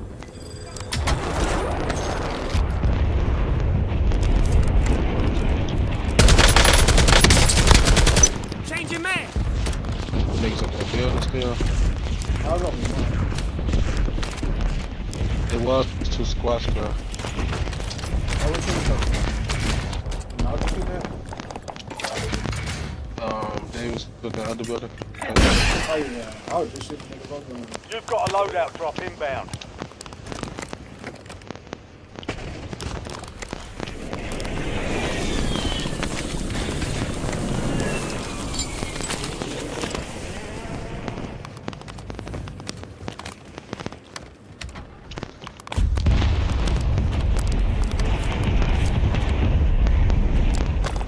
UAV standing by. Our recon's overhead.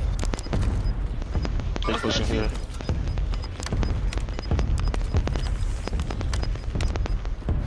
All squad mates are in the safe zone.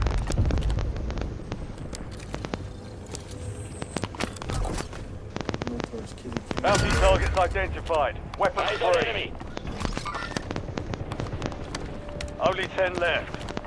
UAV is bingo fuel, returning to base.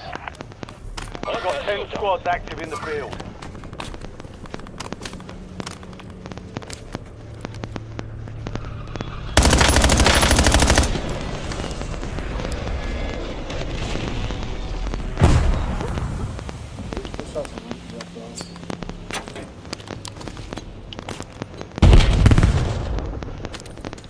Popping a fresh man. They just trying to make their way up here.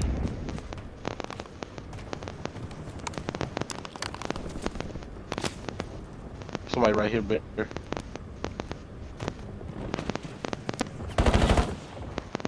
They creeping up these. Yeah.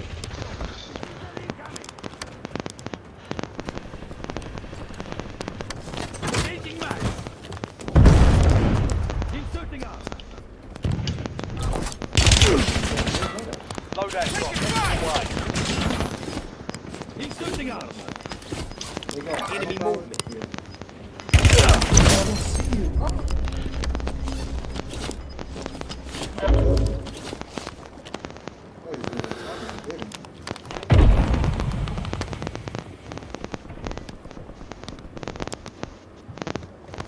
They're right here under us. Here you go.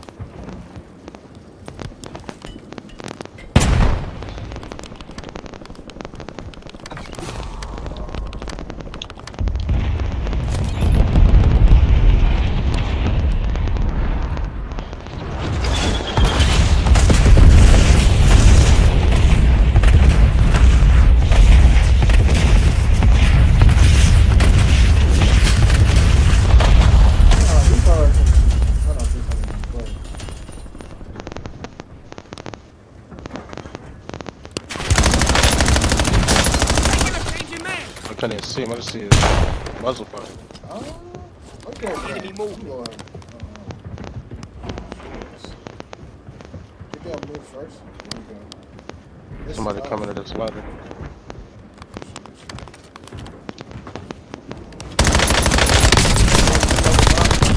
Popping a fresh man.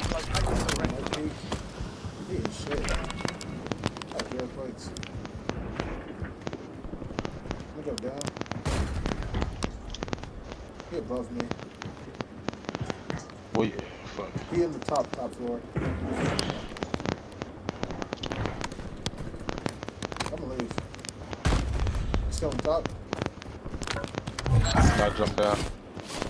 We lost track of the bounty target. Contract failed.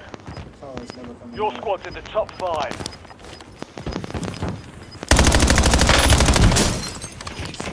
Your squad's in the safe zone. Changing man. Gas is inbound. Nigga on the tower. Who that? His teammate? Inserting us. Popping a fresh man.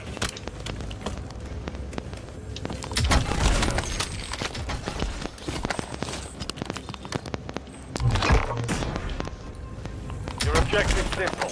Eliminate all bounty targets.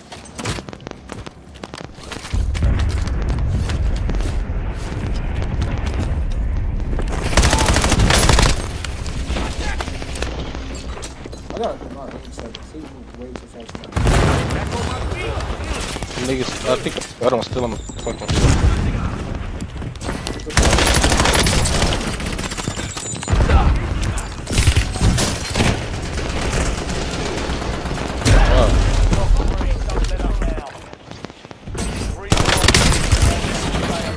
It's hard as fuck. You should have seen how he got me. He like ran outside and threw a Semtex at the wall. Get back out there. Switching mags. That shit destroyed me. Loading new mag. Faggots. Trying their damn hardest with like 2 kills each. Sweating their asses off. When he slid past, my aim couldn't even catch up. I hope that everybody enjoys my homosexual pride hat.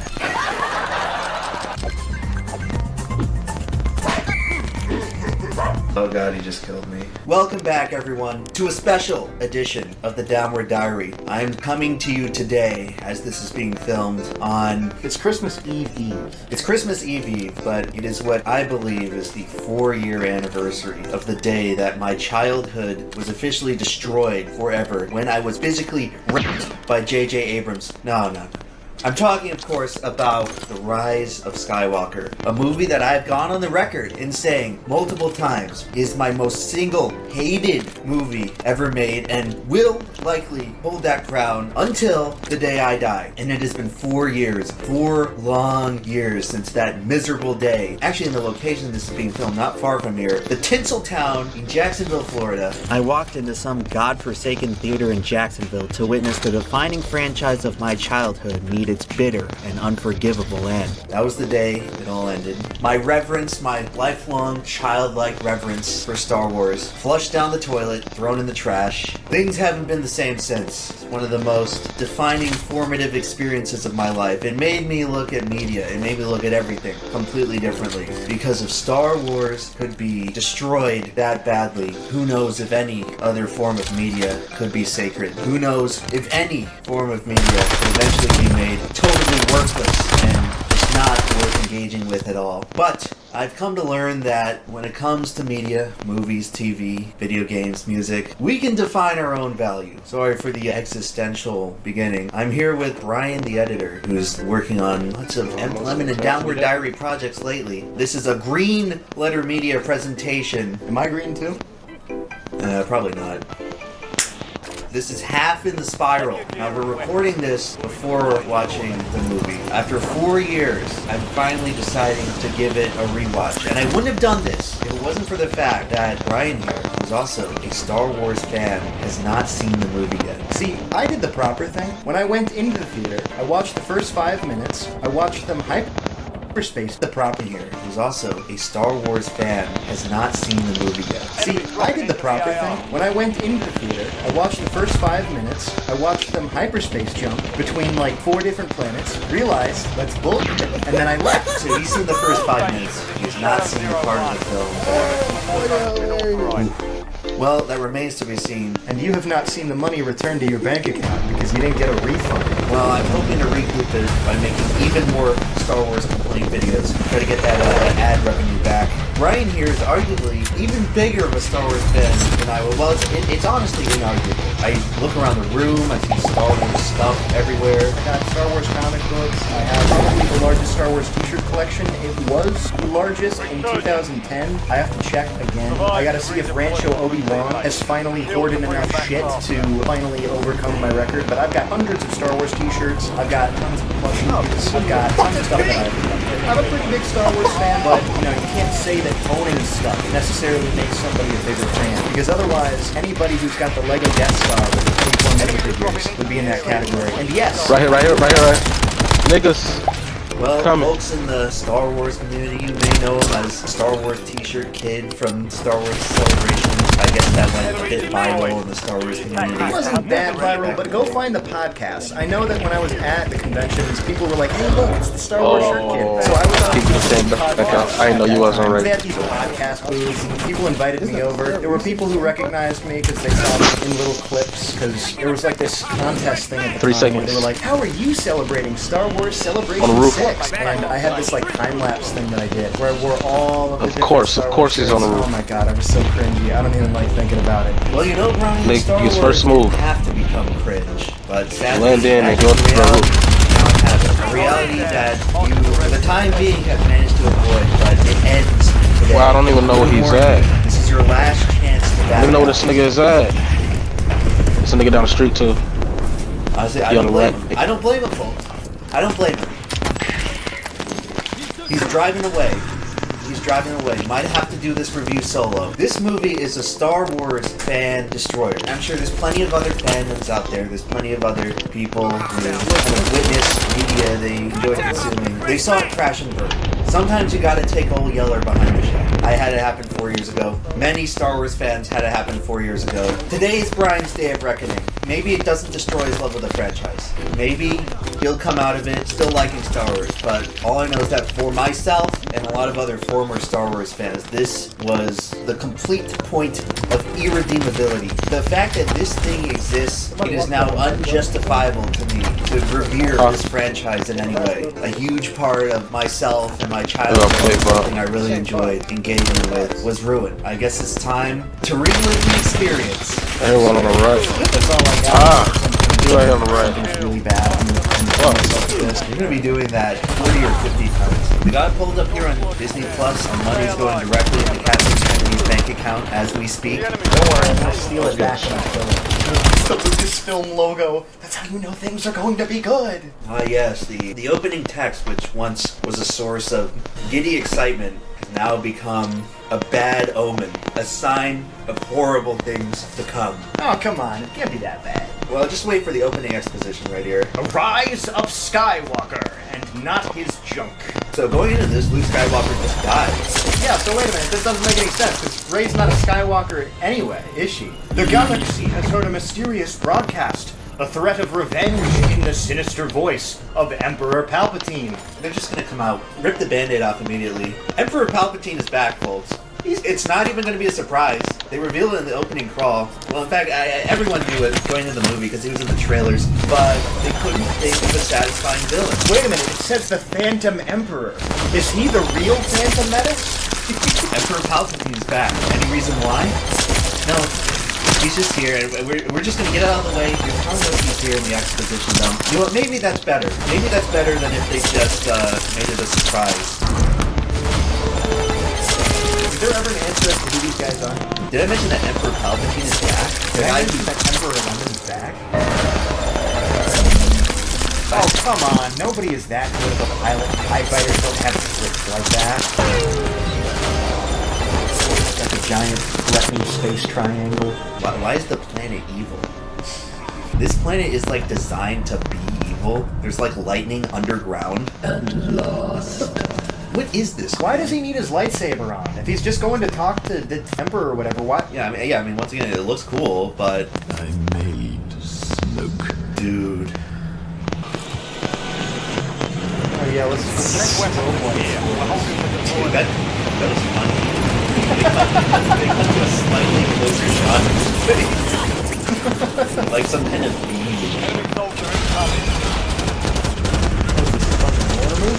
Here's something you were talking about, where you get the release in China. They can't show him as a ghost. I guess it's like a forced ghost, which is what's been established. Wait. Hold on. Oh yeah, he's physically resurrecting a fleet of 10,000 Star Destroyers, each with its own Death Star laser out of the field. Wait a minute. To the final What? They only...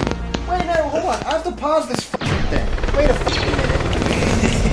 The only planet this could possibly be is Kuwa. Because that's the only planet in which that many Star Destroyers would be within that proximity of each other. Do you know what Kuwa is? No. Kuwa is the Star It's the Star Destroyer production plant. It's where they manufacture all of the large-scale ships. It's also where they manufactured parts for the Death Star. There were no mass crashes, and if there were, they would not be assembled that well. So, assuming that this is No, this is the its hot own drop. planet, Brian. It's Exegol, and it's apparently an evil planet. And I guess there's like no word Nah, for so they it, made so our it's shit the anything to be hot drop. seen, but the Emperor has been hiding here the whole time since the events of Return of the Jedi, and he's assembled a fleet of 10,000 Star Destroyers, each of which has its own Death Star laser cannon attached. Oh, don't you know that when you put your Star Destroyer in the ground, We both was reloading, oh my Well, you god. see, they made the model once, and then they copy and pasted it like 10,000 times. Using the Force? In a nice array, yeah. And Palpatine's black, Palpatine's back, and the planet's He's black? Even more inclusivity. Palpatine is black? We're like 2 minutes in, and this movie already doesn't make any sense. It's kind of comically ostentatious and just like how bold it's being with the complete retardation of the plot. So Palpatine, I guess, cloned himself, which I guess makes sense. He was in charge of the Clone Wars. But if he's a clone, why is he the old decrepit version of himself? Wouldn't he be the version of himself in the prequel trilogy before his face got burned from Mace Windu deflecting the Force lightning and burning off his face? Why is he like the actual Palpatine when he's a clone? Oh, well, it's because it's recognizable. That's what people know Palpatine as. Because they couldn't come up with an actual original clone. Or you know what? There could be another option. It could be that when They he have decided to go emojis, in too. for his cloning salon appointment. I have an appointment on Camino. Oh, jeez, okay. I have how to really take can. over the Senate. All right, I'm going to delay this appointment. He decided to put it off. Well, actually, you have to remember, his brain is still the same brain from the end of episode 6. If I'm not mistaken, I think I saw some gag video where someone said like, he's just on an asteroid somewhere, and he's like astrally projecting all of this shit. I miss the simplicity of the series when someone died, they're actually dead, you know? I mean, people can just clone themselves when they're bad. Why wouldn't all the Jedi have, like, backup clones of themselves? Like in Rick and Morty, when Rick dies, he just has a clone, so, like, no one can actually die. You can show people being killed, but it doesn't mean anything.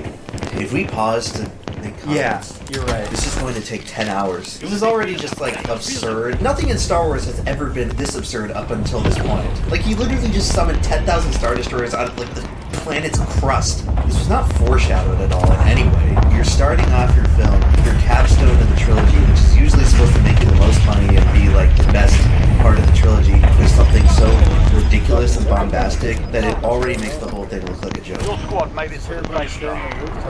Oh, do you remember this? Oh, this is so cool. It's a callback. Didn't everyone just die in the previous movie? Why aren't they more somber? It was like a week later. They got him.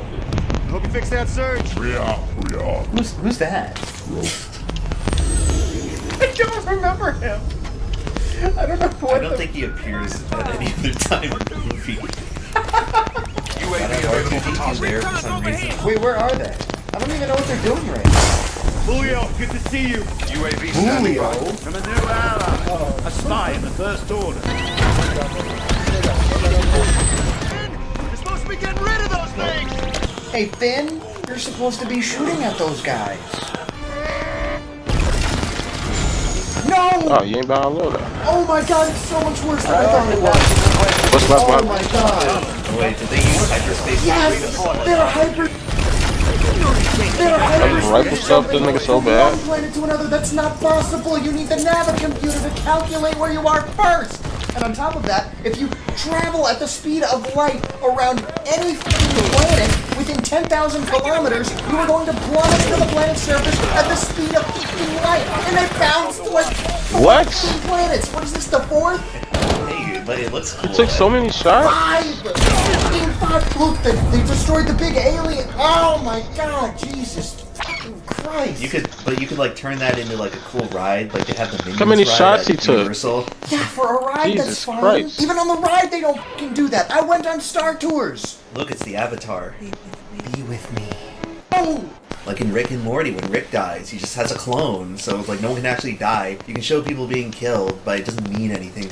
If we pause to make comments, Yeah, you're right. this is going to take 10 hours. This is already Yeah, just what like else? absurd. Nothing in Star Wars has ever been this I gotta absurd get up the until this headset and point. fucking Like he control. literally just summoned 10,000 barely Star Destroyers focus. out of like the planet's fucking crust. straight This was not still, right? foreshadowed at all in any way. You're starting off your film, your capstone of the trilogy, which is usually supposed to make you the most money and be like the best part of the trilogy, with something so ridiculous and bombastic that it already makes the whole thing look like a joke. Oh, do you remember this? Oh, this is so cool. It's a callback. Didn't everyone just die in the previous movie? Why aren't they more somber? It was like a week later. They got him. I hope you fix that surge. Who's that? I don't remember him. I don't know what I don't think he appears at any other time in the movie. I've gotta have R2-D2 there for some reason. Wait, where are they? I don't even know what they're doing right now. Julio, good to see you. Julio? From a new ally. A spy in the First Order. You're supposed to be getting rid of those things. Hey, Finn, you're supposed to be shooting at those guys. No! Oh my god, it's so much worse than I thought it was. Oh my god. Oh wait, did they use hyperspace to do a Yes! solid... They're hyperspace jumping from one planet to another. That's not possible. You need the navicomputer to calculate where you are first. And on top of that, if you travel at the speed of light around any fucking planet within 10,000 kilometers, you are going to plummet into the planet's surface at the speed of fucking light. And they bounced to like 4 fucking planets. What is this, the fourth? Hey, but it looks cool. 5! Fucking 5! Look, they destroyed the big alien! Oh my god, Jesus fucking Christ! You could like turn that into like a cool ride, like they have the Minions ride at Universal. Yeah, for a ride, that's fine. Even on the ride, they don't fucking do that. I went on Star Tours. Look, it's the Avatar. Be with me. Be with me. Be with me. Okay, ruin it with a corny line. They're not with me. They're not with me! Oh, so clever. This is the point that this is like new territory for you. Like you walked out. Yeah, I walked out, so I haven't seen this shit. Millennial writing, where there's potentially dramatic scene that can set an emotional tone, but you don't have faith in your own product, so you gotta cut it off with some snarky thing that will get a cheap pop out of the audience. And it just makes the overall product crap, because like you can tell like you, the writers, don't even have faith in the product. Her lightsaber was just on, and then it turned off, and then now it's on again? I'm sure that they had a good reason for that change. That's apprentice training right there. Oh my god. Oh yeah. They had her wearing the helmet, like Luke did that in fucking episode 4. Yeah, that's a good point. This is a boring scene because we already know she has like immense force abilities, aka plot convenience. The writers write themselves in the corner. So let's just say this is like throughout the whole trilogy. They write themselves in a corner, and then they have Rey come up with like some extreme adaptation of the Force that's never even been seen before in any of the other movies. But she's also like an amateur who's still training. Yeah, she lifted up the equivalent of like 10 X-Wings of rocks. And now she can't even defeat one training module? Are you kidding me? The conversation about like the Mary Sue stuff, that's all tired and played out, but it comes from a reasonable observation people have, where the progression of Rey's skill is just inconsistent throughout this trilogy. Why did she just destroy the training module? Isn't that a total waste? I guess they have unlimited resources, even though they're resistance and they just nearly all got wiped out in the last movie. But it doesn't matter, because, as we'll see, we have good friends in the galaxy that can come join us and fight. So, remember when on Black Ops I used to use that sledgehammer? He destroying them niggas with that shit. He like, boom! They has to be crawling.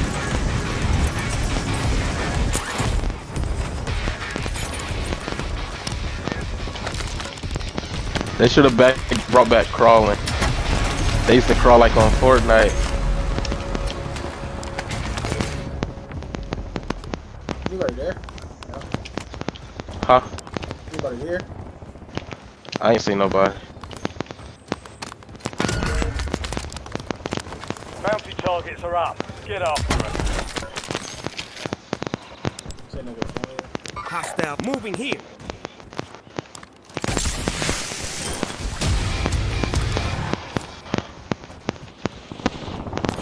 Here's another one above.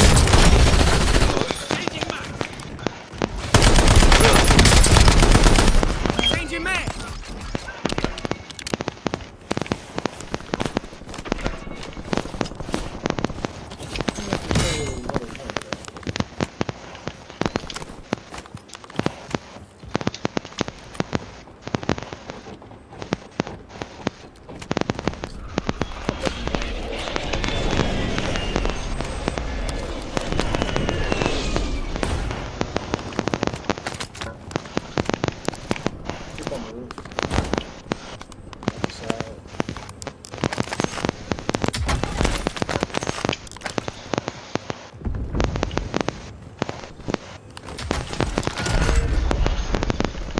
Positive ID on the bounty target. Hunt them down. You gotta go here. Good kill. Marking the rest of that squad on your attack map. Get No, it's two of us. Right on me. Changing mag.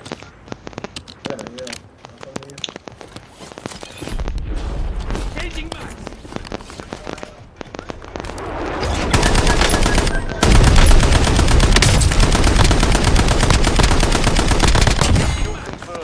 We've located the rest of them.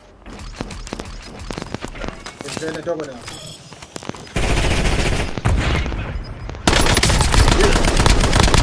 Target down. Squad's in the safe zone.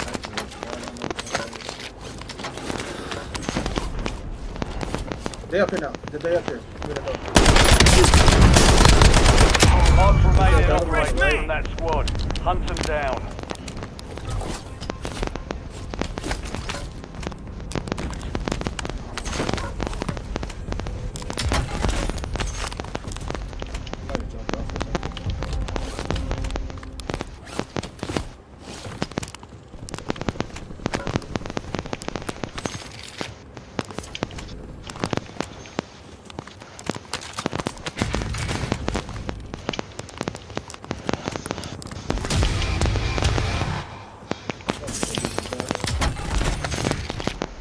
UAV available for tasking.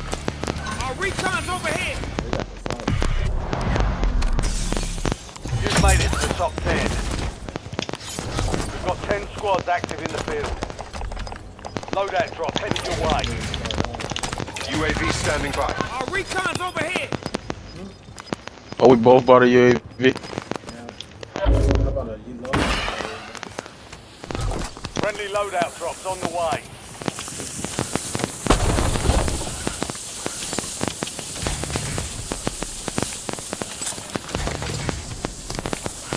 Another loadout with her.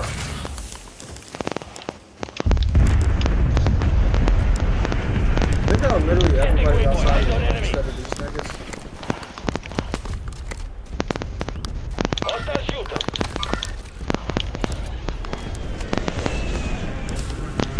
Hostile located.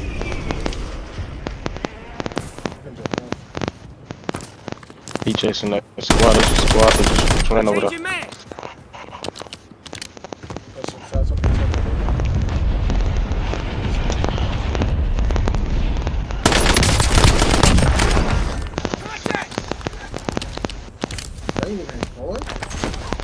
Nah, he was trying to chase them niggas. It was two of them that went before him.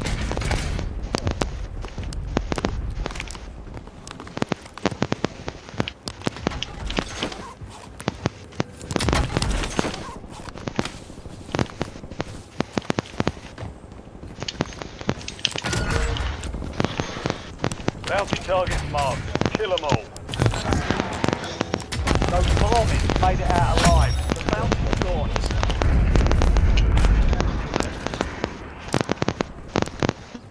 Got a buy station here.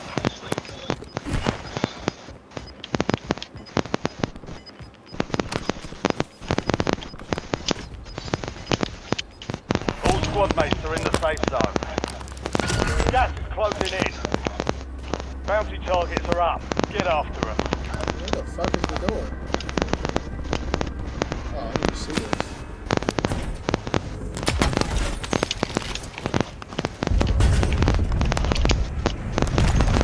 UAV available for Our tasking. recon's overhead.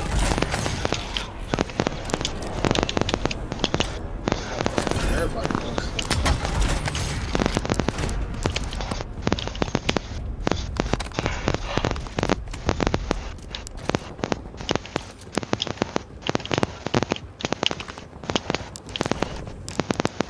Enemy movement. Cancel that.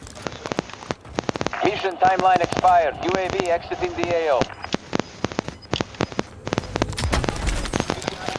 Enemy movement.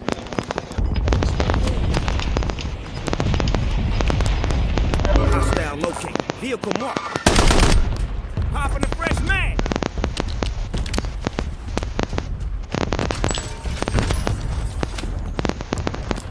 Hostile located.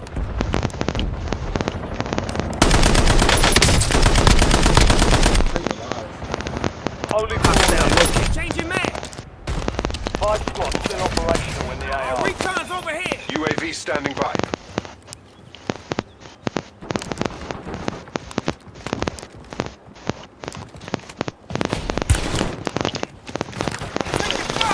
Ooh. Coming around that way. Watch the sky. Stand to you, soldier. Stay sharp. UAV is bingo fuel. Returning to base. Fuck, this one put go. Watch your That squad is still standing. Next time we'll take that.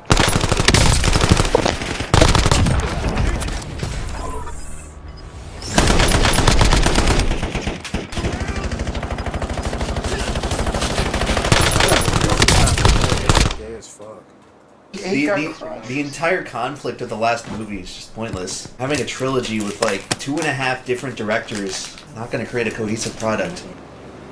I will earn your brother Saber. That's not her hand, is it? I'm sure it's a body double and they deepfake her face. Or they just used footage that they already had that was like cut. Now, if it is a deepfake, the technology has come a long way since the Grand Moff Tarkin deepfake. That was not actually a deepfake. That was a CGI. Oh, it was CG? It's hard to tell at this point. Yes, Master. She just called Leia Master.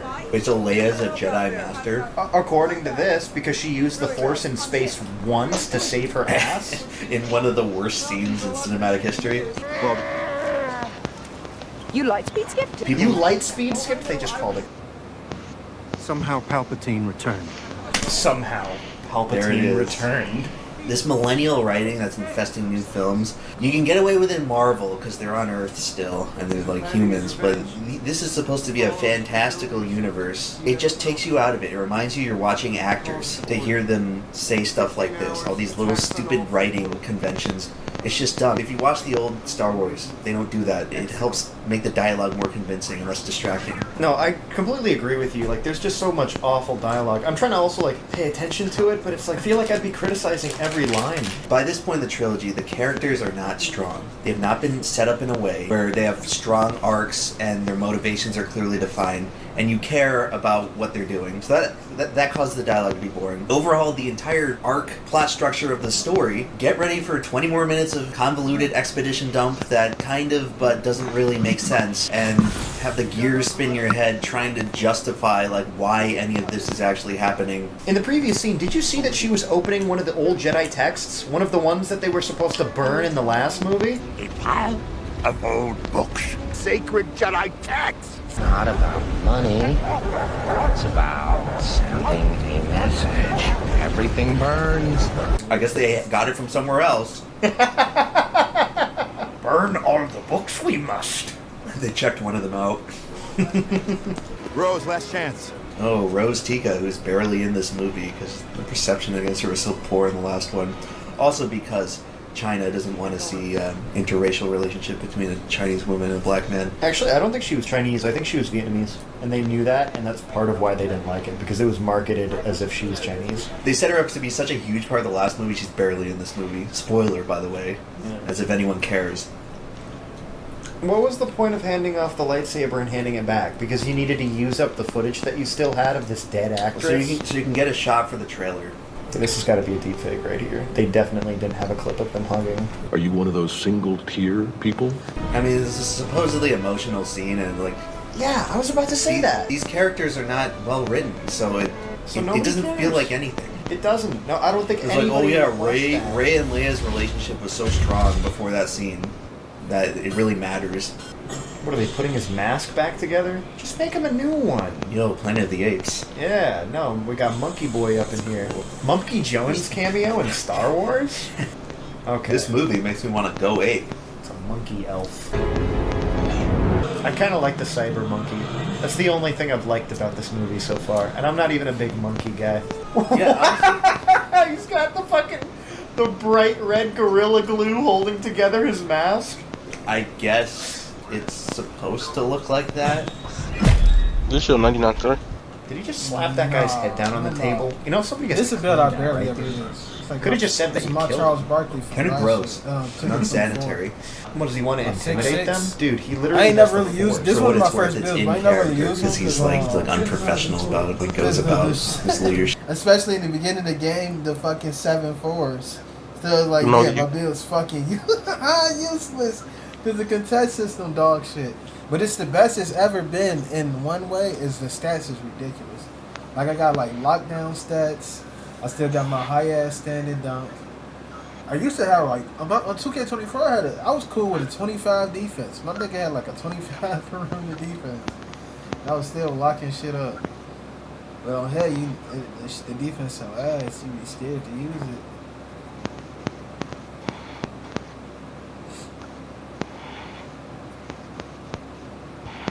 I had hella 25 perimeter. I had like 3 fields. 25 perimeter defense. Nigga. What position, man? Small forward? Shoot guard? That's surprising. What power forward? Good day.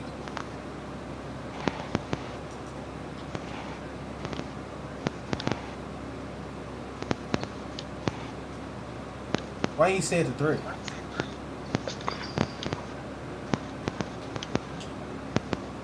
Damn, I shot that bitch slow as fuck.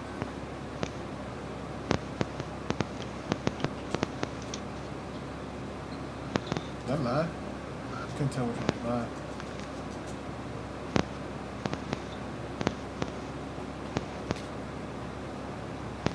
Oh. Got its assist. Damn. First I wanted the 3, but his dumb ass was jumping at nothing. Still.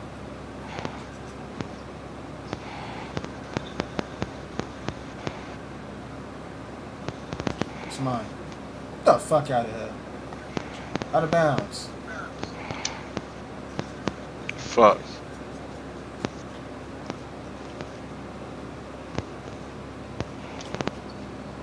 Get the fuck out of here like 10 times over now, nigga.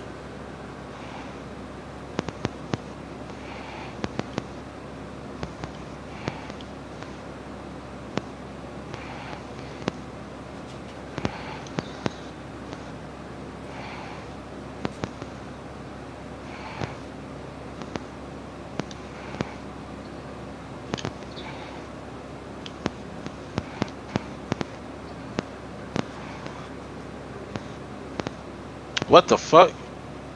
Yeah, I don't understand that at all.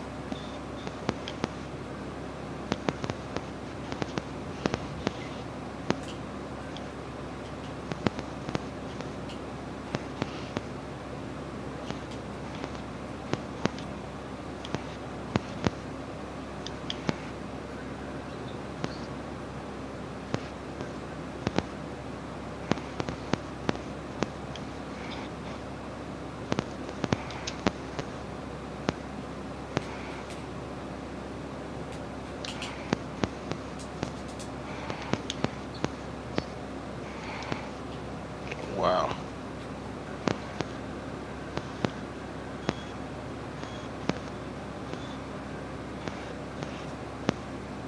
I'm reaching it. I'm reaching before I even pass the ball. Man. Oh my god. The fuck? Nigga passed it up to pass it in.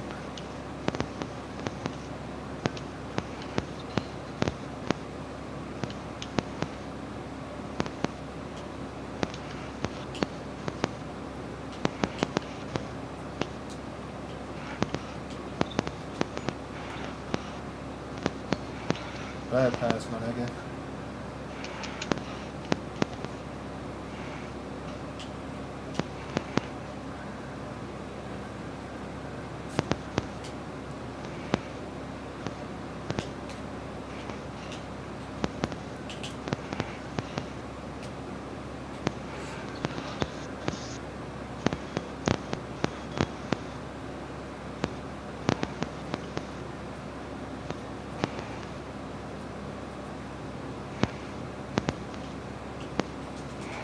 That shit, pussy. Good defense. He tried to get that bailout dunk at the end. That's what pissed me off. This shot weak as hell. This shit's so slow.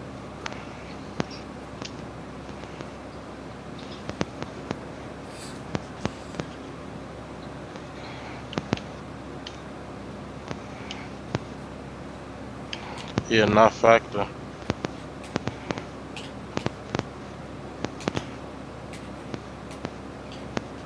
My shot's slow as fuck, too. Not just hit me wide open. You're not factor, bro. I've been playing on the 6-4 for like offline so much. If I get a dunk, my defense gonna be fucking immaculate.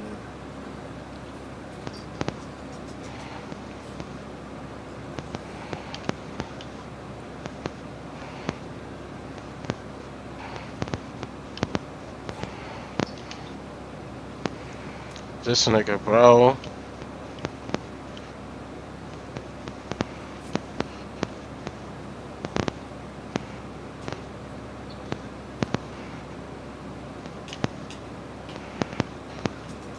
That's crazy. I'm supposed to be a Pro 4, but it gave me a fucking standing, what they call it.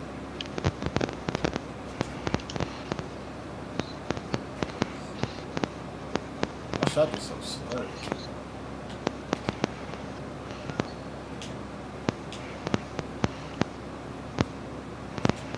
Why didn't he stay in the corner? He's a fucking idiot, dog. Jesus Christ. Just frantically walking forward and back. You fucking dumbass. You're gonna do the same shit.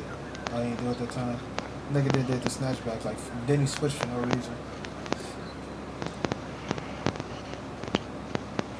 I need to drop a shot. This nigga's a joke. He's a joke. Jump.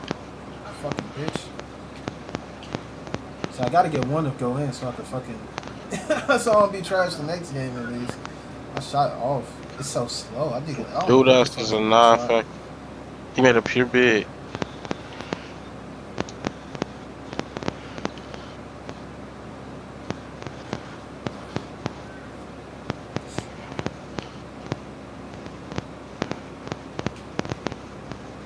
Oh my god, you mean to do that. GG's.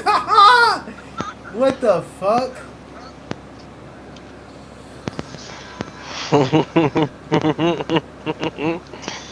You smell. You ain't cheated. That was not what I did.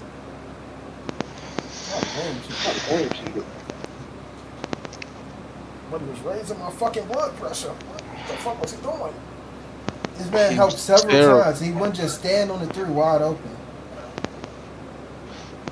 You drive to the rim, he drives to the rim with you. He definitely never played basketball ever in his life. Definitely changed the shot. This shit was There's no way he ever played basketball. I'm scared to play this build again. That shit was the slowest shot. Yo, my shot was ridiculous this time. I think it's coming. I've been playing on the 6-4 for so long.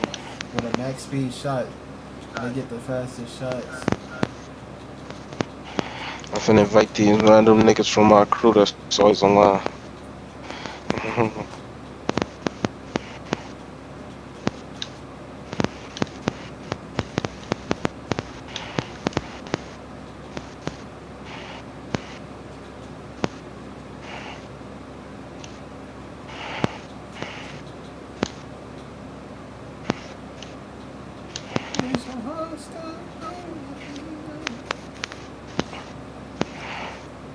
Let me see what my 6'9" jump shot is. I actually got so many builds. I can't wait till I'm done with this last few. Now I gotta make one and watch the rest of it. Cause this nigga, I ain't played this nigga in a minute. I should have played him. I used to be selling chicken with him. Pure Beluga? I didn't even notice that. I had Pure Beluga on this nigga? That's not what I was using. I was chick. Straight chick.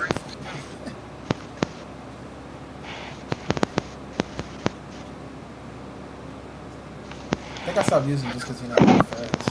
Fuck it, I'll use him real quick. I ain't use this like a minute. Pass I've seen a big one though. Nah, I wouldn't. Nah, I didn't take that. I'll take that later on though.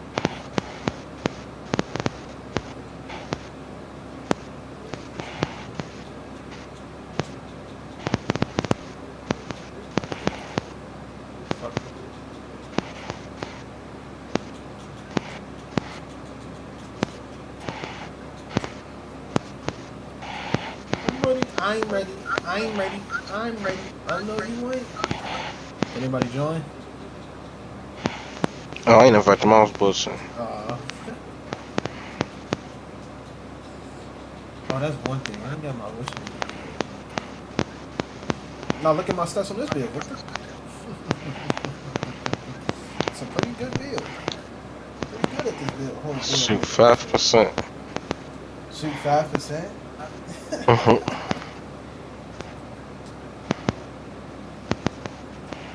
I was talking about my attributes. God damn, you're shooting high. Well, Driving dunk high as fuck. I'm just like Secure all around type nigga. Get up my block. For that bare minimum good animations.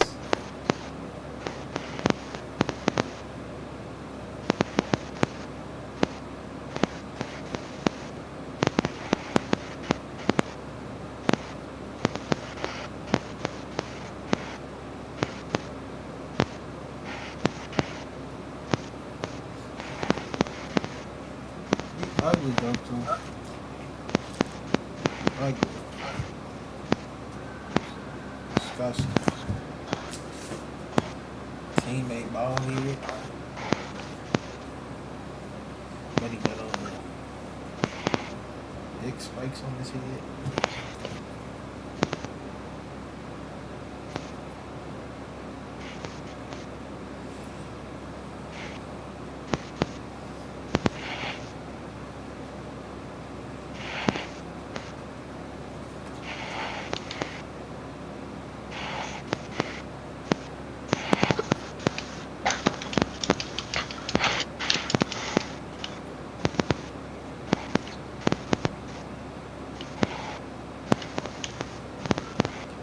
Can you get through the screen?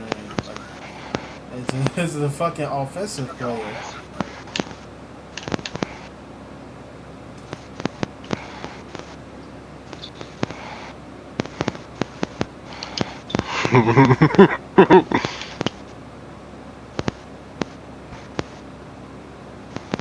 I'll try to get some. No way.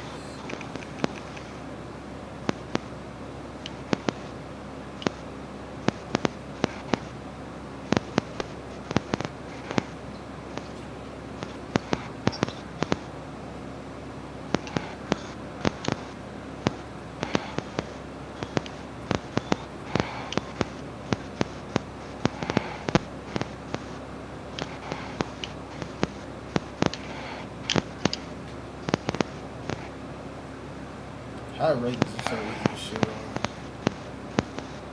I gotta make me one.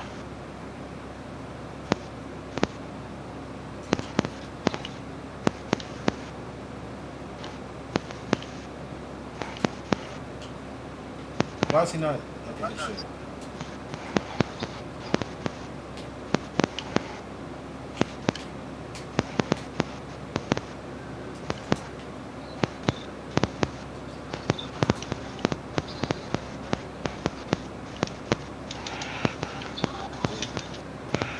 What? What?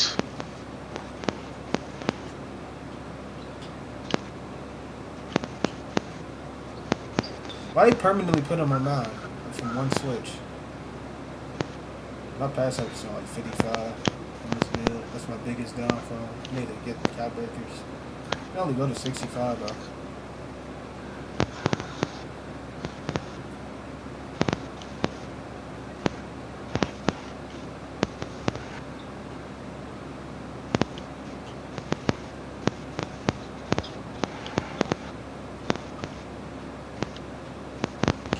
We should have stepped back. I should have.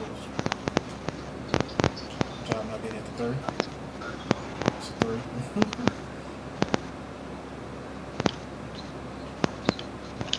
Oh no, I didn't try to pull it. I try to pass out of that shit, bro. Oh, I just got me confused with you.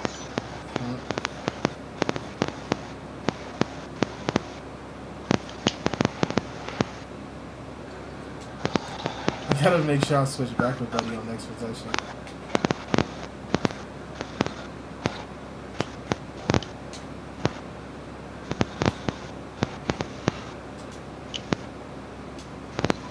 Too much space.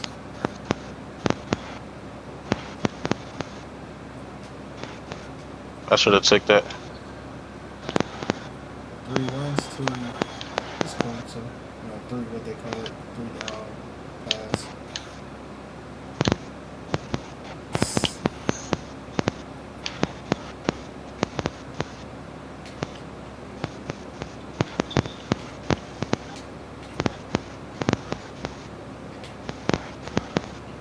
His ass just in the fucking way. Oh my god. Like, what the fuck was he doing in the same corner as me, bro? Like, how am I supposed to hit you or anything, nigga? You're in the exact same corner as me on offense, nigga.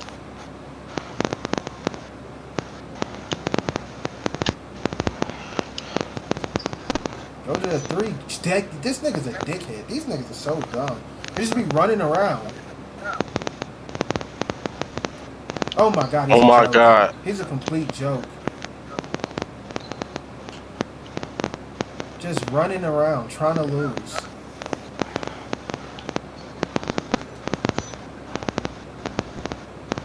You can throw a turnover. I thought you should throw it up there and turn it over. Open. Wide open.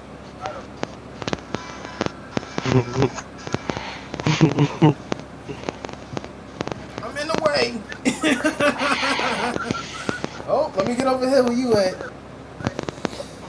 Rob Wavy. It's a His ass stood next to me, not even setting the screen.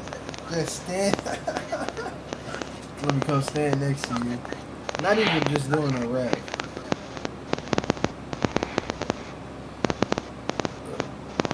What you made a big leap. I noticed it early. Jaden Daniels, Nick Daniels. I was studying talking about the Hawks last year. They 3 raw light skinned niggas. Not even what's my name? Not Dyson Daniels. Jalen Johnson. Yeah, Jalen Johnson took a huge leap for it this year. Now you're trying to get rid of my boy Trey.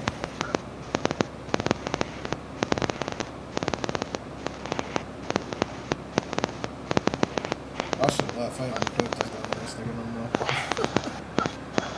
He carried.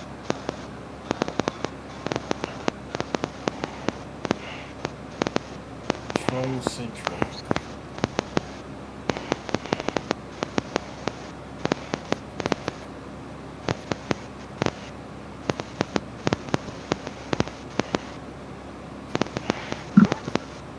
They definitely run the strings on 6. Any of that strength. The fucking 6'1". That nigga ain't from ISO. He ain't even here. Our teammate fake. He's AI.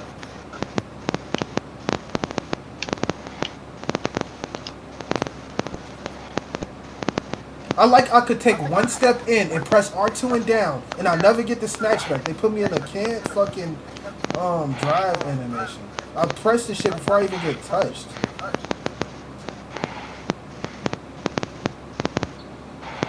Yeah, I didn't even jump.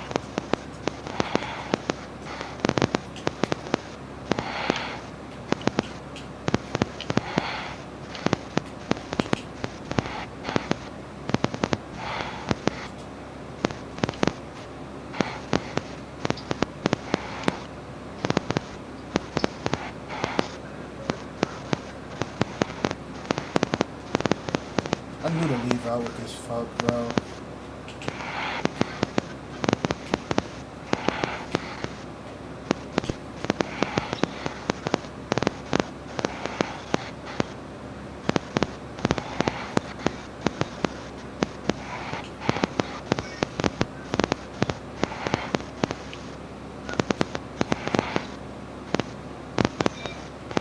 Oh fuck.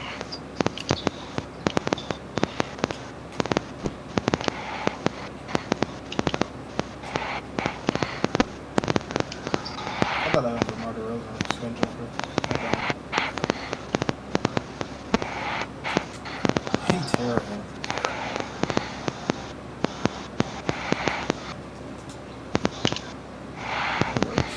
Oh my god. That should not turn over. Niggas screen both of us. It's crazy. They offense is cheeks.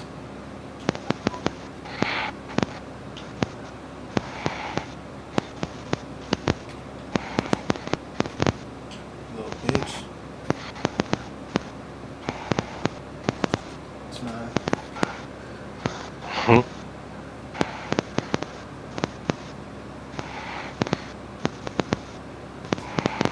I did not think he was gonna make that shit. Front fade.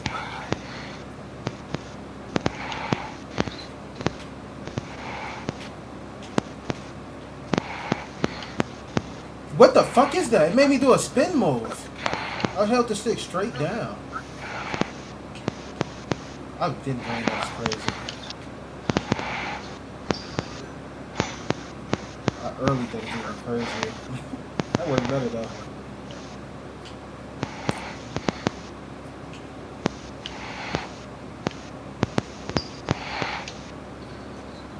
Yeah, where I jumped, and you're right. It's always the ups and hand.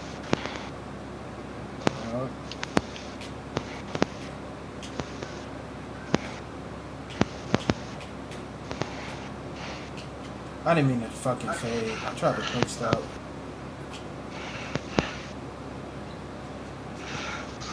Try to do a dizzy dunk or something. Why didn't he pass it in early? That works. Makes it way more harder. Look at the computer, bro. Slowly backpedaling up the court like niggas not leaking out. Shot that. Ooh, that's a turnover. Why? I wish that buddy was here. I just got double teamed. Buddy came back down because the center, the AI center, is standing at the top. I forgot he could shoot. Standing at the top.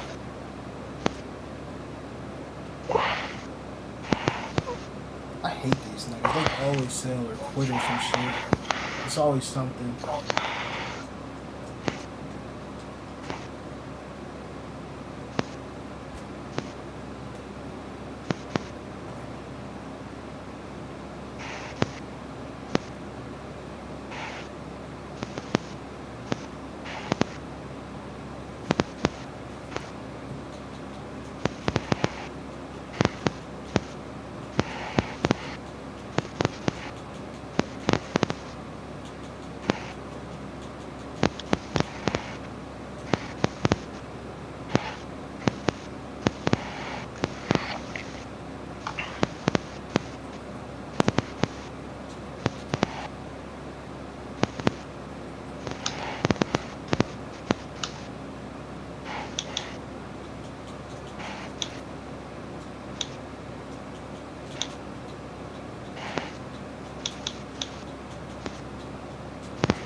Let's see how good Grandpa Type Sit is. It's going to objectively be terrible. Is that spin, right? Look behind you. That spin, right? Lesbian? Yeah. That does spin, right? What I know. Let's go ask her. Fuck it. What? Alright, fuck it. Come on. Ask her for a second. Hold on. Fuck it. No. Huh? Hey, y'all niggas gotta chill. You're gonna go to a random woman ask her if she's lesbian? Let me see. Ember.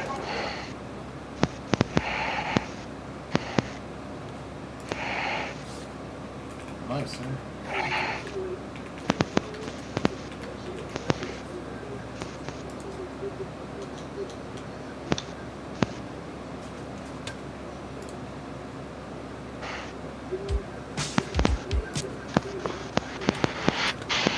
Oh shit.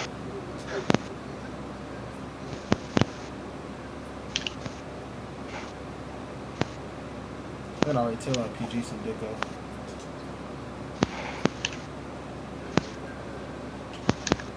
Bitch! He's gonna get cooked. And he little as fuck. Like, why He can you guarding play Drake. solo? He guarding Solo Drake. as Drake.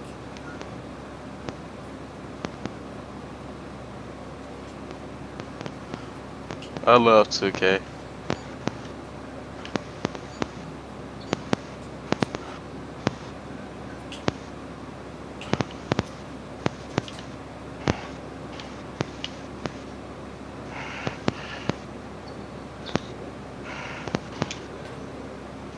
dumbass came across. Why he keep running across you, bro? Yeah, that's what you finna fuck up. Jesus Christ, bro.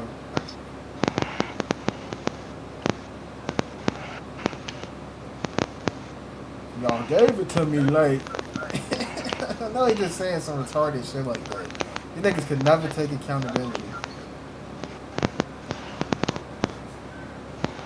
Fucking up the spaces, running around, looking like a damn retard out here.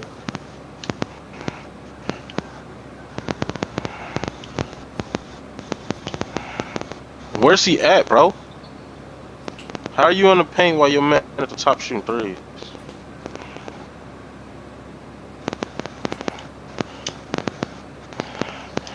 Big ass mascot. How tall is he? No clue. This the biggest. This mascot always 7 foot something. Oh, he's a joke. He's a joke. You're fucking 6'1", taking fucking contested shots, bro. Why don't they ever play like they build? They figured out they suck at the game early.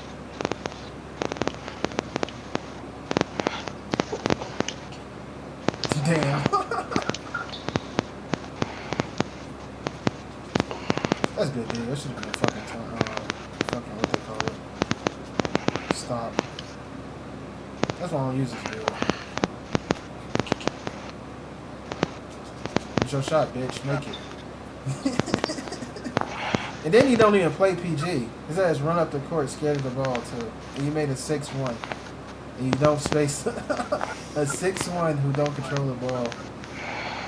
You saying Ryan Nembhard been good as fuck? Andrew Nembhard, brother, the Pacers nigga. He was undrafted because he's short. He been real good. Who? And Ryan Nembhard, Andrew Nembhard, brother. He hit that nice shot up on what they call it. What's his name?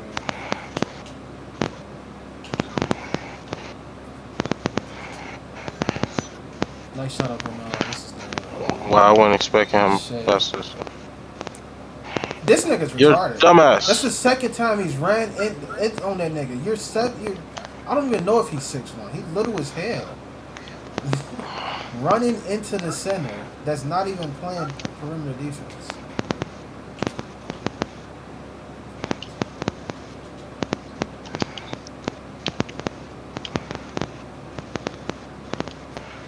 Open shot. Nigga, a pure spot up. Like, why not just make a bigger build at that point? If you a pure spot up, it doesn't make sense. The most obvious pass ever. Another shot. Throw that. Oh, that's good.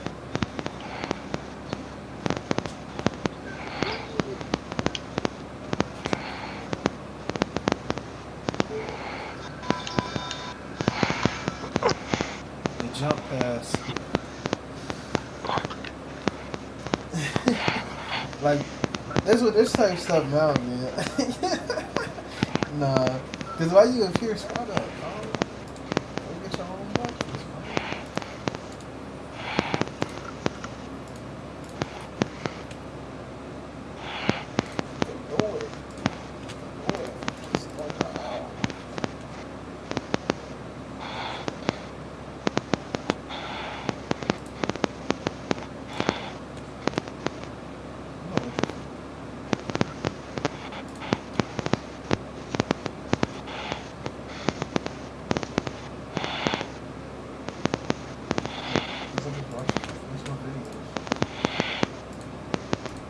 In many ways, we can look at this also as an element of Aristotle's catharsis. However, is there not an unintentional degree of dishonesty here? Examining the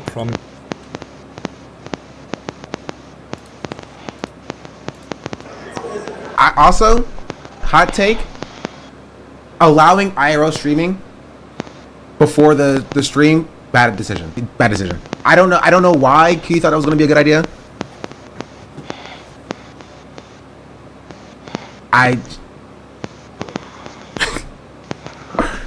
Here's also why I don't completely absolve Cutie from this dynamic. You allow people to farm clips at the award show. They're going to farm clips. You see that nigga John? You know, like who? Oh, he got John Pork as his clan logo, his crew logo. The big man. The big thing? What the fuck is that? John Pork. Some AI? Oh my god, the second straight time. What? This nigga AI. Oh my god.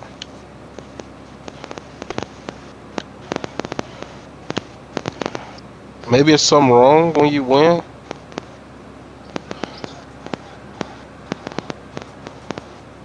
What the fuck?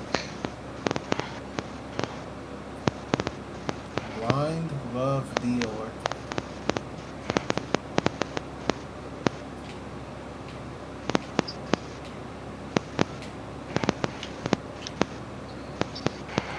I'm just missing everything. What the fuck? He got that shit? There's a way the ball bounce on here. It be cheating. Oh my god, another nigga making bullshit fades.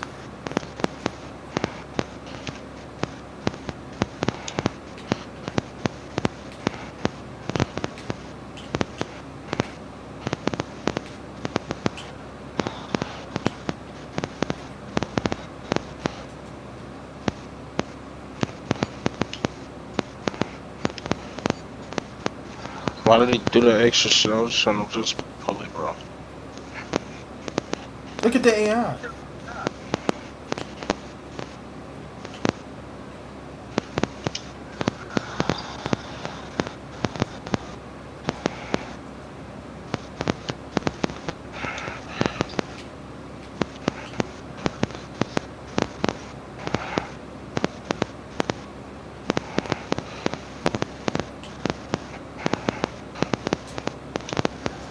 Try to go for a steal.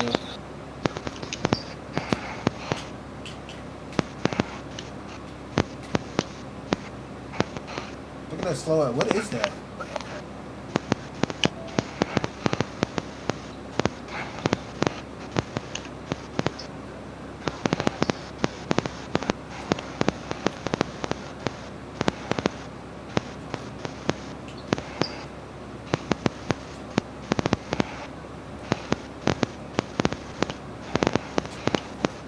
Get the fuck out of here.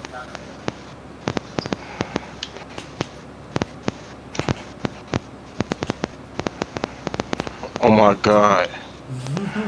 If I would have gotten to the 3, I would have shot that bitch. Tried to get back out to the 3.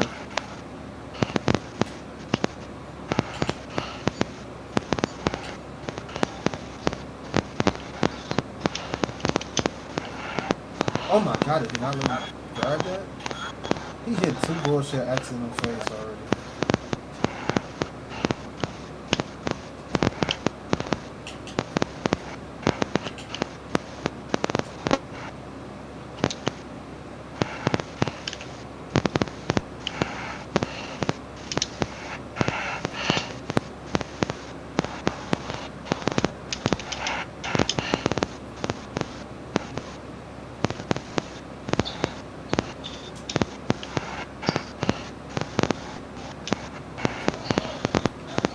That's crazy. Full guard too. And it was green. It's okay. Weak ass dunk animation.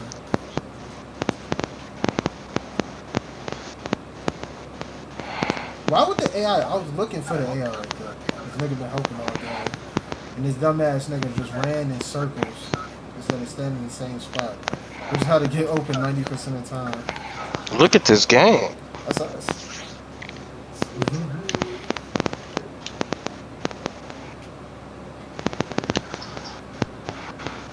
Little big man.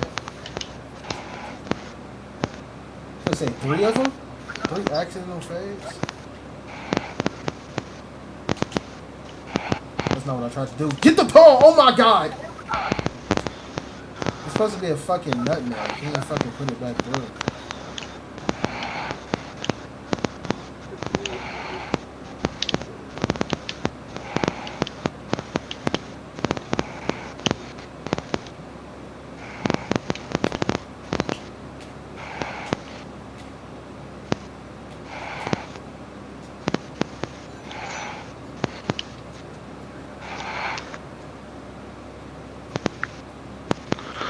The fact this player's still standing out of the room. Exactly.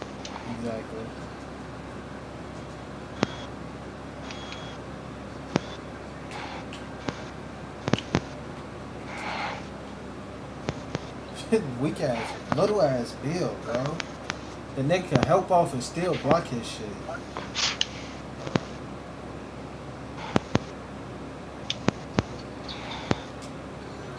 So you get a fucking hot standard, don't you? Shoot that. Good shot, boy.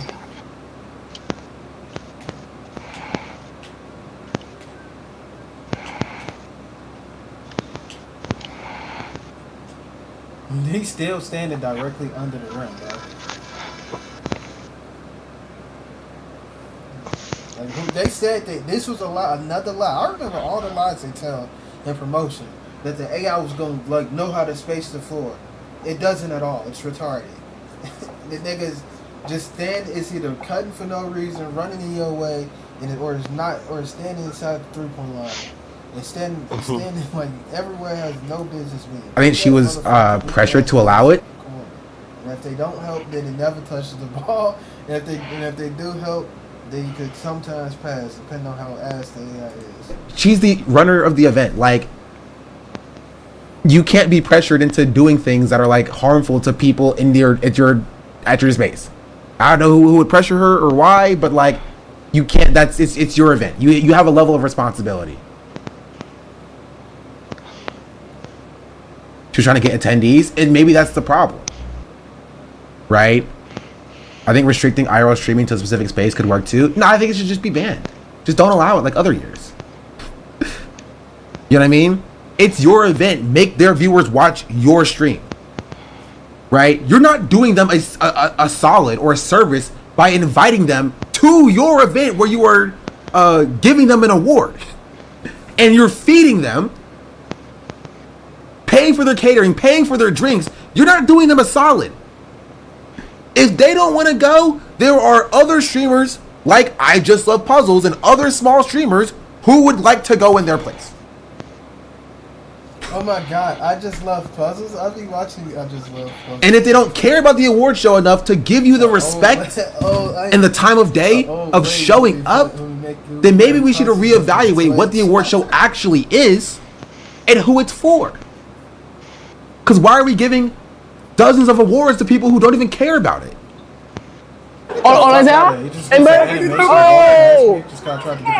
No, oh yeah, they lesbian, they the. No, yeah, don't.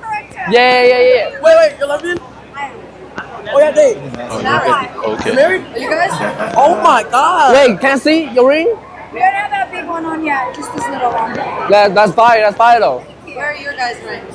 Wait, us? Yeah. Nah, we not gay. Would I have a threesome with a nigga? No. Wait, so wait.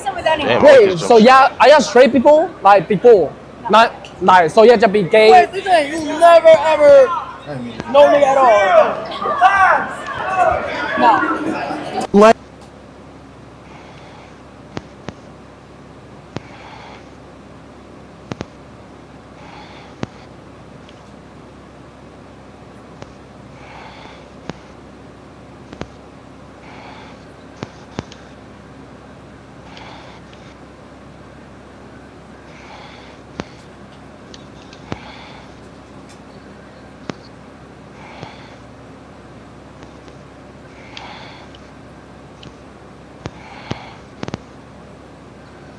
That nigga's the worst defender of all time.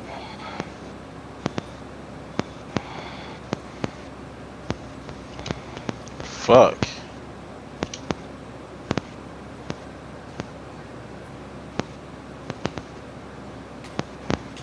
Get the fuck out of here with this dumb bullshit. Take it out the game. That's what strong handles is now.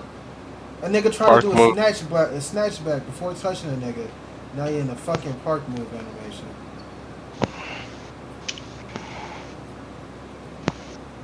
Nigga didn't grab mine. He just ran up the court, bro.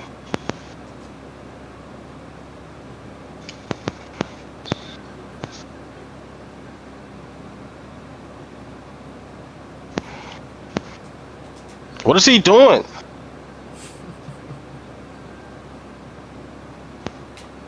I take his, he leave mine. He on his, he let him cut.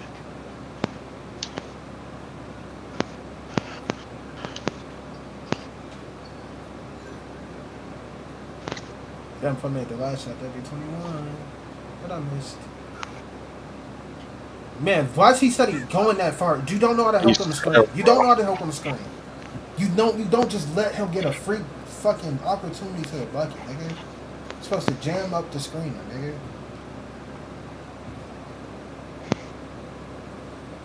Making the dive cut way too easy.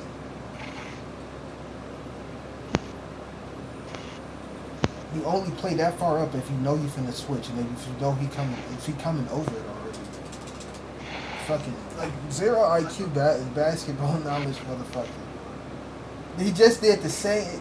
You could at least learn from experience, nigga. Just did the exact same shit the last play.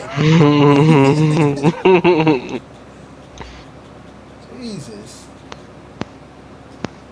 There was no difference between the last two fucking possessions. These niggas trolling, dude. Like, there's still half a clip left, but like, do we think, genuine question, do we think that this is creating a safe space for queer people to have random people come up to them, shove cameras in their face, and be like, yeah, you're a lesbian, but would you do it with a guy? Never? You would never do it with a guy? It is sexual harassment. It is what it is. Damn, that's crazy. And I 26 in New Hampshire. Who's? I thought so. No, I know you're like for the man and. You more like man. That's enough. That's enough of this.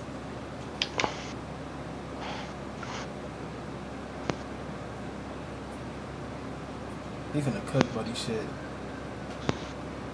Oh my god.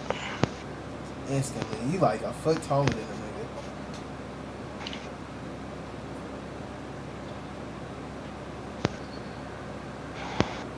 Straight 2'2".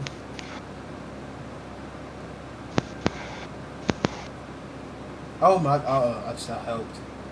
You're terrible. He did a no dip too.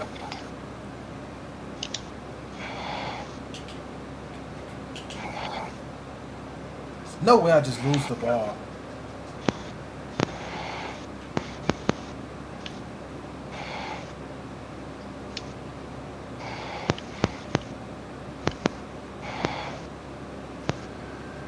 The fuck out of here.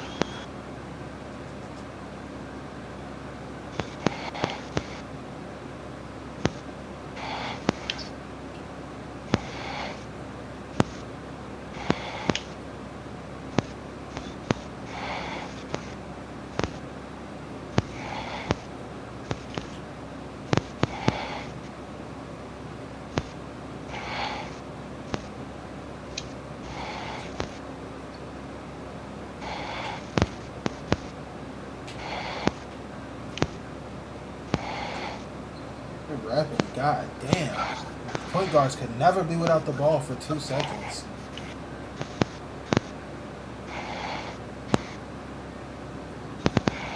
Terrible.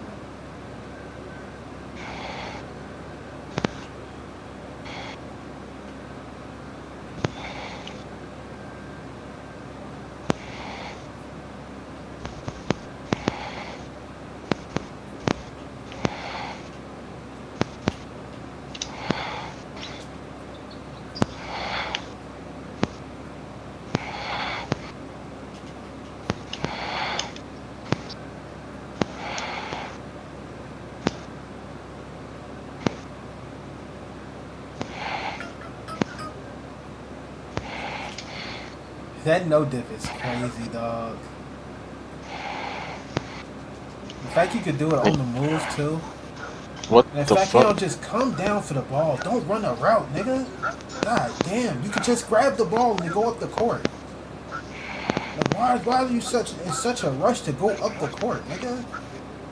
Do that weak ass dunk over and over. Bro, I couldn't even turn around. You know the game's defense is dog shit. Yeah, that's what he's doing. Just a pure slash on the game where it's easy to turn on. Game where it's easy to score. I'm stuck. In the way. He just a pure slasher. He can't create a shot for nobody. He's shot done 3 dunks. You're selling the game. 3 non-assist dunks. I gotta switch if he already could. Stay on him. He don't hit the fucking no dip. Fucking fake ass shit, boy. Of course, he in the way. Wow. Spot up point guard. Yeah, because he's spot up. Yeah, pure spot up, man. Going over the screen early. I'm surprised he ain't no dip that shit. Switch it back. Switch it. I didn't know he was a no dipper too. Why can't you get a contest on the no dip if you were fed away, bro? Just take the shit back out the game, bro. Because it's not the year for that shit, boy. It is not the year for no dips with this shitty ass contestants. Literally there. What about you guys? Who's more manly? Me. Nah, I said me. Yeah, I seen someone on the 2K TV, Mike Lang was talking about how it was good for you to jump at the shots. This nigga lost his It's fucking, you think this shit acceptable, nigga? A nigga could put his hands up and then register as open? Not even a percentage? And what is open? What percentage is open? Take open out the game. I want to know what percentage I got. Who look more man? This is ridiculous. Stay in the right Who's the woman? It's getting ridiculous. Go on the questions right back. Nah, we're not together. They not No, never. We're just the bros. Yeah, we're the bros. Who is it? Oh, y'all really in love? Yes, very in love. Like you like love her like. It's getting ridiculous. I'm saying love is a strong word, bro. Well, what's even bigger than love? That's how much I love her. Oh, that's fine. Damn, they cook us. They cook us. I'm God. Wait, I remember. So where's the other? Where is the other clip? Let I have it. I just have a bunch of India Love stuff and a bunch of fan stuff. Wait, whose is this? Ray's stream?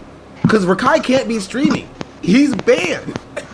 So not only did Twitch give an okay for Cutie in the Streamer Awards, but they gave it okay for everybody to just have a banned streamer on the platform. So Aiden Ross isn't banned anymore, but like if, I don't know, who's a banned streamer, chat, who's still banned? There's barely any of them at this point.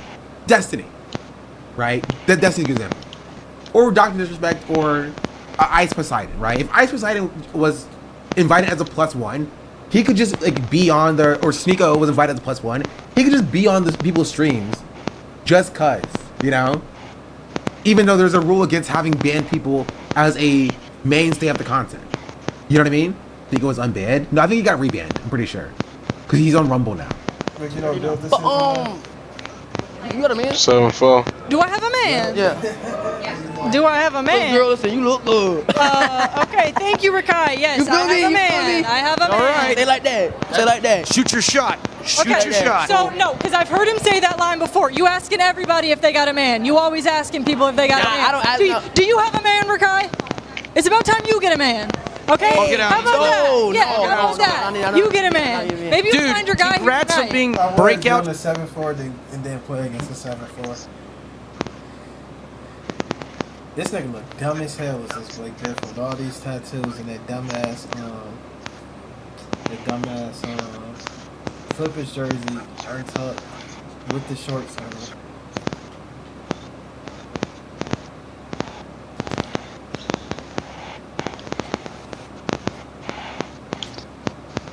This game sucks.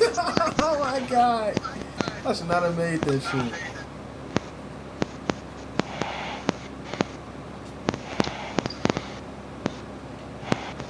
Why did he flare back up?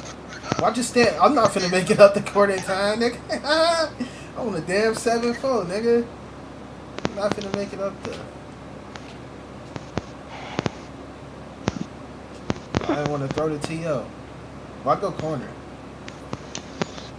Why not just take top of the key and isolate? Is he a pure screen leader? Jump, shoot, man, shoot that shit. I'm jumping.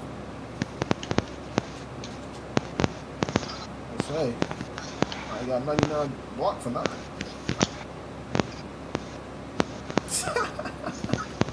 He trolling.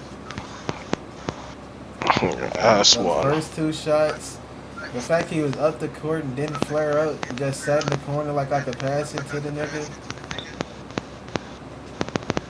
I got high ass pass accuracy, but I ain't even been a worthless TO for no reason, nigga. In the beginning of the game. Throwing scaries. Yeah. Stevie's. There you go, Stevie's. No, that's both of it. Those 2 different terms. It's both the same. Stevie's is on the Stevie Wonders when niggas throw like they blind. And then scaries is the same thing basically. Because you scared. What the? Oh! I'm selling. I got them damn Bosch release I never even used before. I want to test it out. Because you know how you get different animations when you get to starter 4? That's one of them. Bosch. I want to test it out. I don't know how good it is. You see my 10-second long backdoor cut?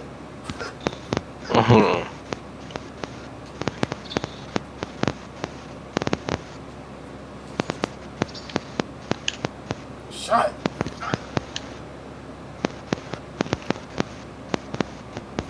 That should be a steal, I ain't gonna lie.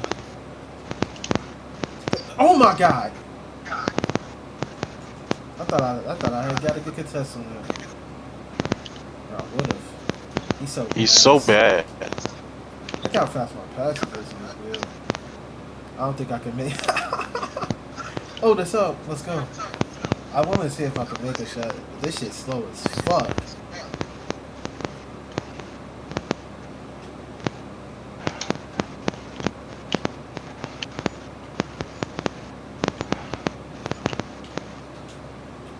He boxed me in, not even out.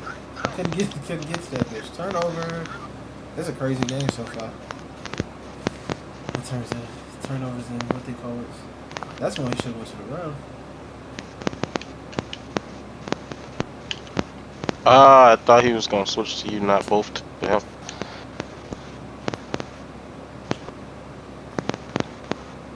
I love getting a dunk or something on this build because I actually can move now. Without that, it's like a agility. If you got low agility, you can only like switch directions so many times in a second before you get like turned around and shit. I did it. Yep, up with the stick.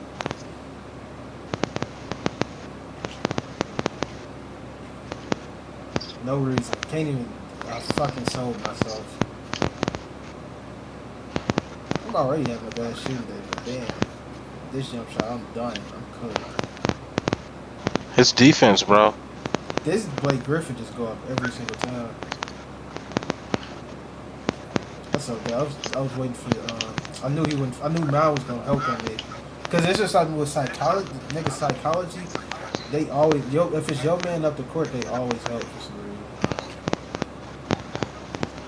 Shot, free shot. I thought you was finna pull it to practice your shot.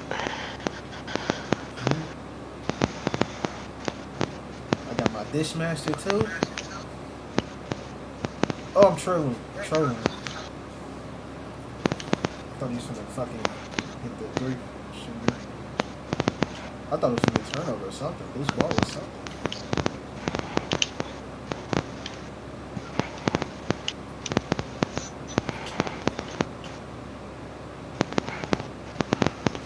Good cut. He don't even have dunk on this fucking build. Oh my god.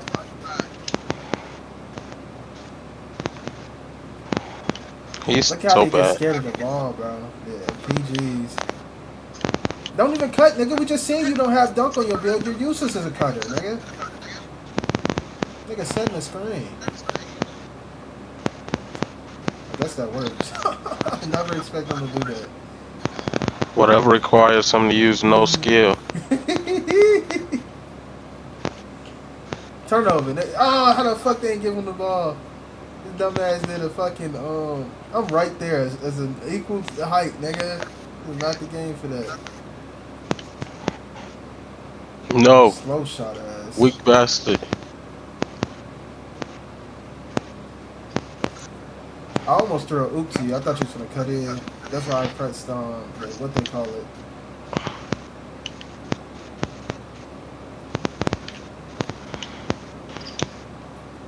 Forget. I was gonna hit you because they were gonna jump. Streamer of the year nominee. You definitely They deserve make it it, so bro. hard. Congrats, and you're a hard Congratulations, worker. best of luck to you. Young guy, dedicated to his craft. We definitely not running with him. Yeah, I Shot see. ass too. We definitely not running with him.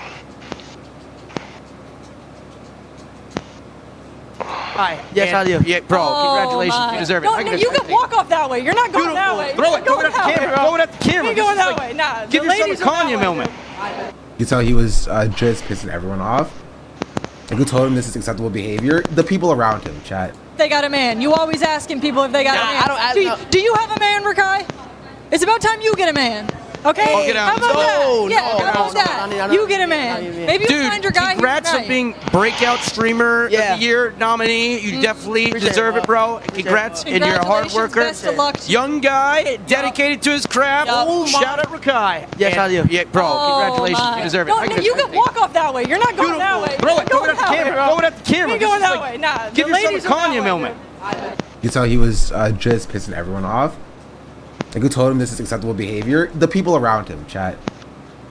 The people around him told him that this was acceptable behavior. Right?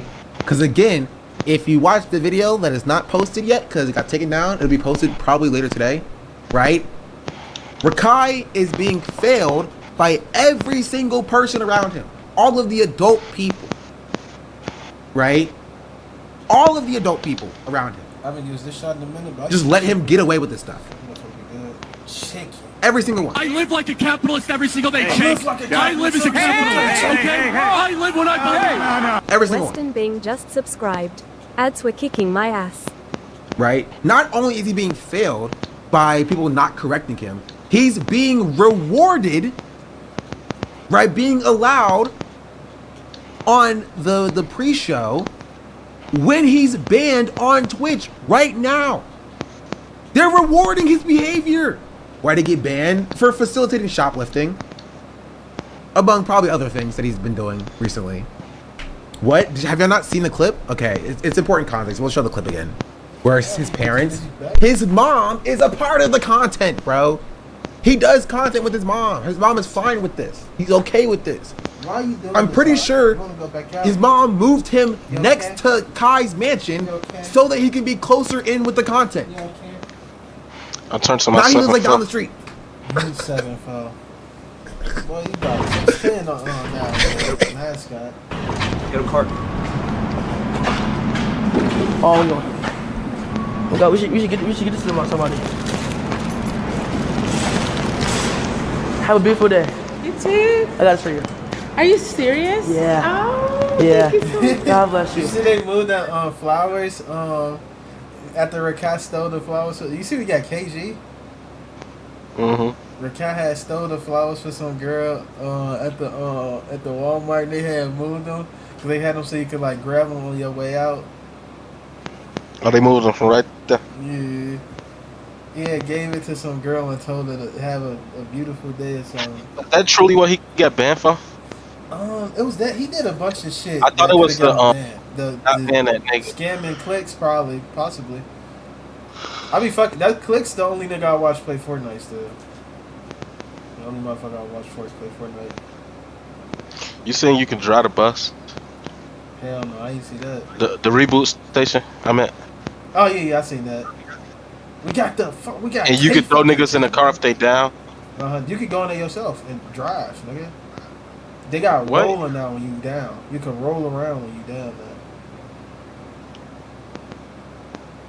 So why you innovative. just knocked the ball? Yeah, I'm finna just start dunking it. They did that because it was what they call it. They lead developers now. The nigga who was one of the devs from 2019 Warzone.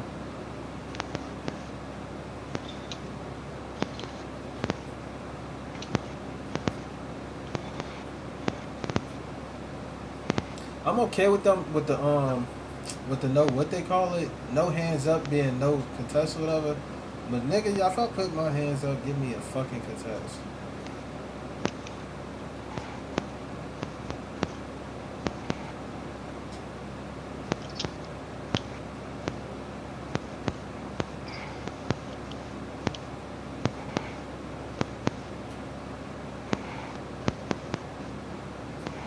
This nigga KG for real.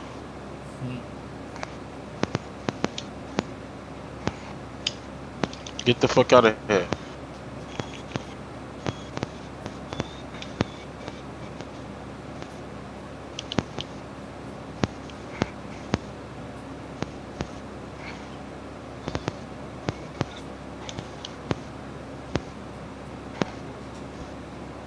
It's still boy.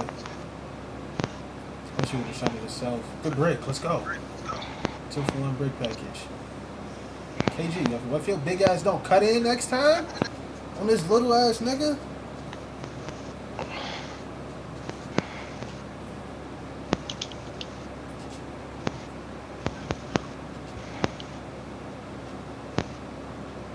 Nigga really KG. What is buddy fuck? What is your post poet on, my nigga? Cause you is not getting no, you not creating no space with your post moves, nigga. Hey. He's literally KG. KG was ass.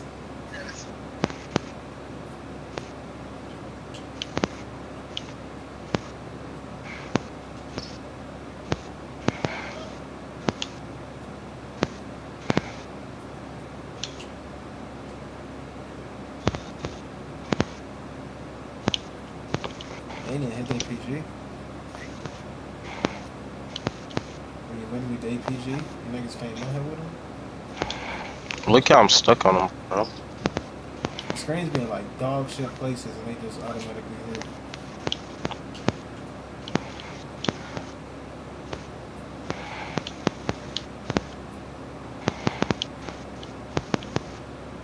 I don't play level on the screen with this build. Oh, that should be a contest.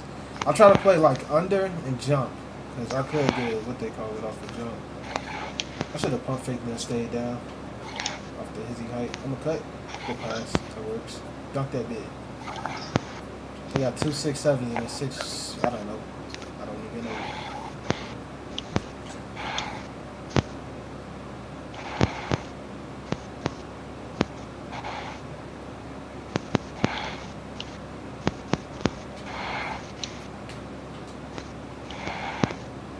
Take it, don't take no threes, boy.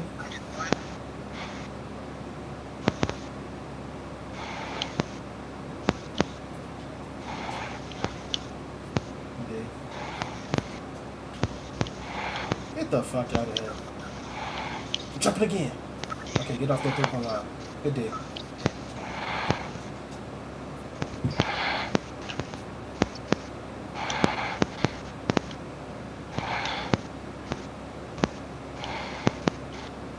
KG, get your ass back in that corner. No hands up. I got like 3 deflections and 1 steal. Give me a fucking steal. I'm so fucking slow. I'm on the level. Look how slow I am. Good break, boy.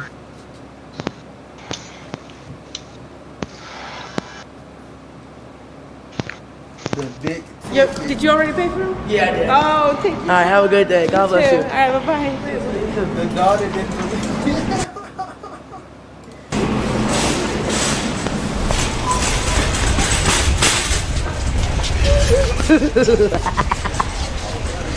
Merry Christmas! What?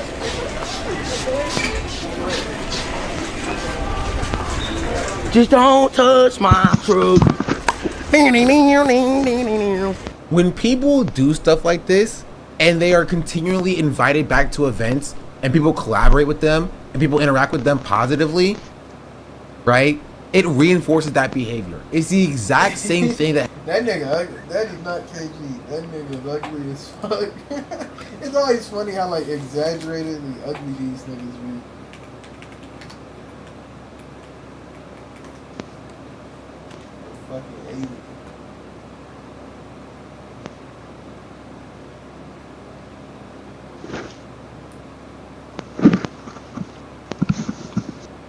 Thank God KG left.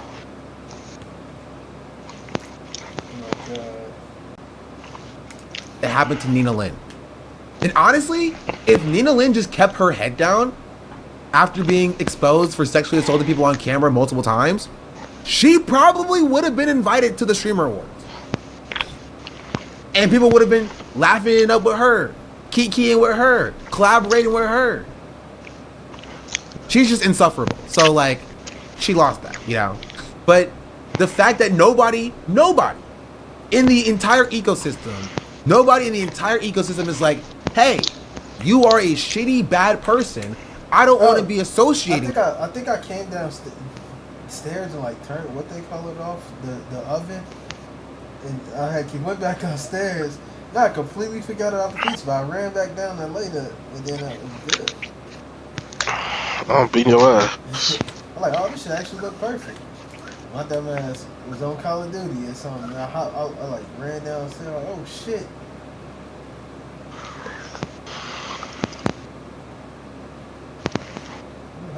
I want to talk about why so many people who posture as radicals hate one person in particular. Someone who brings their cognitive dissonance to center stage, who makes them feel uncomfortable just by her very existence. Because she reminds them that they could be doing so much more, especially with the collective structures that they claim to be a part of, and yet they do nothing.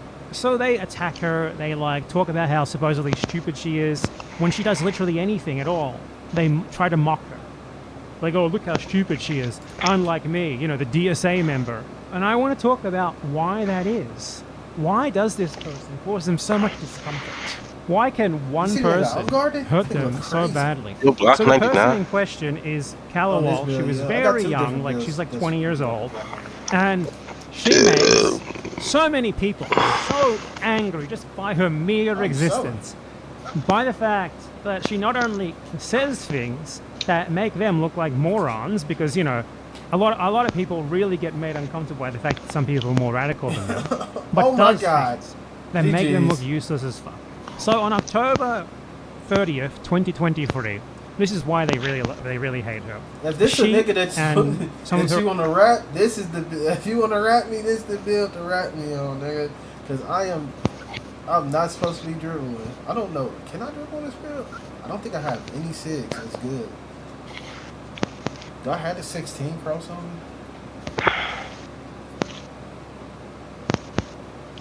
Paul George. I forgot to press triangle. Let's go, brick. Oh shit. His ass didn't even come back for defense.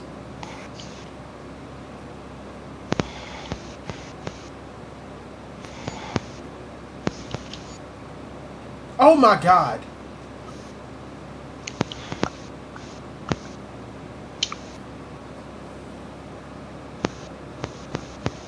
He trolling, bro. He fucking trolling. What's he doing? It's the most useless fuck in the world. I was hoping, but I should have hit you. I was hoping this nigga would drop. They know they winning by so much. He only come down to play defense. You see this? The second time. What is he doing? He's cherry picking in the threes court against niggas who are not even good.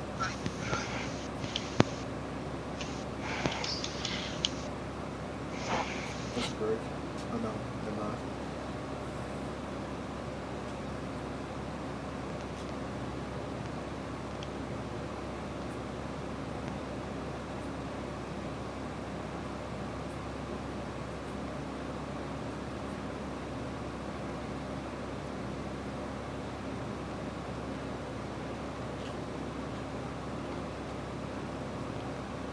The fact I'm standing down the earliest, set on a 7'4" with like they got like an 89 interior defense, hands up, open. What the fuck is this game, dog?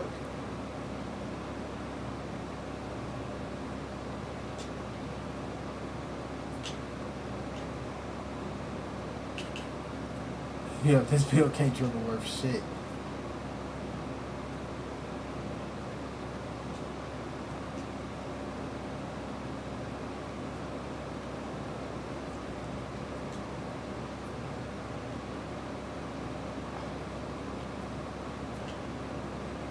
What is he doing, bro? Such a joke.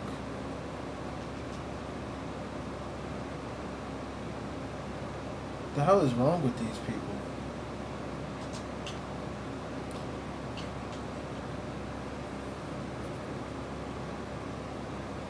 I'm gonna guard his at this point. Go to mine, nigga.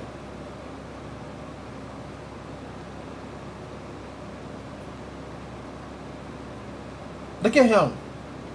He don't even look at the screen when we on defense, bro.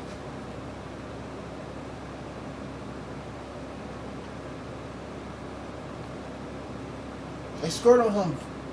They scored on him what? That's like at least 16 points on this nigga head. Her associates vandalized an Elbit Systems factory in Massachusetts, an Elbit Systems weapon research center, rather, with smoke bombs and stuff, which caused them to have to stop work for a while. I want to talk about why so many people who posture as radicals hate one person in particular. Someone who brings their cognitive dissonance to center stage, who makes them feel uncomfortable just by her very existence. Because she reminds them that they could be doing so much more, especially with the collective structures that they claim to be a part of, and yet they do nothing. So they attack her, they like talk about how supposedly stupid she is, when she does literally anything at all. They try to mock her. They go, look how stupid she is, unlike me, you know, the DSA member. And I want to talk about why that is. Why does this person cause them so much discomfort? Why can one person hurt them so badly?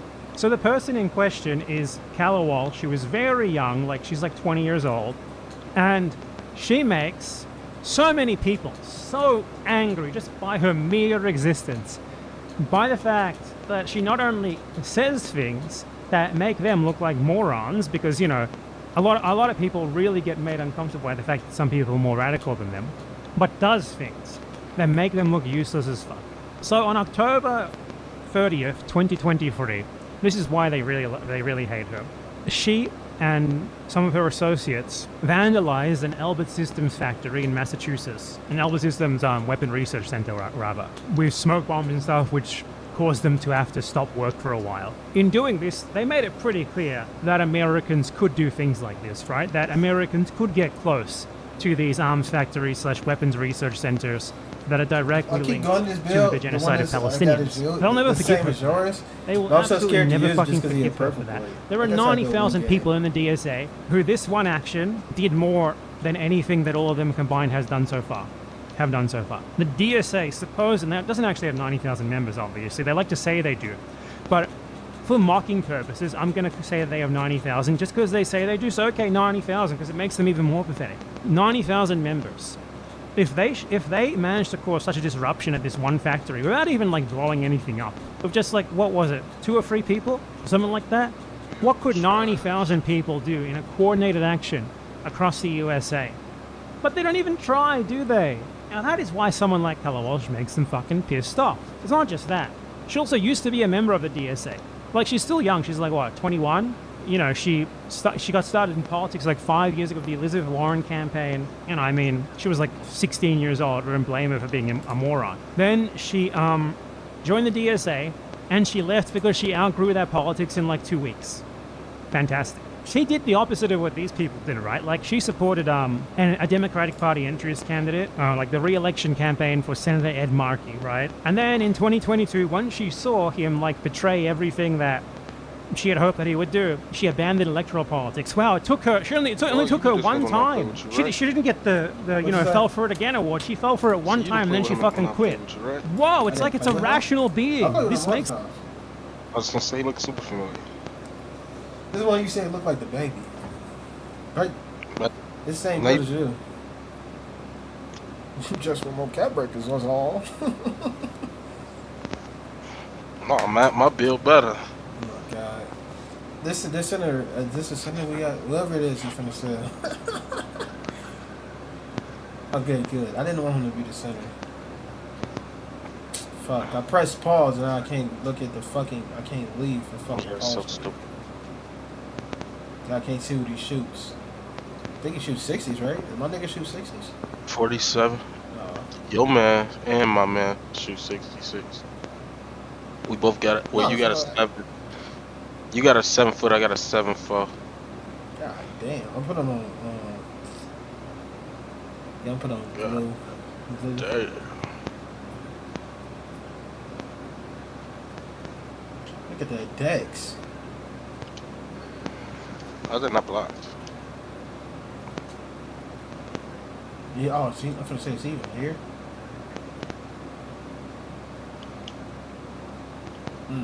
Hell no.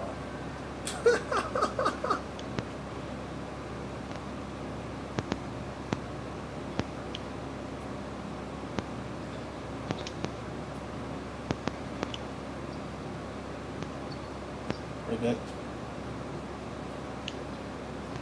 I don't know how this contested. Good shot, boy. Boy.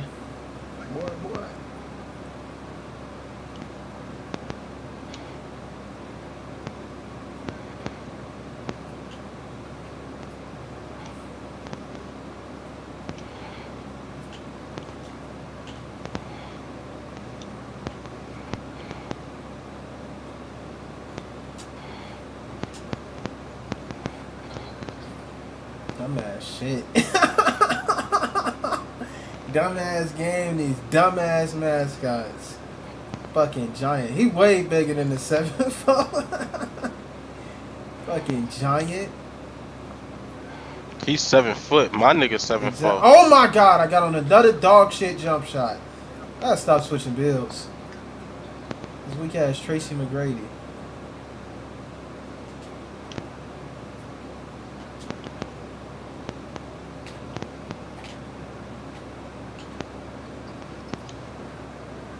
I thought it was an assist.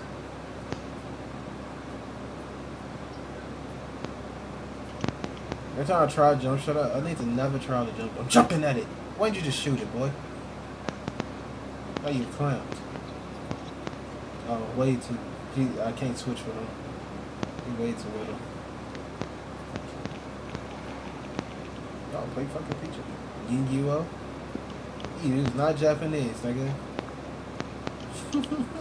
He wish he was Japanese. Nigga, he ain't no damn Japanese. Right back.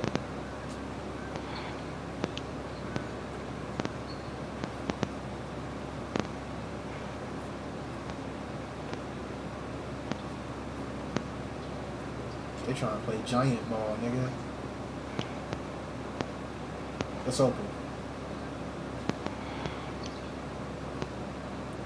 Why he reach? Not even like gamble.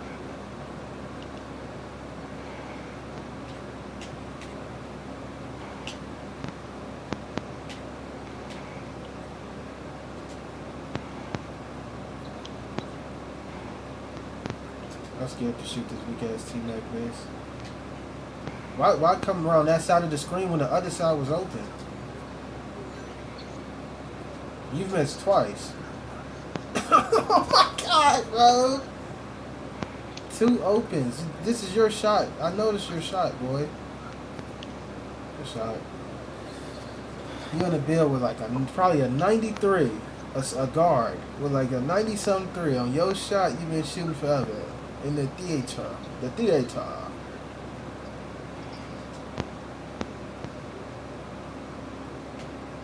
That works. I would just hit a 3. If you get a stop. An assist 3 or what they call it. Faking helping. Back. Throw that. Fuck. I wish it was that easy.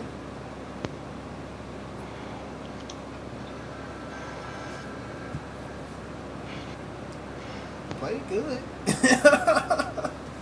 Buddy just a dickhead.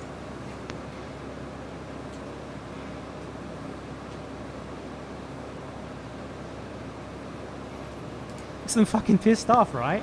They can't do that. They'll fall for it again and again and again and again, every single time. And she ended up leaving the Democratic Socialists of America. Why? Because they're a shitty entryist party, and that's all they do, is vote for people like that. They don't do anything else. They just vote for people who supposedly betray them. They're not really betray, because they make excuses for them, if anything. And, you know, she, like, gets invited by like the Iranian government. She got invited by like Hezbollah to like visit Lebanon and do PR for them. And you know, great. Good for her and good for them. But people see her doing those things, they just make fun of her. They just like laugh at her, like, oh, that's so ridiculous. What a laugher. And all of those people do that because she makes them feel fucking inadequate. This fucking 21-year-old, you know, fairly undeveloped as she is in a lot of her thinking, as is natural because she's 21 years old. You know, I don't agree with her or anything, not even close. But she makes them feel inadequate because she has the actual spirit of revolution within her. And all that they have is the posturing of revolution.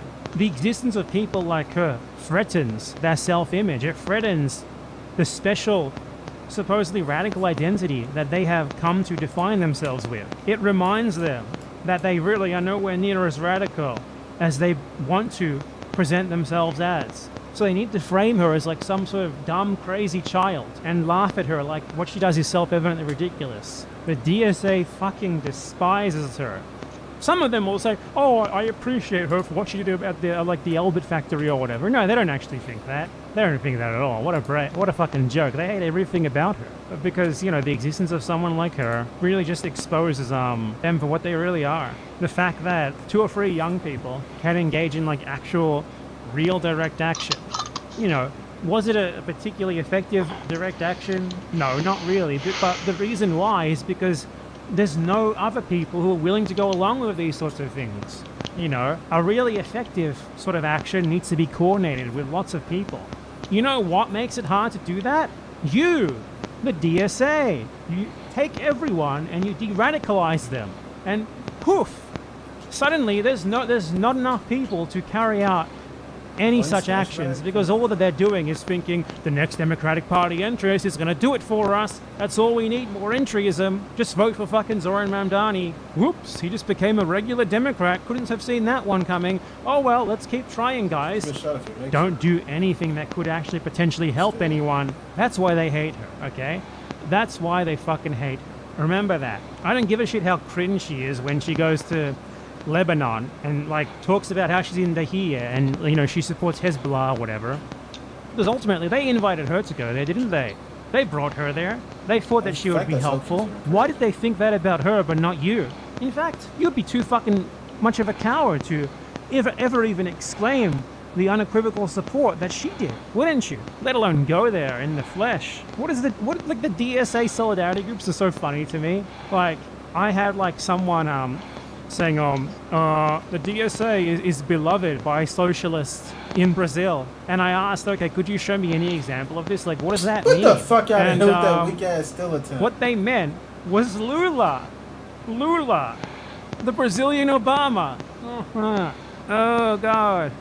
That just summarizes the DSA's politics, right? Not actual, like, radical socialists. Lula, the neolib with a good public relations firm behind him. Ultimately, the point of the DSA is to make you less like Keller Walsh and make you more like Bernard Sanders. And you do not want that. Unless, of course, you know, you're just in it because it's a cool club like they are. And that's why they hate her, ultimately. They don't want you to be anything even remotely like her. You know, they don't want you to be like someone who is a person of action, who is a person of genuine principles and convictions that you're unwilling to compromise on. They want you to compromise on fucking everything until you are just completely neutered in anything but like pretending to care about political theory on the internet. Don't let them do it to you. That's 2 now. Give me my fucking stills. You're taking these retarded ass classes. Oh my God, Jesus Christ. Like, no, just stop. Switch it.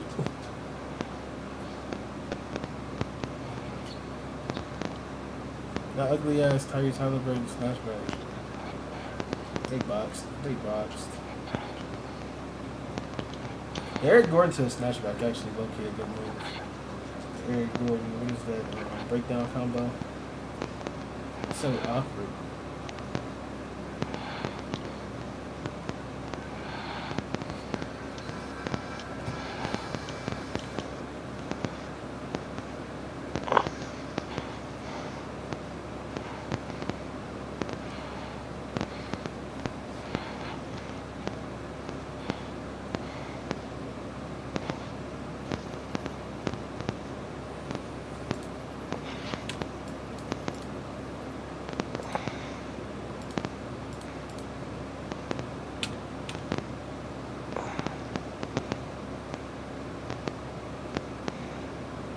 Welcome back, everyone.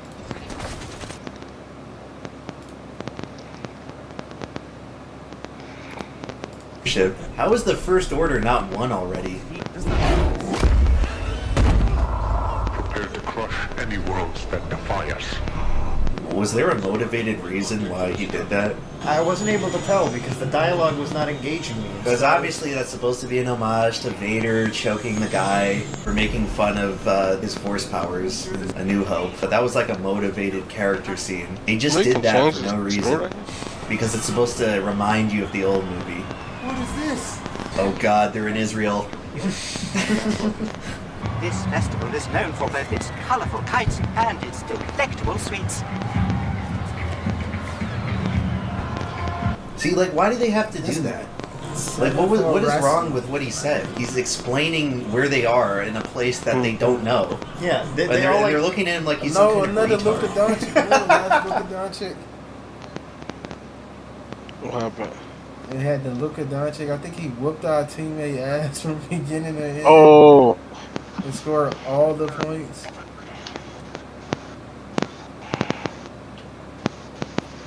Hell no. He can take some crazy shit.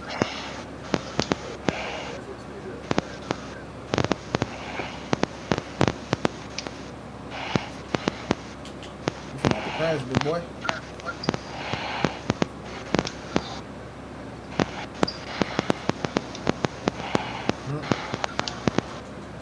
Young Rosso.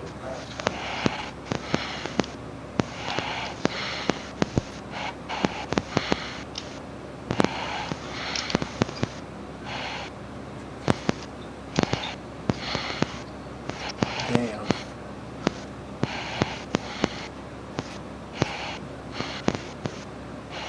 Yicky.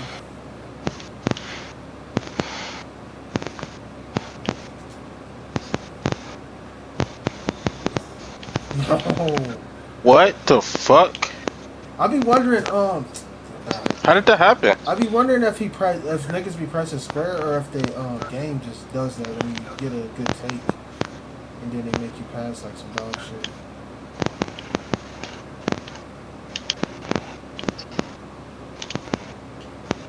Damn mask. You ain't house in this day.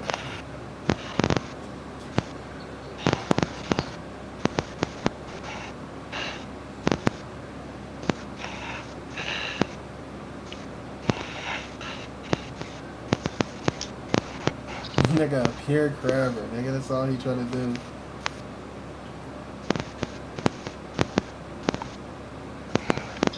That was really good. But eyes are turned open. This ain't no damn Luka Doncic. Bum.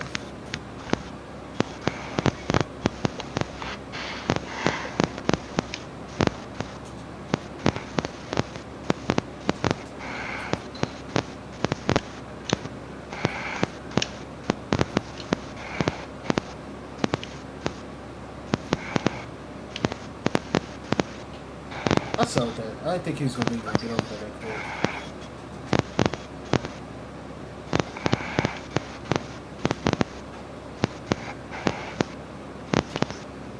Hold it on. It's a stop. Should have been still off road. I say this nigga shooting from busy deep.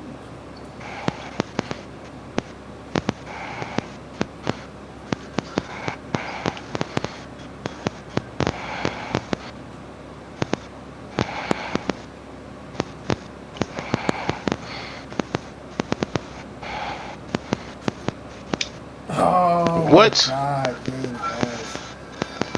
How did I not? Let's make defense fucking terrible. Like, shut up, white boy. I was That just character getting will some become force more steals. insulting later on, as you'll see. Don't tell me that they raped my boy C3PO. See, in this culture, instead of giving them a circumcision, they cut off the tip of their nose. I'm sure there's some Wikipedia article about that, 6 pages long. Wait, they do. Look at their noses are stubbed. No, there's no way that can be. I'm gaslighting you. Are you telling me that they're not racist? Weren't the majority of aliens in the original trilogy all just racist? Yeah, these guys look like whoever the guy is Anakin gets in the pod racer for, the Jewish merchant. Oh, you're talking about Watto. Oh yeah, Watto. These guys look like Watto. He's standing here like showing off his Lego model that he just built. Showing off his giant COVID vaccine. I see through the cracks in your mask. You're haunted. And there's literal cracks in his mask. Did they make that design choice just because of that line in the script? What? Well, they established they can physically transport projects through the stellar medium using their dyad powers in The Last Jedi. Again, you can't think of a more elegant way for them to find out where they are. You have to have the character physically take an object through, like, space and time. How did they get there that fast? I guess that was a soldier on outpost. Okay, maybe. Why couldn't he just use the Force to find out where they were? Because if you were able to communicate with her, what is there, like some weird wireless signal that connects them from anywhere? And why can't they use the Force to tell where Palpatine is? Wookiees stand out in the crowd. Another guy from the old movies. He's here. He's just here. Great, I believe that. Oh yeah, he's randomly at this cultural festival. People in the audience who've studied this more, was there any setup or like diegetic reason for Lando to be here? Did they like walk in there because they knew he was going to be in there, or what? Did he invite them in? Like, was there some line you missed? It's like, there, an old friend of mine will be waiting, or something like that? No, he's just there for no reason, for convenience. The thing you're going to start to realize about this plot is that it's completely jacked up and frenetic with the pacing, where to disguise the fact that they don't have an actual satisfying story with arcs and any sort of character development or just a satisfying problem solving, they just throw a bunch of different sequences over and over and over and over, rapid fire, machine gun style, and they hope that just like the visual noise is enough to entertain you and make you forget about the fact that none of the events that are happening have any logical bearing on anything. The giant floating triangle. How do you know how to do that? Wouldn't Finn know that Poe is someone skilled? Yes, by now. In the 7th movie, the two of them literally hacked into a TIE fighter together. Use the toggle on the left to switch between missiles, cannons, and mag pulse. Use the sight on the right to aim, triggers to fire. This is very complicated. Did the writers of this movie even watch the old movies?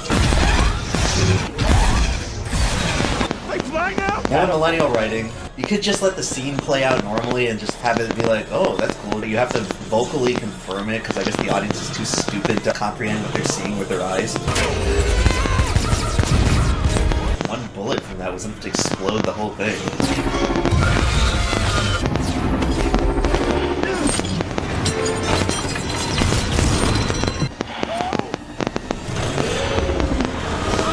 Doesn't that seem like a pretty big design flaw on your futuristic space equipment where a simple grappling hook could cause the whole thing to be completely destroyed? There's plenty of things that I can criticize in that scene, but I'm willing to give that credence because there are things that we use in the modern day that could be destroyed by a simple grappling hook. No, but Brian, this is supposed to be the Type 3 Kardashev civilization with the power of destroying an entire planet. Yeah, but I mean, we have the... They're being thwarted by grappling hook. Oh, well, come on, we got the tech to destroy an entire planet, but we could be thwarted by a grappling hook. How big of a fucking explosion! Oh, that looks bad. That looks... Right. Grappling hook. Oh, well, come on, we got... Yeah, but... Type 3 Kardashev civilization with the power of destroying an entire planet. Yeah, but I mean, we have the... They're being thwarted by grappling hook. Oh, well, come on, we got the tech to destroy an entire planet, but we could be thwarted by a grappling hook. How big of a fucking explosion! Oh, that looks bad. That looks... Ryan, are you getting a sinking feeling that maybe Star Wars might be doomed? What are you talking about? Oh great, they're dead. They're just gonna suffocate to death. I hate the CG in this shot right here. Yeah, they look pretty jank. So wait, hold on. Okay. Why is this not full of that quicksand shit? Is the quicksand shit just magical that it only lets... No, okay, Brian, don't ask questions. We're on to the next scene. It doesn't matter. They're in a giant pool of quicksand. Now they're in an empty, dry cave. And for some reason, the quicksand is not flowing and inundating. It's an empty patch of space. We're on to the next scene. It doesn't matter. It was a potentially dangerous and threatening scene for the two cabinets, and now it just doesn't matter.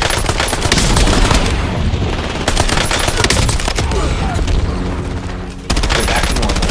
Turns on the lightsaber. Oh, it's a funny gag. He turns on the lightsaber and he turns on his flashlight. That's something that I feel like it almost worked. I mean, like, a lightsaber is like kind of a hazardous thing to have out, so it seems kind of dumb of Rey to do that, just using the lightsaber as a light source, when both of them clearly have flashlights that they prepared to bring. Whatever, just don't think about anything. Nothing is supposed to make any sense. It's Hitler's Mercedes-Benz right there. Yeah, Hitler's a Sith, just so you know the Sith are bad. Oh. I don't like those. What, is this Ghostbusters? Bro, is this Scooby-Doo? What is that line? Wait a minute, I thought C-3PO's arm was red. Since episode 7, he had the red arm. So you're telling us the one time we need you to talk, you can't? I am mechanically incapable of speaking translations from Sith. Another contrived plot thing that could have easily been cut out, but they have to move the plot along different things to give the impression that the story is actually evolving. What, is she gonna pull an avatar and touch hairs with this thing and the two of them are just gonna get along? Oh my god, are you sure you haven't seen this before? No! No! Fuck, I thought you Shut the fuck up! Shut the fuck up! Are you ready for some more Rey power scaling? I'm fucking mad. I thought you was what's gonna happen now because you said that. You understand me if we touch each other. No. How to train your dragon. It's a bit further than that. Oh. Team that would have better been XP convenient coin. for all those people who died in the last movie. But it's a good thing she just now figured out how to use it on this random snake creature. We've only just begun, Brian. We've only just begun. One on the roof. Got it. Oh my god. What was the point of that? She has a new power. Despite struggling to pull a training module, she can now physically heal. Yes, damn, you know, Anakin must be pissed that this is a thing. I mean, he can just heal flesh. He could have just gone back to normal. We have to remember Palpatine couldn't figure out how to do this. Oh, I guess the Sith are evil, so they don't have healing powers. For us at the Falcon. Yeah, they'll throw us in pits of brick. Grick? The pits of Grick? Got one on the stairs. What a dumb name. I'm sure there's a 17-page Wikipedia article about their adventure in the pits of brick. Oh, another great scene is coming, by the way. I hope you're ready. Those converters fired up. Gotta get rid of all those space spider webs that are only in strategic places where the camera is gonna move through so that they can use it to, like... How else is the audience supposed to know that it's old and dilapidated? See that down on your left? Oh no. Well, no, of course he could. Not in that giant fucking suit. You know what's funny? When I met Peter Mayhew and Kenny Baker, they were both sitting next to each other. They would be around each other because he's like the shortest because he used to fit inside of the little R2-D2 machine because he's tiny. And then he's of course like 7 feet tall. Seeing them right next to each other was a wacky thing. Chewie, what happened? Wait, why did you go off on again? Is there a reason given for that? To go get Rey, apparently. I'm trying to read the dialogue here, but it's also not very engaging. And he conveniently has the Sith dagger. I've seen this from the trailer. She does some stupid backflip. Again, tactically none of this really makes any sense. He's gonna like run her over like this is GTA. What the fuck I'm floating here right now? What are you doing? Are you above that because you're a Sith? Okay, she's clearly got something planned. You still shoot her.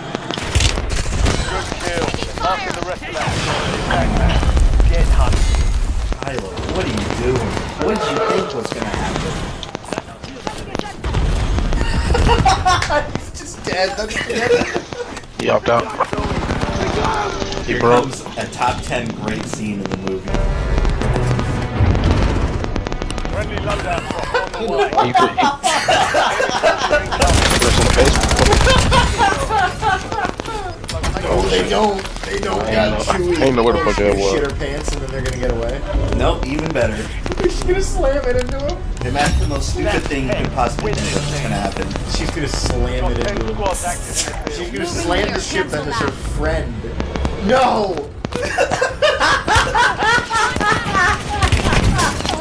It gets better. It gets better.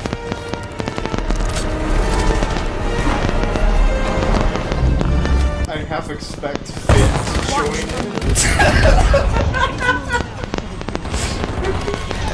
That would have been good. Broke one of that smoke.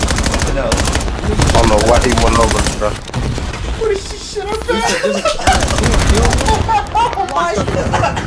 Oh my god! Did she kill Chewie? What the fuck? What the fuck? Oh, one up here. Everyone just standing around in isolated places. They could all just be killed. Bro, she just fucking killed Chewie! Oh, once again, everyone's attacking one at a time. They were all just standing around for like 2 minutes, and they could have all been killed. But Kylo decides to go in without his massive entourage of TIE fighter pilots. So Chewie's just fucking dead? Do you think he's dead? No, I don't. But clearly, they just acted like he was dead. They're gonna do something later. He comes back. They're gonna be like, Chewie! Oh, is she gonna find the corpse of Chewie and just heal him back to life?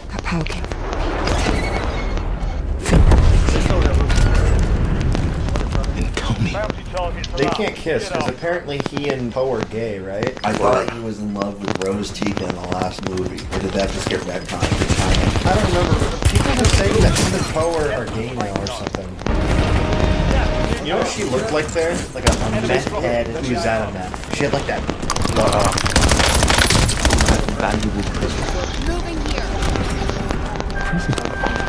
Oh shit, I thought this was y'all. Guess what? He was on the other ship! Oh my god. Talk about having your cake and eating it too. Oh my god. He's alive! Oh, we couldn't have a character impactfully die or have you believe the character's dead for 5 minutes. To the wayfinder thing and it's gone. So true. The inscription lives only in my memory now. Squad mates back on station. Good work. They all like turn towards him. But the translation from a forbidden language cannot be read. Miko's just messing me. My niggas ain't pressing B and A now. Let's do that. She's like, this is just dumb Star Wars. Thanks, man. Now they have to go to a whole nother set just so that they can leave the stupid code that we've just had access to for the last 25 minutes. Is this where this droid gets introduced? Is this how like robots bleed? They just like stick their penises and things? What is the point of this? Do we need another cute droid to sell toys for? They should have brought Bernie from the Raleigh franchise into this. Yeah, they're in the same universe now. Every Disney property is in the same universe. Pixar theory. How would you fit it into Star Wars? You're the one they're looking for. Wow, somebody at the front door. Oh, he came up. We need to look Dude, you have a blast with this blower. Nothing you care, but I think you're okay. Okay. And just like that, the conflict is resolved. You'd think that at that point she would pull the trigger as soon as the lightsaber was off. Yeah, dumbass trying to pick me It's up. supposed to be like some hardcore spice run. Old bounty hunter only cares about my profit. And now I'm helping the heroes. Oh, she kicked my associates in the dick? Okay, I like you now. Was that monster's eyes nipples?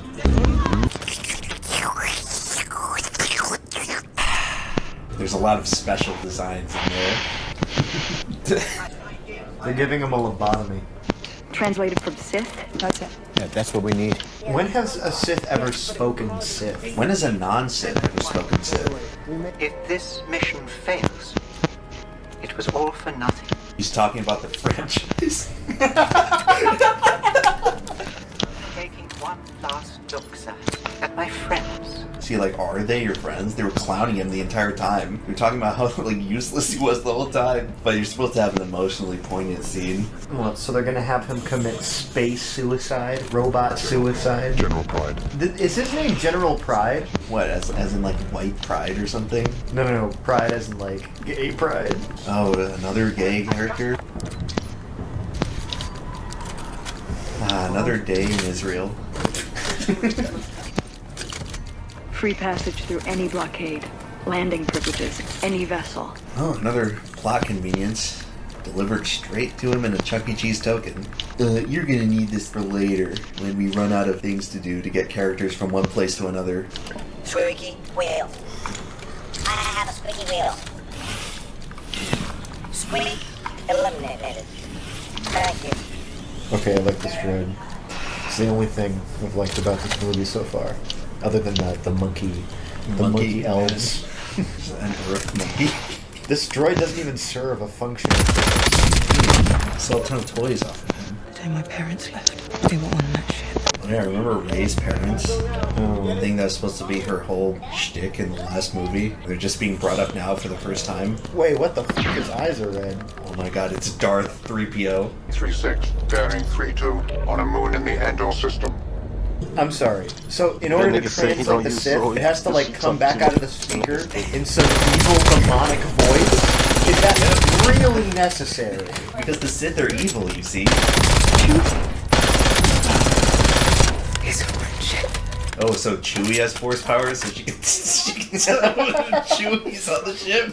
Can she tell where any random person is anywhere? 3PO, move your metal ass. We're almost there. How dare you? Move your metal ass. Bite my shiny metal ass.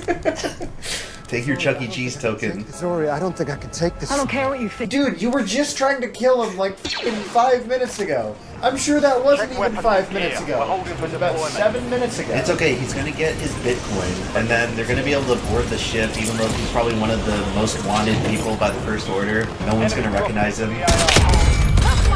Bitcoin. This feels so good. Wait, I didn't realize are they boarding the ship right now? Whoa. They literally gave them a watch and Bitcoin. That's crazy, dude. We're just gonna board the First Order ship. I think by this point I was mentally checking out, and I've had like large stretches of amnesia from what has transpired in this film. There's no one else watching the hangar. There's nobody else watching the hangar, but also the hangars are not unique. There should be different hangars in Star Wars. They should not all look like the same Imperial hangar. Drop your weapons.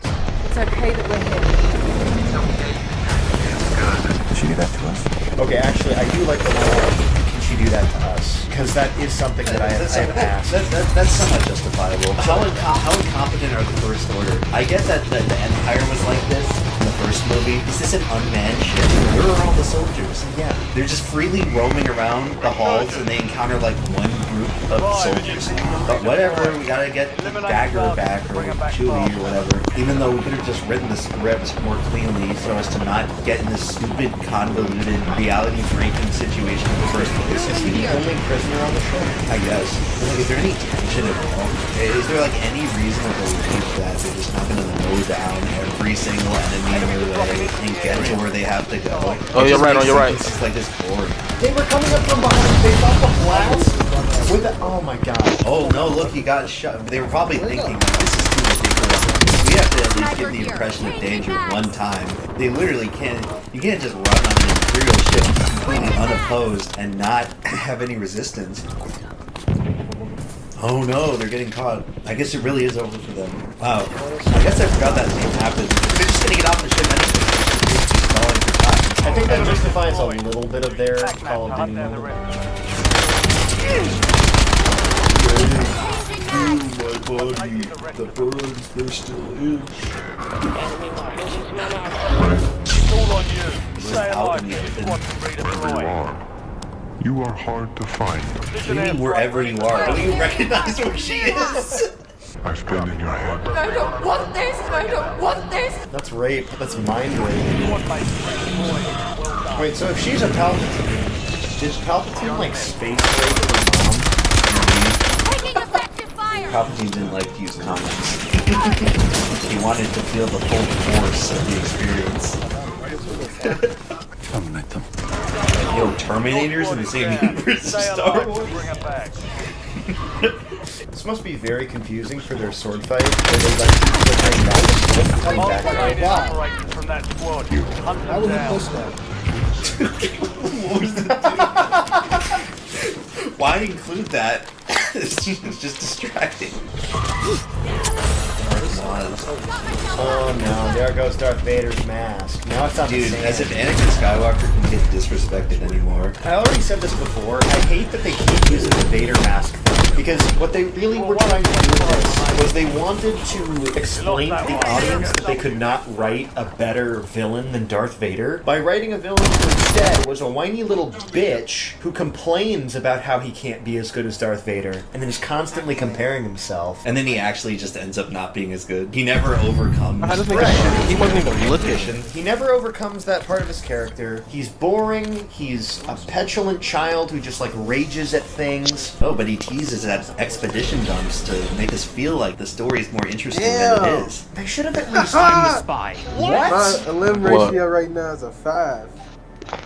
That shit crazy. 5 kills a game? Nah, elims. You know they ain't got. Now I'm talking about elimination ratio. Every death. Oh, like KD. Yeah. You know these niggas ain't got killed. Do they? Why don't they have a menu where you can see kills now? At least. Just full on trying to trick niggas into thinking that they got a higher KD than they do. I've been saying this dude, well, this technically has been in since Black Ops 4. But not every game had EKI though. I don't think. The Black Ops 4 is the first one. They only did it because they had put extra health in the game.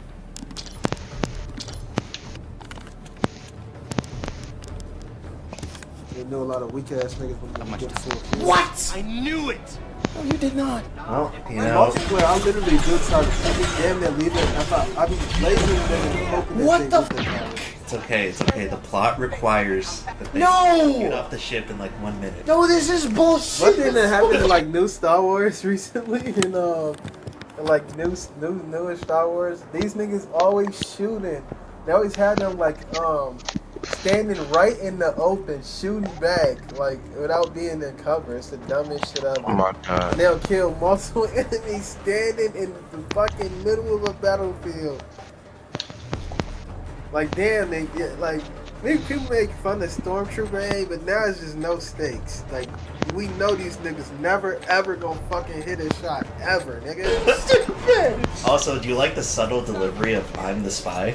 Overcomes that part of his character motivation. He never overcomes that part of his character. He's boring. He's a petulant child who just like rages at things. Oh, but he teases at expedition dumps to make us feel like the story is more interesting than it is. They need to bring I'm the spy. What? We don't have much time. What? I knew it! Oh, you did not. Well, you know. This time for some target practice. The real thing's coming soon. What the? It's okay, it's okay. The plot requires No! get off the ship in like 1 minute. No, this is bullshit. That's so stupid. Also, do you like the subtle delivery of "I'm the spy"? No! That was so retarded. Honestly, I think that was the bigger plot twist than anything Ryan Johnson spit in our face. Lost me enough. Oh, they'll know. No one saw that They don't have like CCTV in this futuristic space station. I don't care if you win. I need Kylo Ren to lose. Okay, I guess that makes a little bit more sense. I'm gonna kiss already. Are you sure you've seen Shut the fuck up. Shut the fuck up. No, they don't. Shut the fuck up.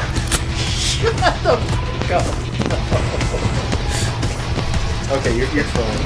I'm trolling. Yeah, I'm trolling. Okay. Your name's Grant.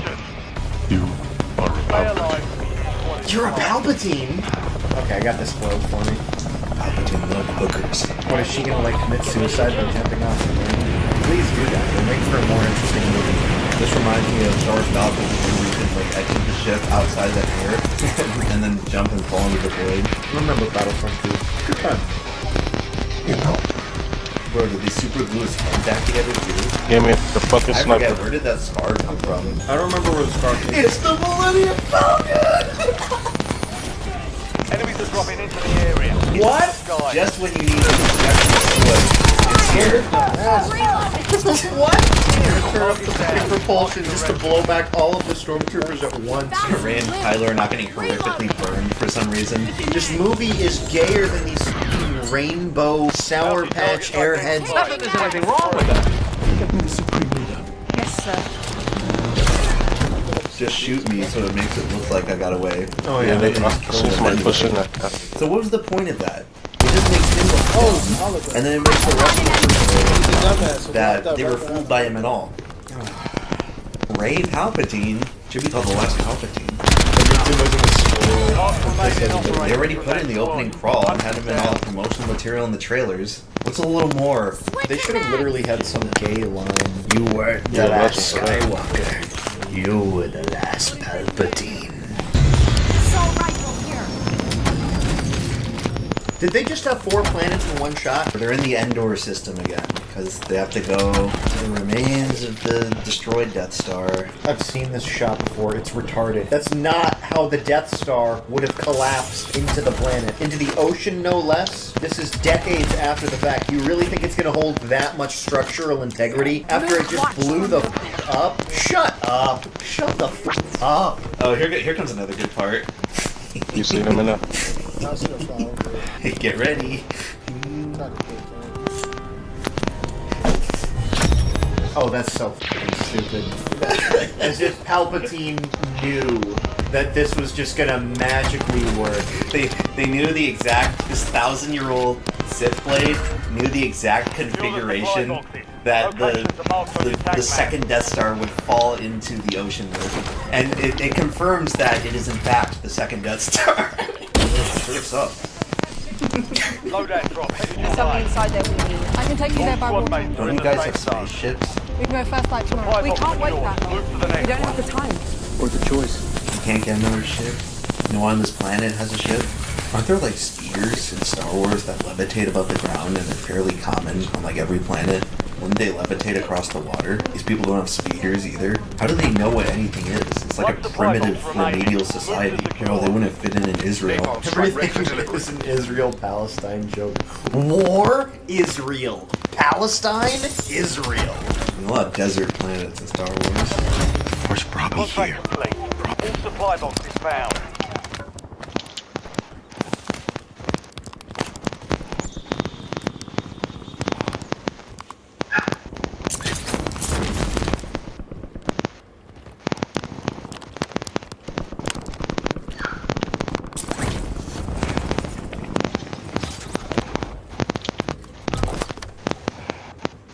Friendly loadout drops on the way.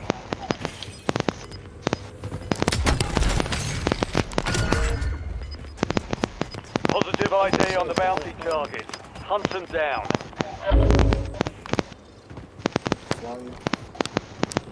I spot an enemy. Bounty target marked. Kill them all. UAV available for tasking. You've made it to the top 10.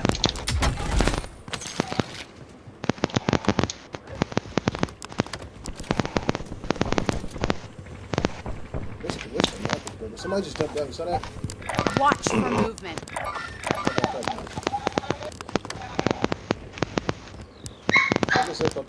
Watch for movement. Priority tasking request received. We're done. Why so many? They need to open some of these buildings, bro. Because sometimes it's just like you don't get cut.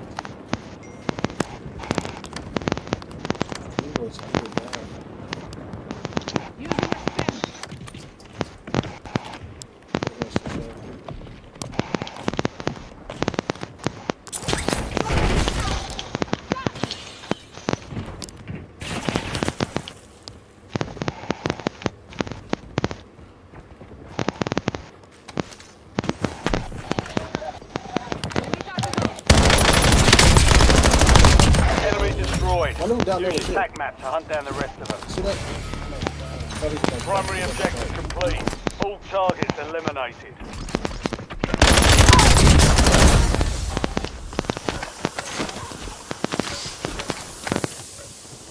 Changing mags. Pussy said mines everywhere down.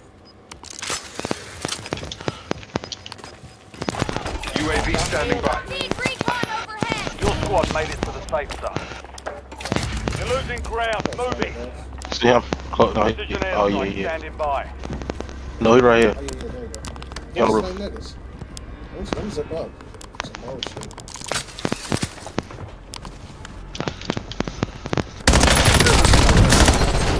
The teammate down Timeline expired. there. I've missed too many shots starting it off. I was literally reloading. I know. Thank you so much.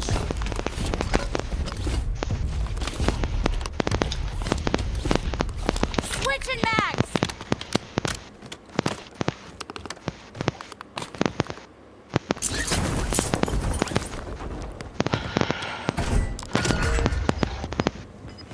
Your objective simple. Eliminate all bounty targets.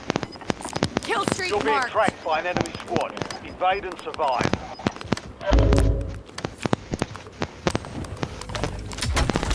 Oh, that rogue, crazy. Road? That rogue. What's that? It's a, what is that? The perk when you can jump off Moving from here. high. Cancel that. Buy station here. Oh, not here? Yeah.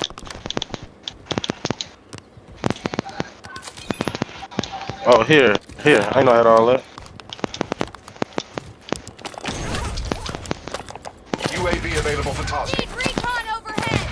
UAV standing by. Need recon overhead. UAV available for tasking.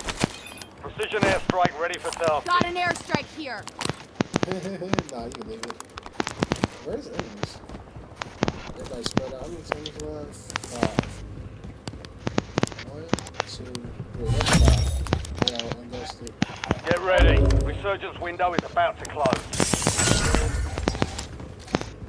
Positive ID on the bounty targets.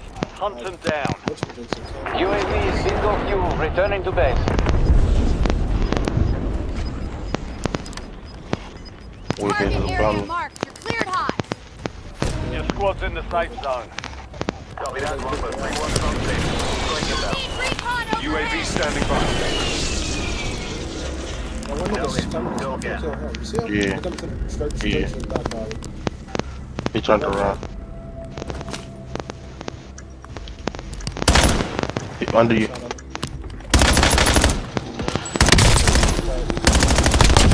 Changing mags. They want to go for you, boy. Mission timeline expired. UAV exit Not on AO. there. Get solo.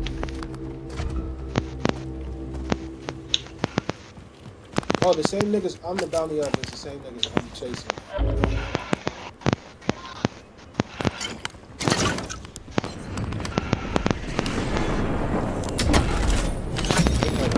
That bar, Moving here. Cancel that. Is she at you? No. Them steps sound close as fuck though. Be advised, resurgence is no longer active. This is for keeps.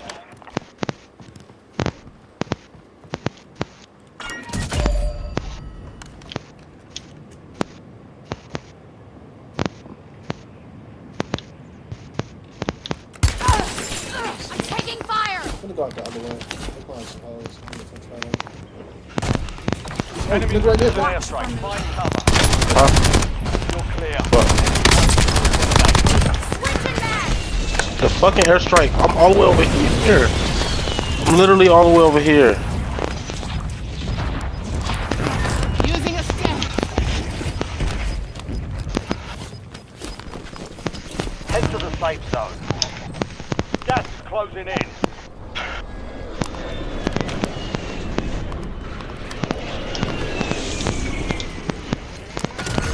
I think it's the same. You see this nigga? Bounty targets identified. Weapons free. Yeah, he wild. He coming around.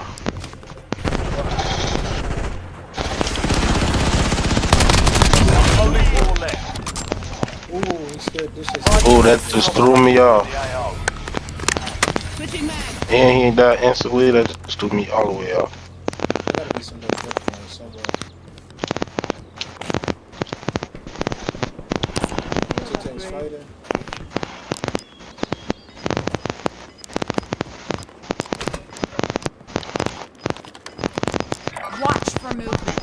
that was a random thing. There's an enemy squad gunning for you. They behind us all again. UAV available for tasking. They UAV are. standing by. UAV available for tasking. Go fight each other. Or they go scared to fight each other. Go for that 13. Try to flank that. He in front of us. Somebody was straight in front of you. Yeah, I see. I try to flank Move to the safe zone. You've got gas moving in. after this first one. They got UAV. They hunted me. Oh, that's them? You're in the top 3. Don't let up now. Stay alert.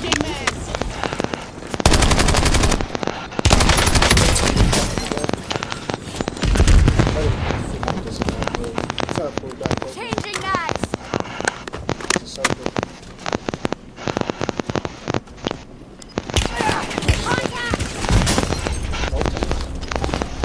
On the fucking roof.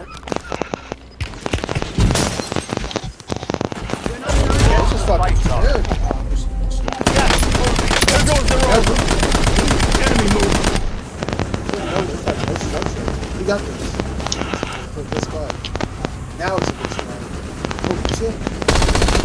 Look for the second one.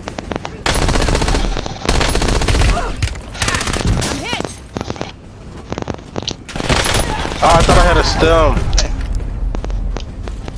Less than 5 Oh my God. standing. Next time we'll take that victory. Oh, that nigga's sleep, bro.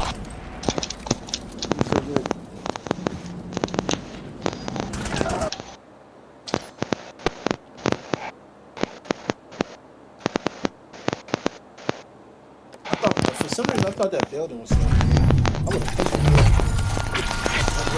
Because I seen something that was a square on the mini map. I thought it was like a structure you could hide behind. Or something big. It's just some little ass part in the ground.